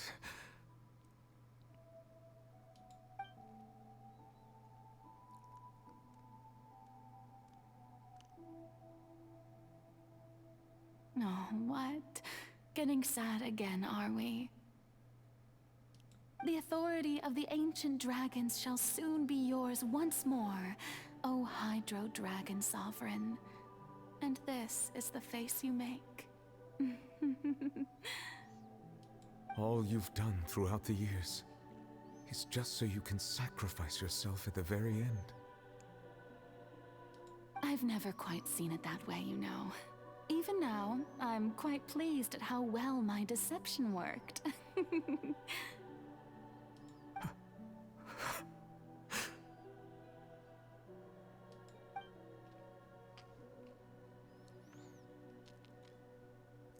Hydro Dragon, don't cry.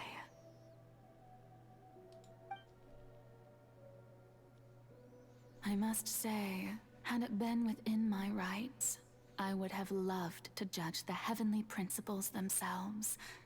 Were they not guilty of essentially the same crime? Egeria stole the power of the primordial sea.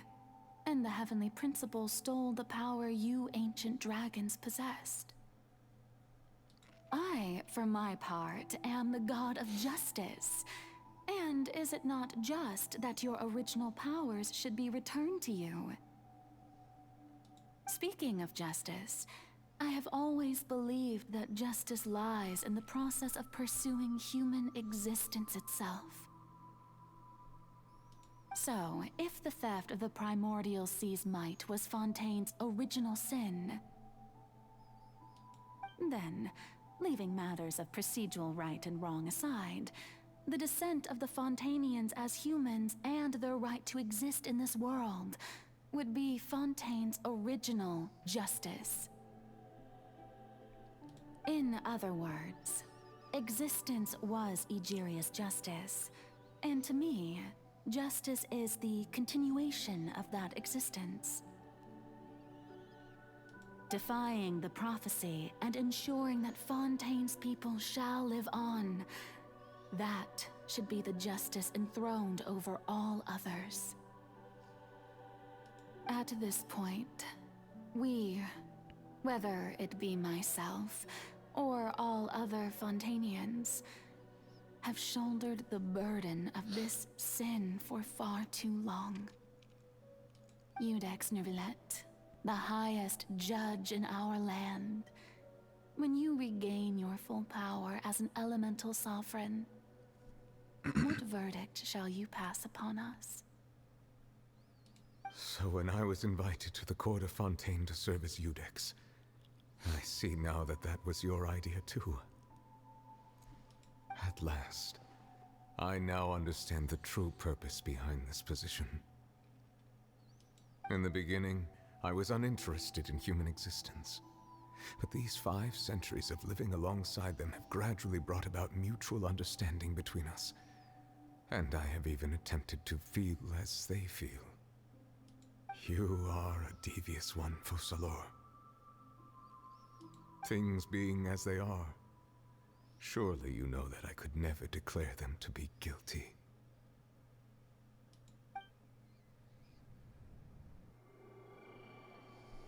Here it comes.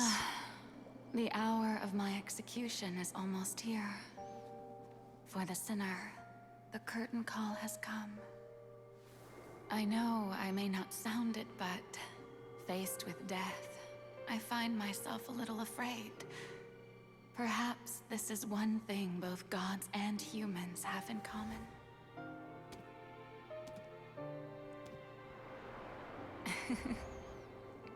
Farewell, Neuvillette. I hope you've enjoyed the part you played these 500 years.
I, Iudex Neuvillette, Hereby declare, people of Fontaine, your sins are forgiven.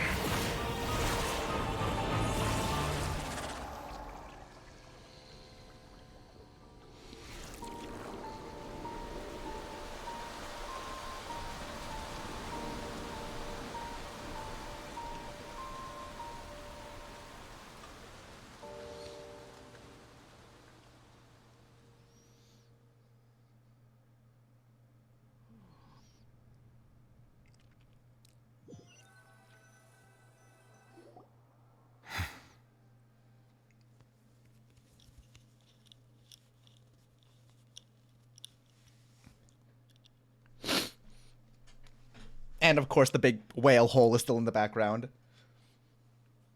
That was so much to take in all at once. Like, that was so much. I get it. But that was so much. And Jesus, that was a bit of a emotional roller coaster, if I do say so. I love her. I love both of them. Both Furina and Focalors.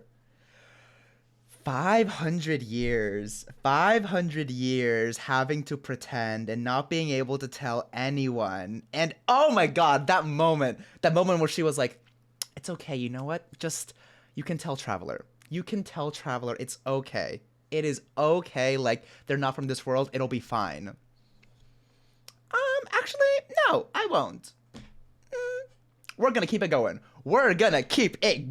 She's so, for a while, for the longest time, like around halfway, honestly, before that, I was like, I don't know how this is all gonna come together. Like, there's so many questions, and I don't know how I don't know how it's gonna be satisfying for me. But they wrapped it all up there, and I was like, I get it! It all makes sense! Oh my god. Oh. And the fact that we're not even done yet either. We still have the whale to deal with. What just happened? Has the death sentence been carried out? Well, yes. Was that bright light some sort of misdirection? I have a feeling that something huge just happened. Huge? They can't cut me a break. But since we're all still alive and haven't been dissolved, I assume whatever happened was good for us. Yeah. It's time to end this. We must mete out punishment to that beast. All right. Didn't you say just a moment ago that it can't be defeated? Well, I have gained the strength sufficient to deal with it. Through certain means, I now have the ability to separate the power of the Primordial Sea from that creature. Jesus fucking Christ, dude. It's crazy how, like, we already had one entire issue to deal with, which was the prophecy and how do we keep all the people of Fontaine alive. Only for this whale to come in and be a completely separate issue that is also going to potentially end all of the people in Fontaine. Like, they just can't catch a break. We should seize the opportunity to pursue our quarry. You obtained power? Traveler, now that the oratories can no longer function, I require an executor to help me mete out justice.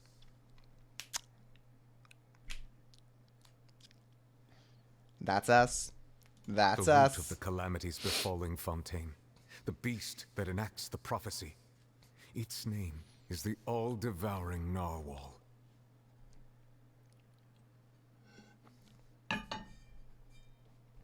Oh. You were the root of the calamities befalling Fontaine, the beast that enacts. Oh, this was the bitch that was supposed to enact the prophecy? Okay, well, never mind. It's all related then. Come with me, traveler. The hour of execution has come. Not what I previously said. We're still in it. Now. Wanderer? Oh, it's because my character.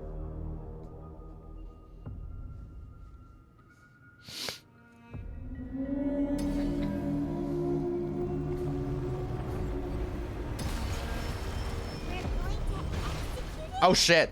Oh shit. I don't even have a healer. I've already done my best to separate the power of the primordials. Considering the size of the beast, I cannot reach it. This is not the team. This is not the team. Yes, we can find a way to attack it from within. I shall Oh, excuse me. part of the ancient dragon's power. We shall look for an opening together.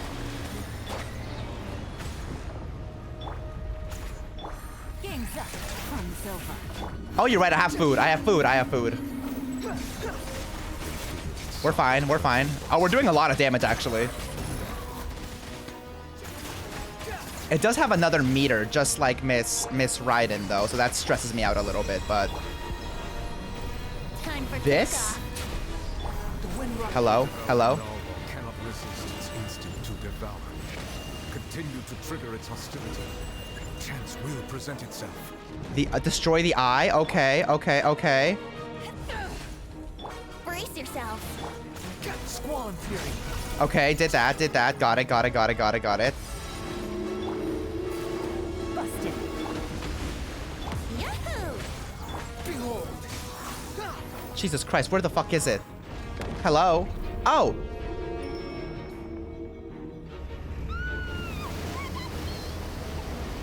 I guess I just have to get eaten.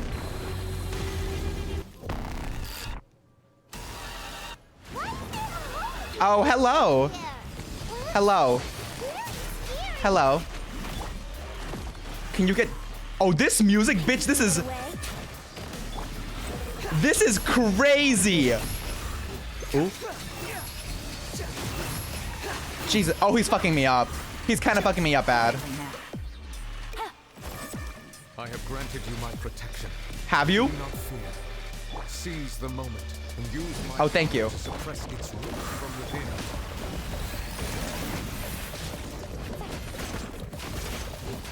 Please, please, please, please, please, please, please. Brace yourself. Can we? Okay, thank God. Squall and Fury. Oh, was that not it?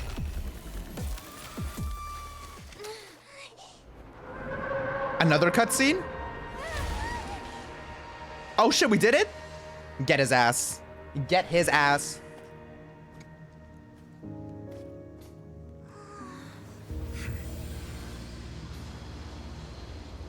He's gonna suck up the whale?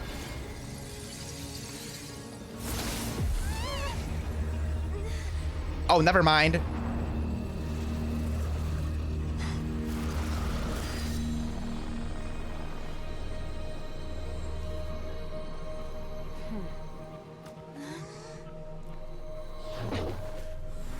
Shit. Ah!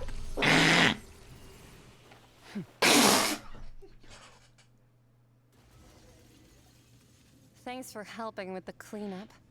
Should have been my job, but oh well.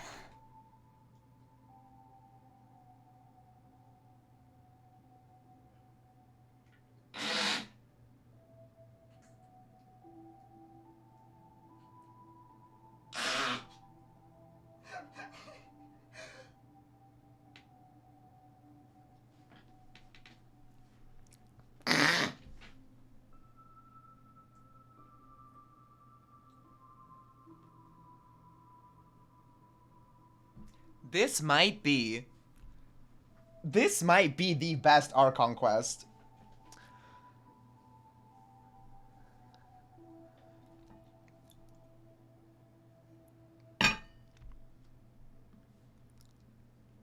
Hey, Queen! It was just supposed to be a short private training session for me. I didn't think that my disciple and my master's pet would start brawling in the meantime. Hello? Well, actually, I had a feeling that it would happen at some point, but they bumped into one another earlier than I thought. What a blunder. I suppose I'll have to swing my sword 3 million times as penance. That's Master's pet. That power. Who are you exactly? Hyman has an idea. From what she said earlier, she must be Child's master. Skirk, right? It's just that he gave us the impression that she was the less talkative person. I simply did not have anything to say to the weak. But you, on the other hand, managed to defeat the all-devouring narwhal without using power from beyond this world. So you may speak to me as equals. Oh my god, her shoes and these oh my god. What sort of person? I have to agree. It's a strange use of a planet's primordial waters just to raise an all-devouring narwhal. That kind of power is wasted on it. It's not cooperative. It eats too much. And I have more important things to do with my time than pet sitting. The only thing that creature has going for it is its looks. Oh my god, the fact that we had been building up to her for so long, and then she literally just hits us with, oh yeah, my master's pet. There's another... There's more. Oh my god. All in all, it fails as a pet. Lord. Oh yes, the thrice Skirk. Miss Skirk? I think you might have missed the point. The point being? Well, being that this pet almost destroyed an entire nation. Well, yes. So what sort of person is your master? Well, Child's master's master. Wait, is that right? Let's get into that. Yeah, let's get into that. Oh, right. So you don't know him. Sorry, I assumed you did. And it's a man. I didn't see that one coming. His name is Sertologi. Sertologi. Sounds tasty. I am unfamiliar with that name. Yeah, I mean, that's not shocking. Huh. So Master is insufficiently famous. Ooh, embarrassing. How should I describe him then? Have you heard of the name the Fowl? Sounds like child. The Fowl? Foul Still indeed. nothing? Well, how about the Visionary? Vetterfulnir then? Or Gold Rhine-daughter? Well,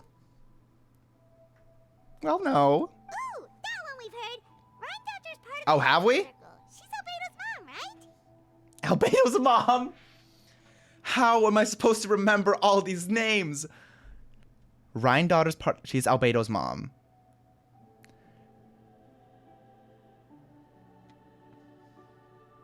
Oh, so you do know that name. To be honest, I also heard all of those names and titles from my master. I don't actually know them either. What? But I suppose you understand now, yes? My master is likely a similar sort to Rhine-daughter. They are both pursuing some form of perfection.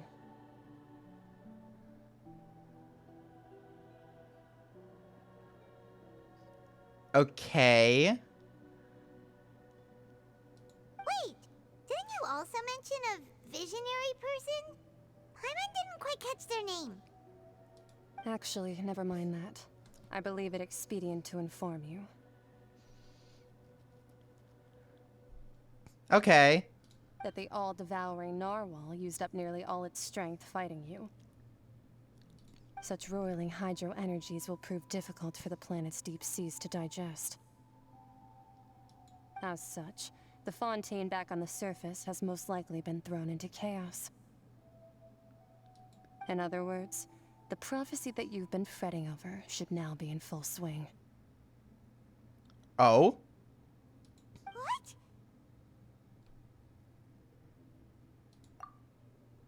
It is natural after the prophecy will surely come true. We knew this and accepted it. However... Not to worry. Focalor has already managed to deceive the heavenly principles. Okay. In the end, the people will all be dissolved into the waters, and only Furina will remain, weeping on her throne.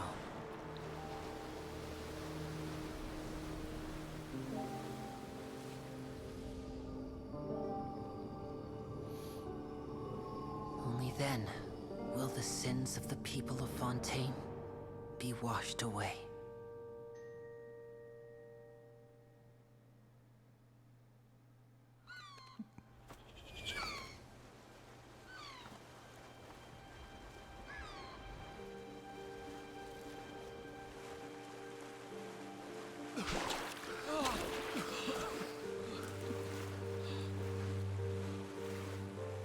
Hey!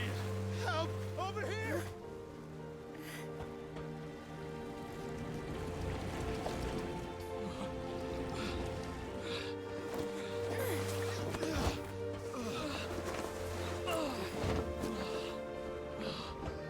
Okay, I thought I understood it. Now I'm lost again.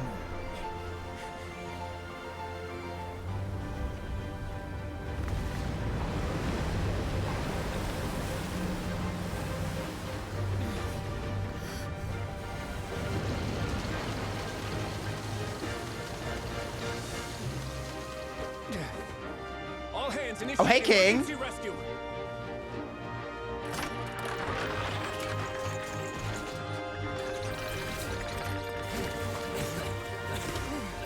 Hurry!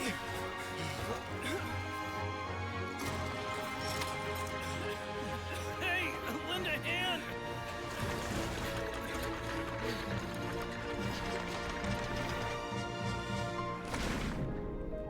There he is.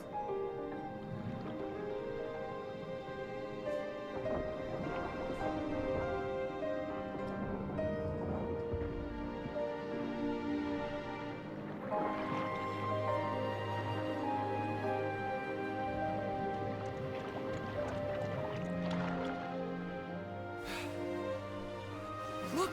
The water's receding! It's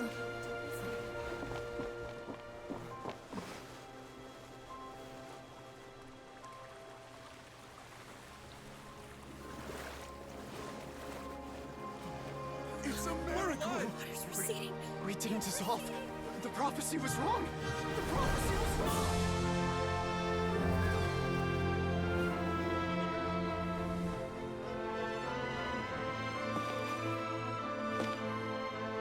Hey, Queen. Are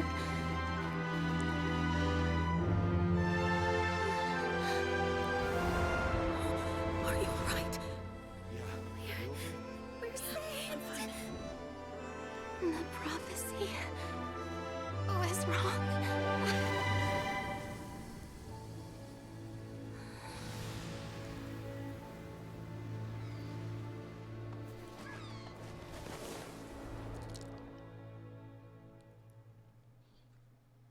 There's no such...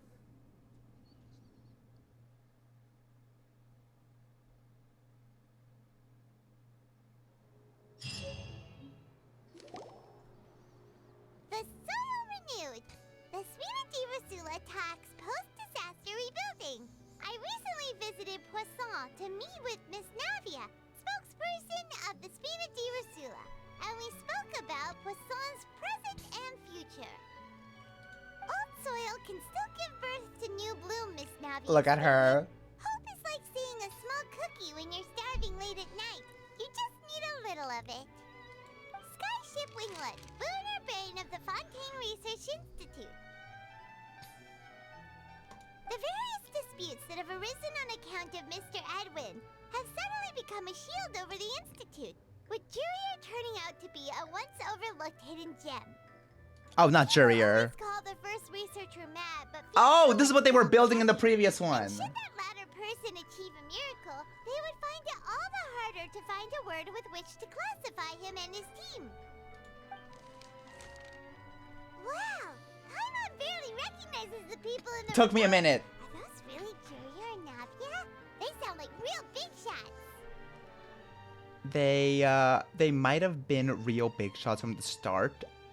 We just didn't meet them in that capacity. What do you think? Pretty enthralling, huh? She's very quick with it. Stamford's idea was pretty simple. with a disaster just having passed, we would print a free edition packed to the margins with good news to calm people down. The value for these big scoops lies in their inevitable follow-ups. We'll publish further reports and go into the stories behind those people. Edwin's assistant, Jurier, created a true flying ship, while Navia is leading people in the reconstruction of their home. I'm sure that these stories could draw even your well-traveled eye. Hyman's curious too! Wait a minute. Didn't we watch everything happen from start to finish? What's there to be curious about? And that's exactly why I'd like you to come conduct interviews with me. Oh my god. Best incubators of news, if you haven't noticed. And also, with you around, I'm sure I'll get to see that Duke. Are you sure? Hasn't he turned you down several times already? Oh, this time will be different. There we go. Let's head to Poisson first, and then make a trip to the fortress. There are some things you'll only know when you get there. All right. All right. And we got a little whale egg, cuz they lay those. Where to? Over here, over here, over here, over here, over here. Now what is that? Oh, Poisson. Poisson. Poisson. Boom. The wind does indeed rise. Dude, I was stressed during that fucking narwhal battle. Thank God we didn't need to fight all of it, because if Skirk had not come in, I feared I would have been ended.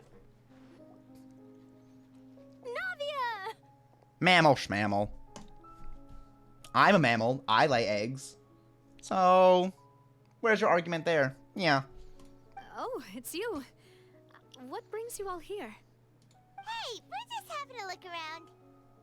I'm here to update myself on how things are going here. Oh, the Fatui are here too. The Fatui of Fatus.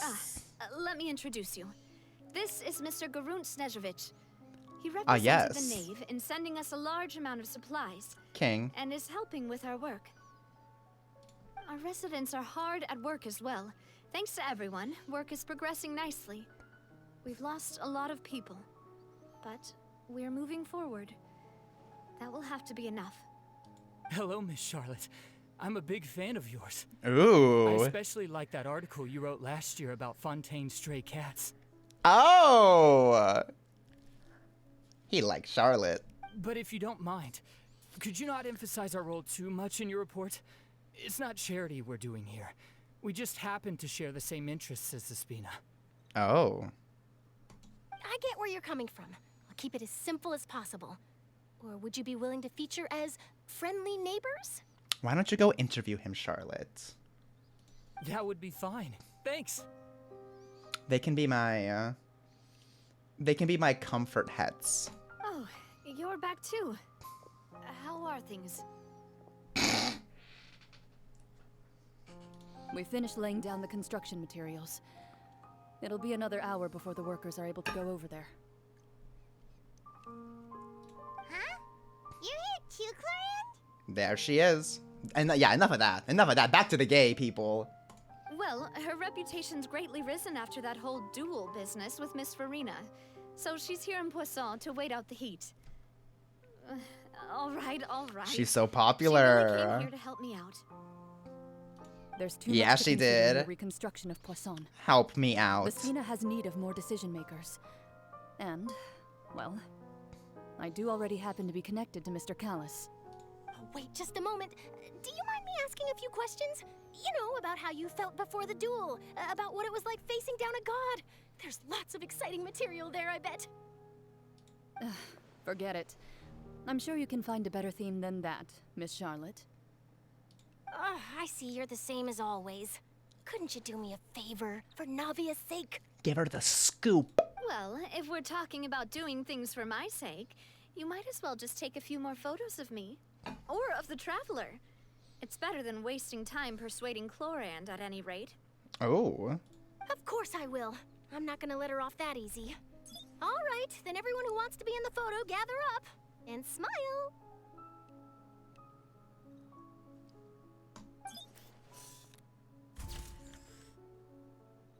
Cute. How did it go? Was it a good shot? Did Paimon look cute in it? Not bad. Your addition really helped the composition of the picture. All right, hang on a moment. Let me snap a few more shots. So busy. All right, that should do it. I'll be back here later anyway, so let's call it a day. Let's. You're very quick. Can he leave? Like, we have I'm not gonna say my favorite lesbian duo, okay? Okay.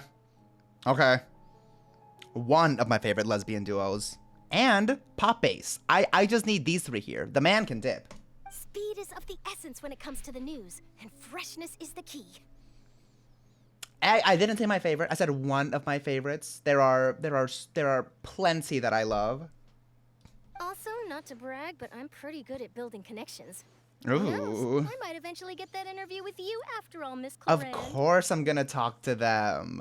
Wow, you really do have that never say die spirit. I'm impressed. She's impressed. I'll hazard a guess that this is how you got that interview at the Fortress of Maripede. Whoa, you're well informed. Let me make a guess too.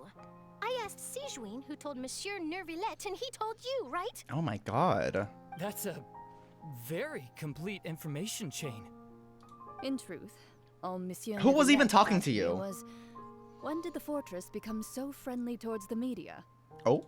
I told him that it was best not to speak too soon. There's no guarantee that Ridesley will make a personal appearance. You're right.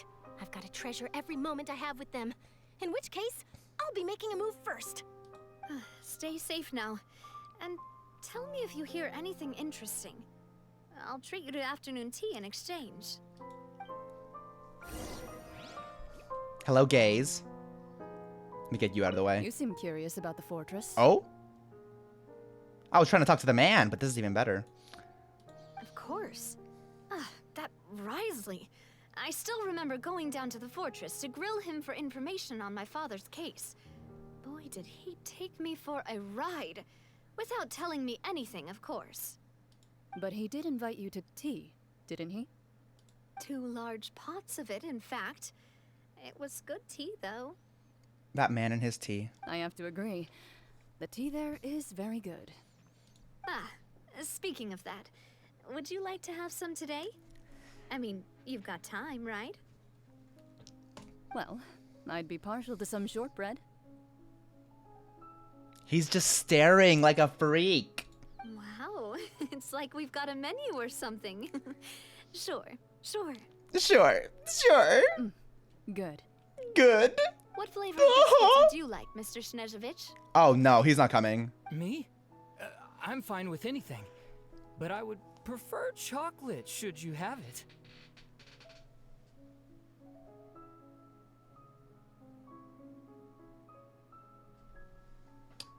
He will be dealt with. All right. Leave it to me. I'll go over the newly arrived supplies with you later, Mr. Snezhevich.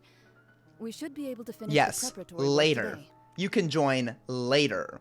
Let the girls have their date. That works great for me. Huh. Is it just me, or did you get a new lipstick?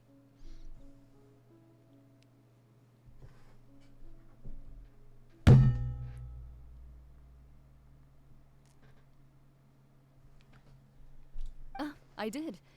It was a gift from Sijuin. Want to give it a try? I think the color would suit you too.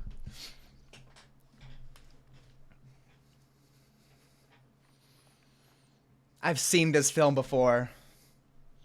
And I did like the ending.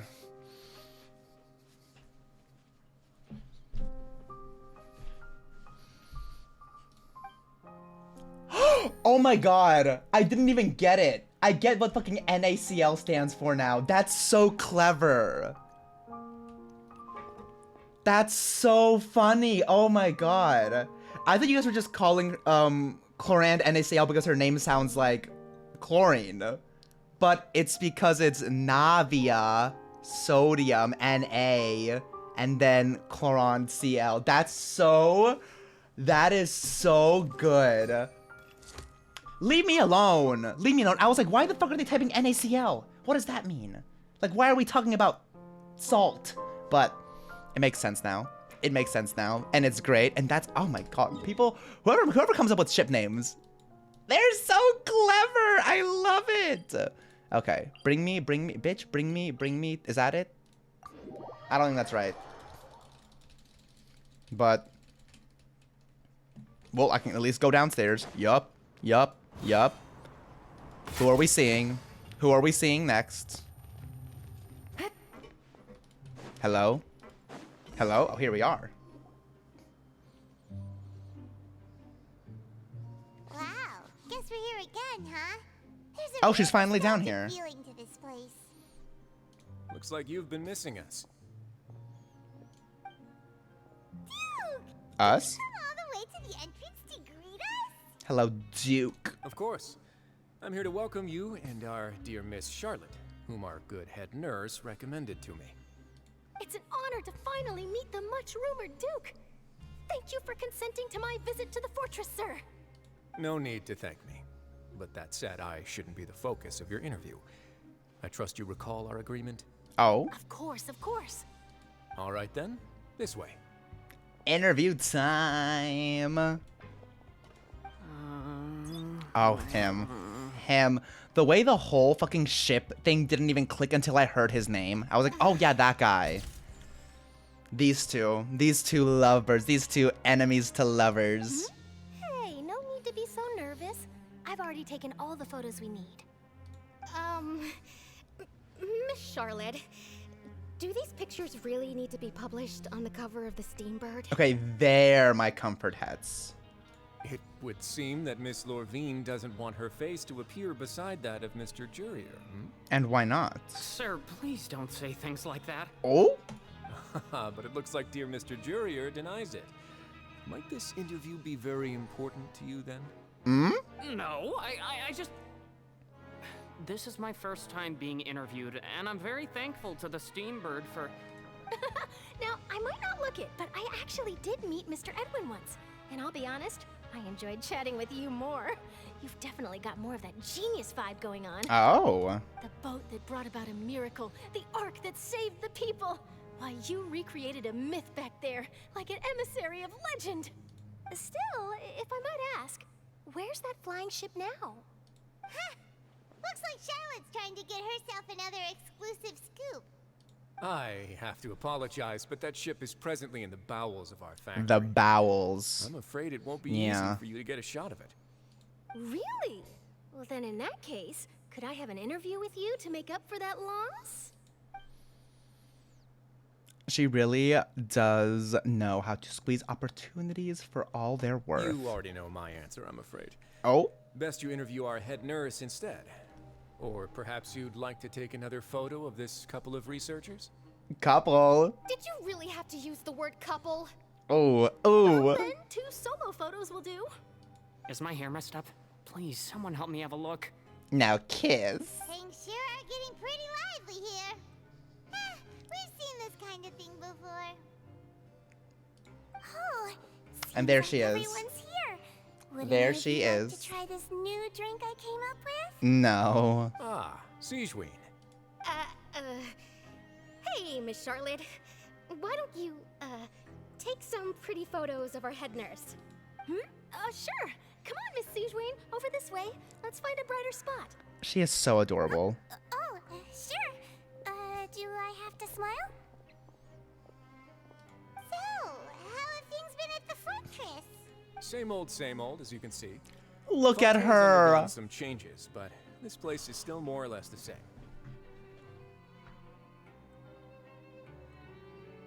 I'm gonna cry. That was the cute. She's so precious. Other than that flying ship, it got a tad too much attention, I think. That's why I decided to let the interview go through. We should direct more public opinions toward the behind-the-scenes heroes. Am I right, Mr. Jurier? Yup. Miss Lorvine? Behind the scenes Kind, heroes. sir. I believe that you too should have your day in the sun. Not that you would want that, which is a pity. I'll just leave the spotlight to you two. You walk with Risley for a while and share news from above ground See? with him. Lots of things happened that day, huh? Well, yes. Anyway, regarding that Harbinger, I'm not sure you remember, but his 3 young followers are still waiting for his return. Oh my god. It's taking me back to when she launched him through that dimensional portal. Bitch, I don't know what the fuck that was. That was... Oh, yes. You sure did win them over, huh? That was so good. I'll tell them that there's good news and bad news. The good being that their boss seems fine, and the bad being that they must face extended sentences for abetting his escape. The bad news is that the boss seems fine, but... Oh, actually, what about you? Are things gonna change for you too? What change can there be? The fortress will keep chugging along, and so will my duties. As to what Miss Furina's departure will mean for the nation, and if our laws and governance will be transformed, we'll leave those to the folks in the overworld. Hey everyone, the photo shoot's done. Yup. Look at her, where's Seedweed? Good. In that case, let's call it a day here. Thanks for your cooperation. Come on, Traveler, let's go. Till next time, everyone. I love how we're Be a just... next time? Oh? Maybe. Who knows? I might write a story about the underwater factory next time. All right, last stop, the docks. Yes. I love how the way we go around and wrap up with everybody is Charlotte wanting to interview everyone. Oh, you know, I'd love to see you in one of Charlotte's photo shoots one day. I would too. Is that really necessary? Our line of work doesn't really require much photographing. Anyways. Precisely because we don't need the picture that they'll have value as keepsakes. You don't really look all that opposed to the idea, you know? She is so... Maybe I'm just happy that I managed to once again avoid the spotlight. I think this interview went well either way. Yes, you successfully kept prying eyes away by using Mr. Jurier and Miss Lorvine as shields. Very good. You should be happy for them. They have a bright future ahead of them. That they do. She is... Okay, let's talk about... I want to talk to the couple. Here are the interview notes. They mentioned that the flying ship may have many uses in the future, and the journalist asked me what I thought of them. Seriously, how would I know anything about that? Flight is just flight. Whether people want to use a flying ship to broadcast good news I don't care about the organize ship. weddings is not I my don't care about... beeswax. Organize weddings? A wedding? Huh.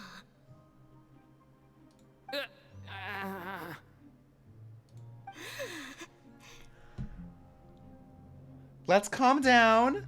Let's take it down a little bit. Why are you looking at me like that? So the flying ship can be used for weddings? I didn't say that. That journalist mentioned it, and what does that have to do with us anyway? True. What does that have to do with us? Oh my god. He's so... And, okay, like, he's... One, he's being dense. Two, he's literally like the... Well, actually, not him being picky and choosy. Wow, sounding like this. Like, come on. She is... Men. Can you believe it? Can you believe it? Okay, where to next? Where to next? I'm assuming now it is time to see the... Oh, where? We're going all the way over here? Oh, are we going all the way to the beginning?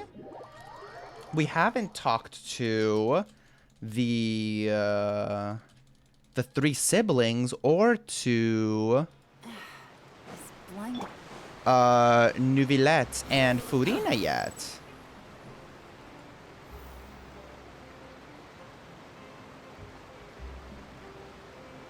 And here is... Who's here? Oh, here are the siblings. Perfect. Okay.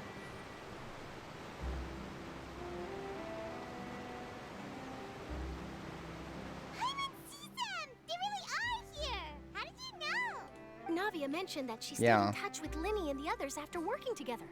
Apparently, they've been at the docks distributing these strange pockets the whole time since. Oh, yes. Traveler, Paimon. Ah, and Miss Charlotte, too. Would you like a magic pocket?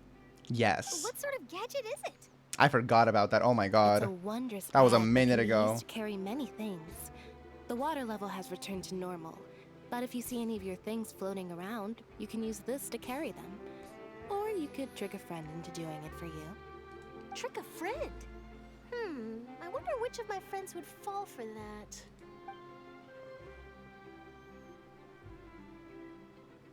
You could just make a friend like Fremine here. Isn't that right, Fremine? I still can't get over the fact that she's a cat. Is this what you meant by, I'll help you make some more friends? To be honest, that sounds pretty sweet. Could I have your contact, please? Sure. Please, write down my address. You sure are working hard to help Fremine socialize. He was the one who proposed doing this. He even wants to assist in our magic shows. Yes, I was planning to first introduce Pear as an assistant, and later Fremine himself. In the future, I think we can leave underwater escape magic to him too. That said, would anyone want to see a diver escape underwater? Don't tell them he's a diver, hello? Oh, it'll work out. Every journey begins with the first step. He'll become a part of our show eventually. Lynette, could you come over? Miss Charlotte says she wants to take a picture of us. Got it. There we go. My, that Charlotte is rather perceptive. She got rid of everyone the moment she realized I had something to say to you. So, how have things been, Traveler? Just living life. Father says that you did a great deal during the latest events. She's very grateful for your contributions to Fontaine. When will we play as Arlecchino? We need more. That's alright. We were more than happy to help. So, what's she doing now? Oh, I guess you haven't heard. Well? After Lady Furina left, Father and Monsieur Neuvillette opened negotiations, during which he gave Fontaine's gnosis to her as a diplomatic gift.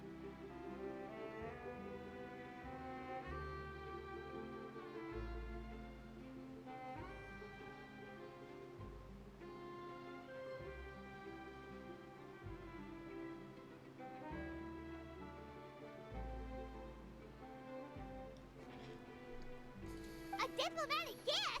A gnosis?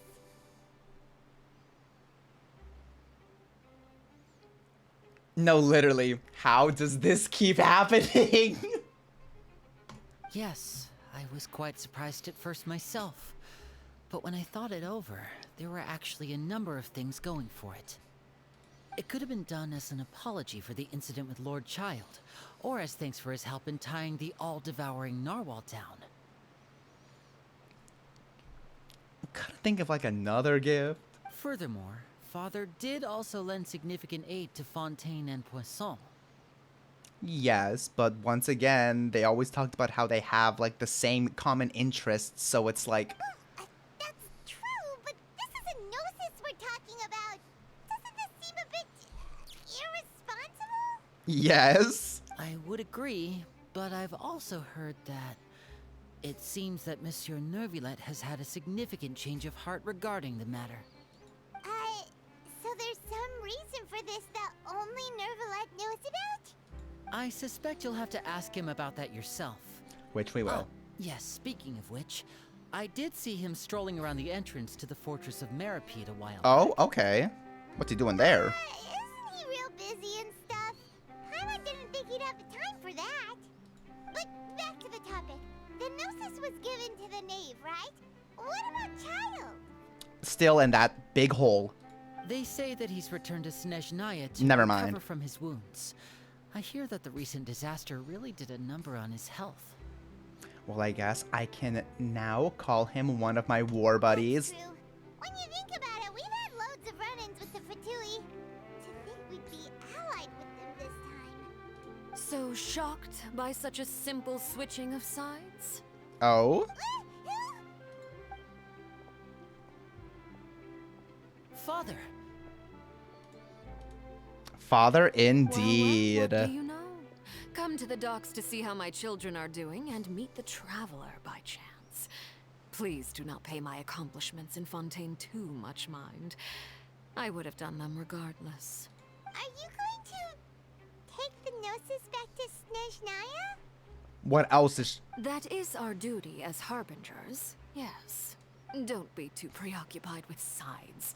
The goal of the Fatui concerns not a single place or person, but the entire world. With such a grand goal in mind, It is inevitable that we must wear many masks. Switching my masks is something I've always done. Will you keep to your position? Well, that depends on many things. No one truly knows what the future holds. What good is honesty if you can't rely on it forever? As for you, I very much look forward to our next collaboration. Oh? Good things cannot be achieved alone, and you've proved yourselves to be great partners. Actually, I just remembered something. Please. No, let's keep it. A vision?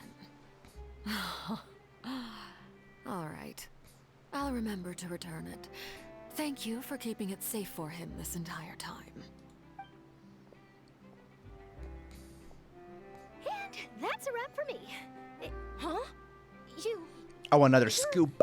Greetings, Miss Journalist. Interview? Hello.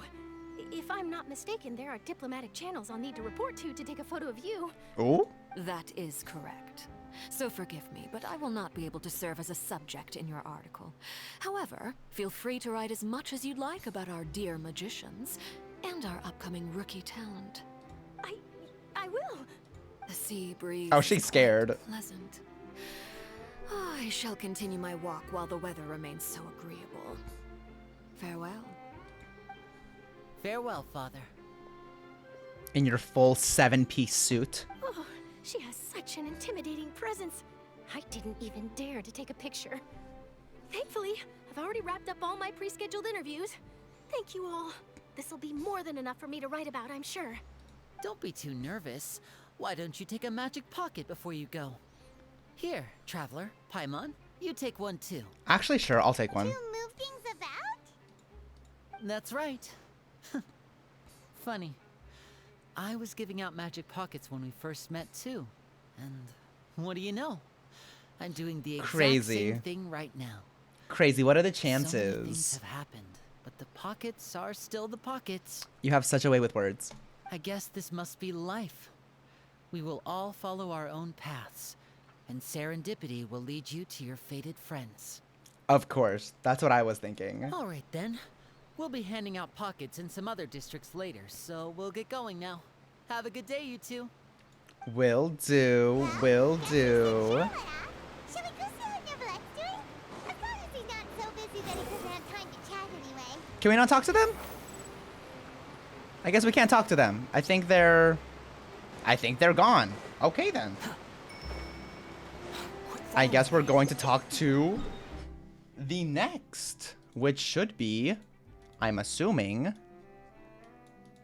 the final two.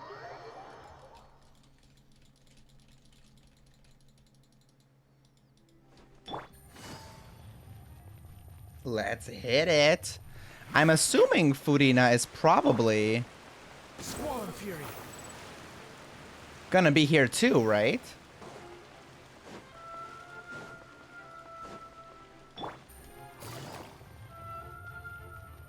Oh no, I forgot. He said he was just here. I wonder where Furina is then.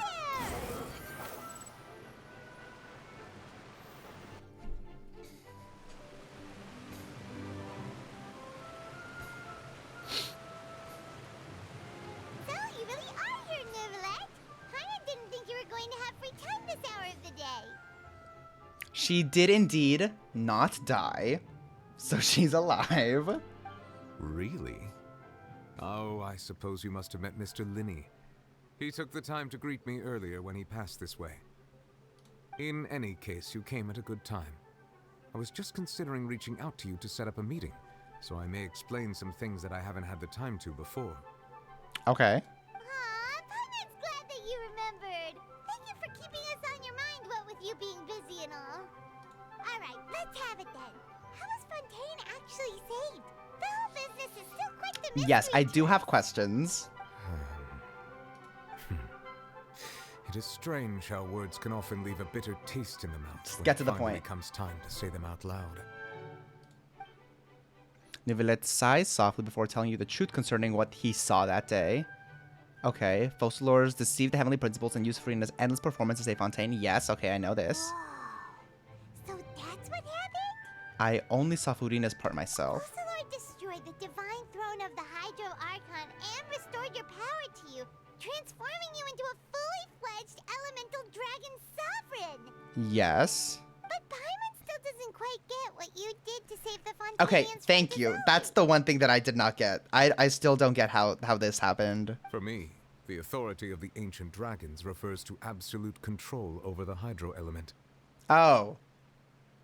Okay. Well, now I get it, I guess. Fontainians were incomplete humans born of Egeria's use of the power of the primordial sea, with constitutions similar to that of mimics. Oh.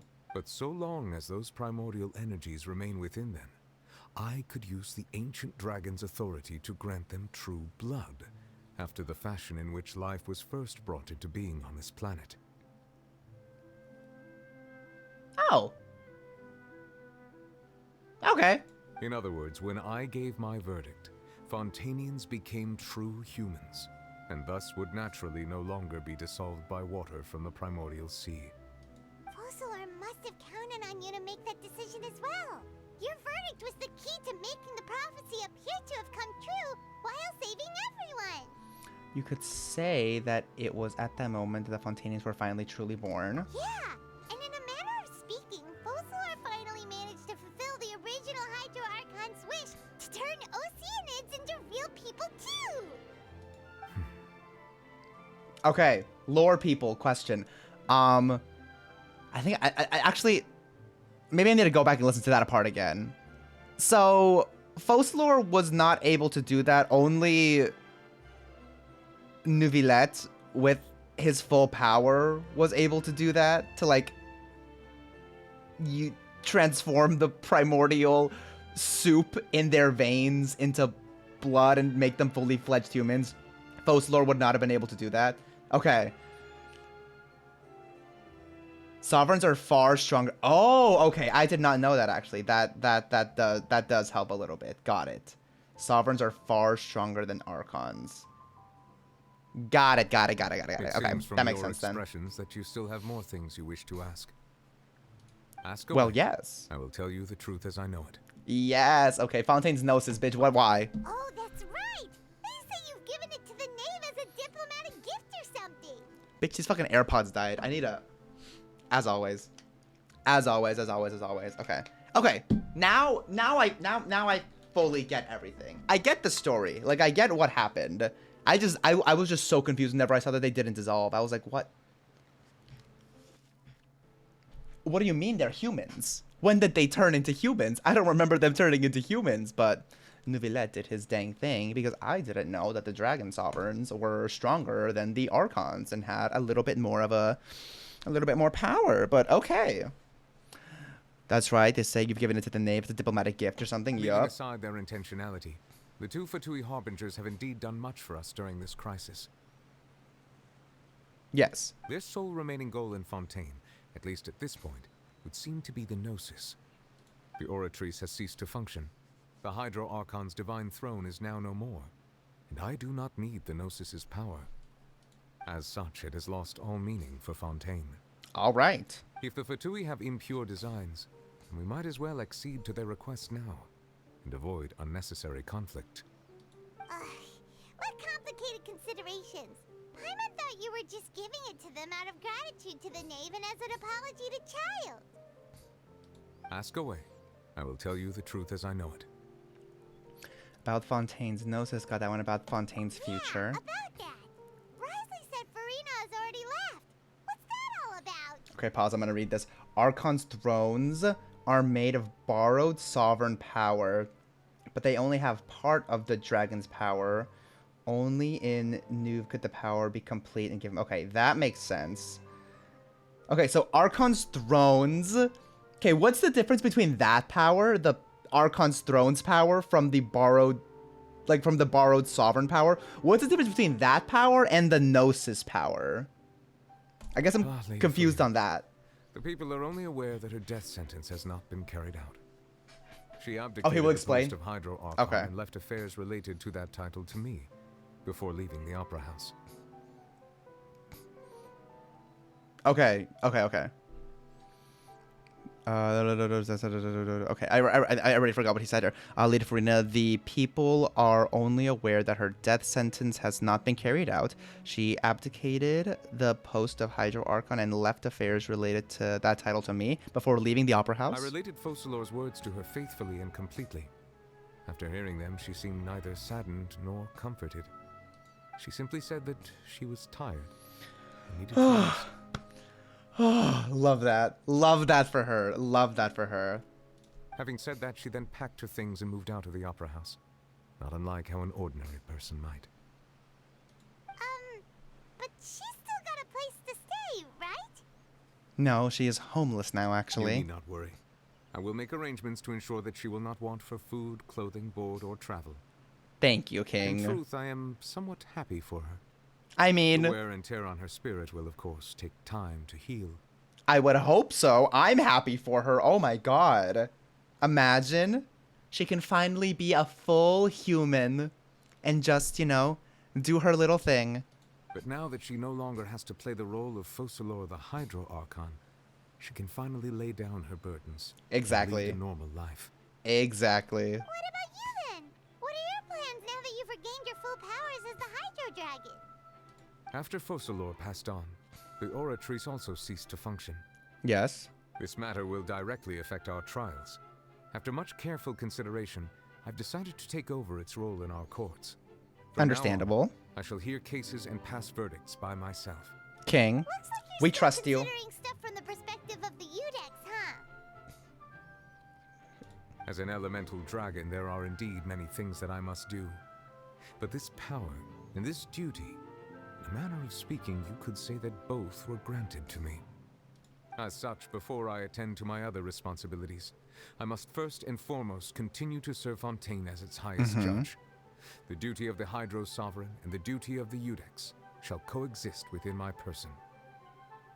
Additionally, the Hydro Archon's departure has brought about another problem, which is that the Opera House shall no longer produce indemnitium.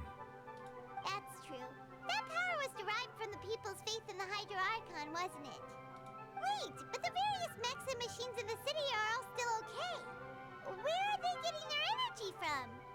As I am now, I have full command over New Musia, and it can serve as a complete substitute. Okay. Another reason why I cannot quite leave Fontaine immediately. Wow.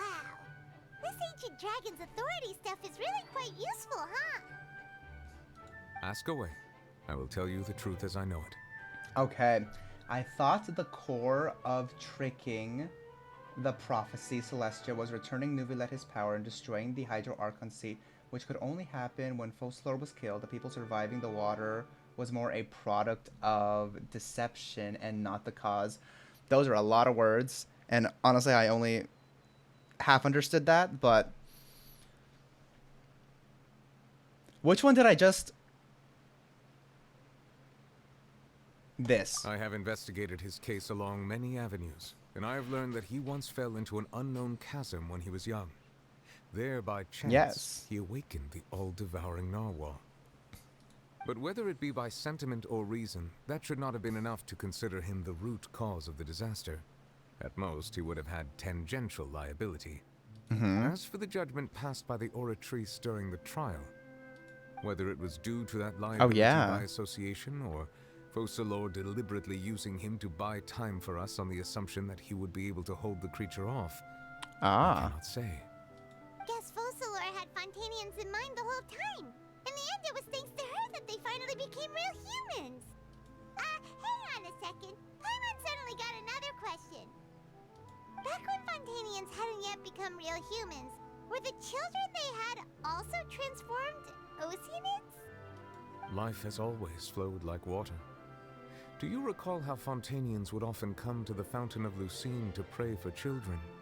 Yeah, Lynette said the fountain is where all the waters in Fontaine converge. In truth, even those couples did not know that such prayers were no mere custom, but instead a form of ritual. Those Oceanids who were blessed within the spring water would later descend as new humans in the coming months. Paimon sorta gets it now. Either way, it seems like this ritual won't be of any further use. But it'll live on as a local custom.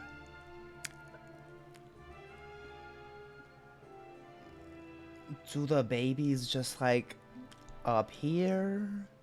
I don't think I want to know what the answer to that is. Ask away.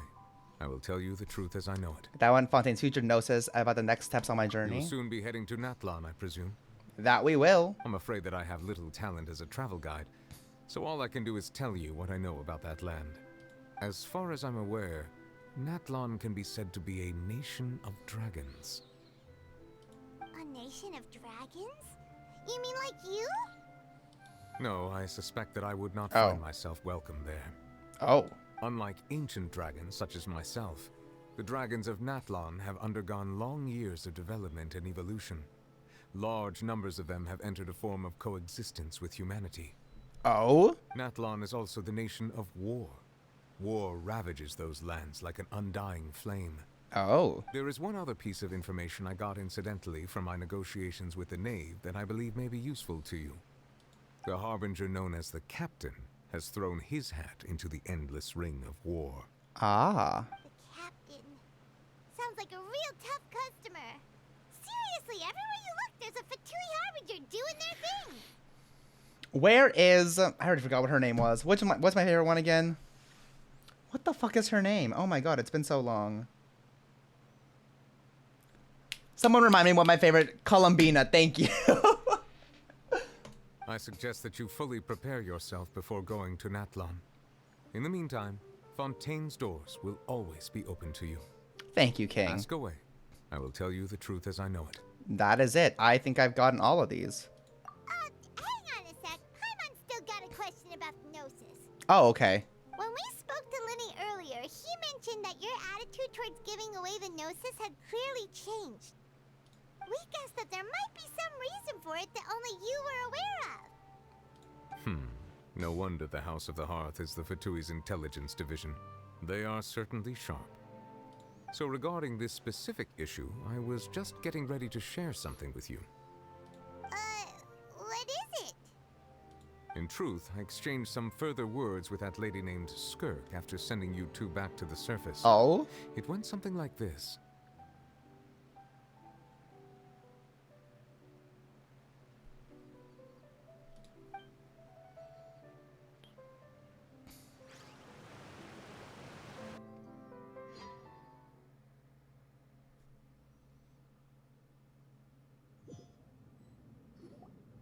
Well, we're going to head topside to see what's going on. You hurry over soon as well, all right,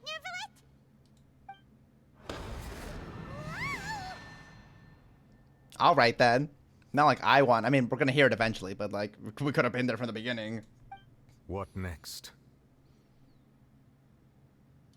The all-devouring narwhal isn't here, so I'm no longer getting any interference. I can finally catch the scent of your power, what it's made of.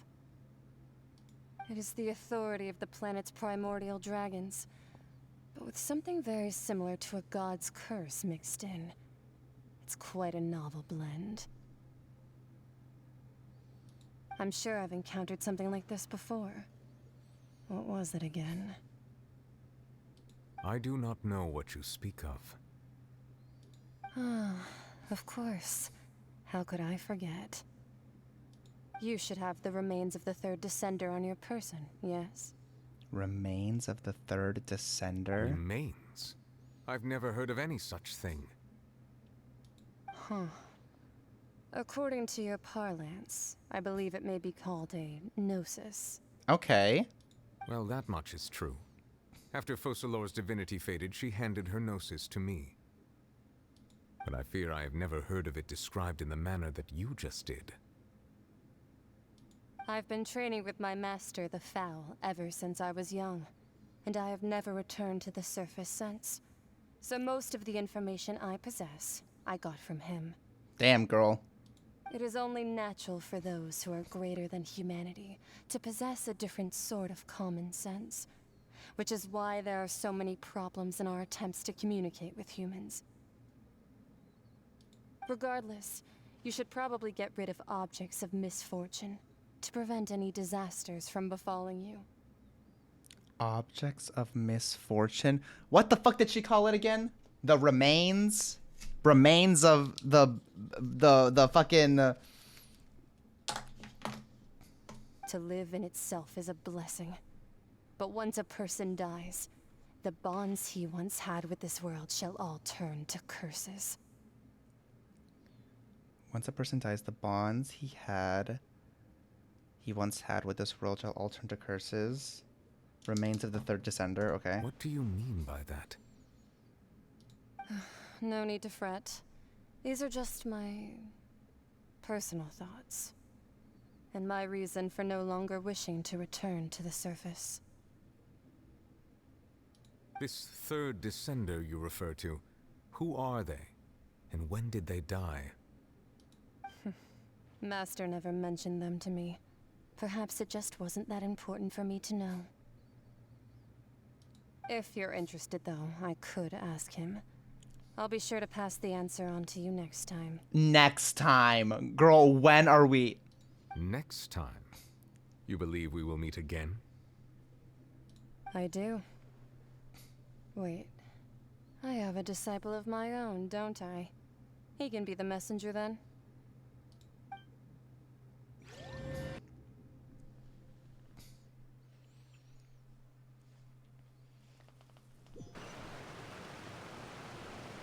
That's what she told me. Whether it would prove useful or not, I wanted to pass that information on to you. So it seems like Gnosis aren't something you want to keep then. Or they're like bad luck charms, if you think of it that way, you know? Yeah. The remains of the third descender? So that's what the Gnosis actually are. Paimon just thought they looked like chess pieces. How could they be a person's remains? Remains? All the same, assuming that there was no misunderstanding or special metaphor at play, that is what she meant to say. And she said that it would bring misfortune and that you should check it, which is why you gave it to the Fatui. Mm-hmm. If she speaks the truth, then I would simply be putting Fontaine at unnecessary risk by keeping it here. She mentioned one of them. I am the fourth descender.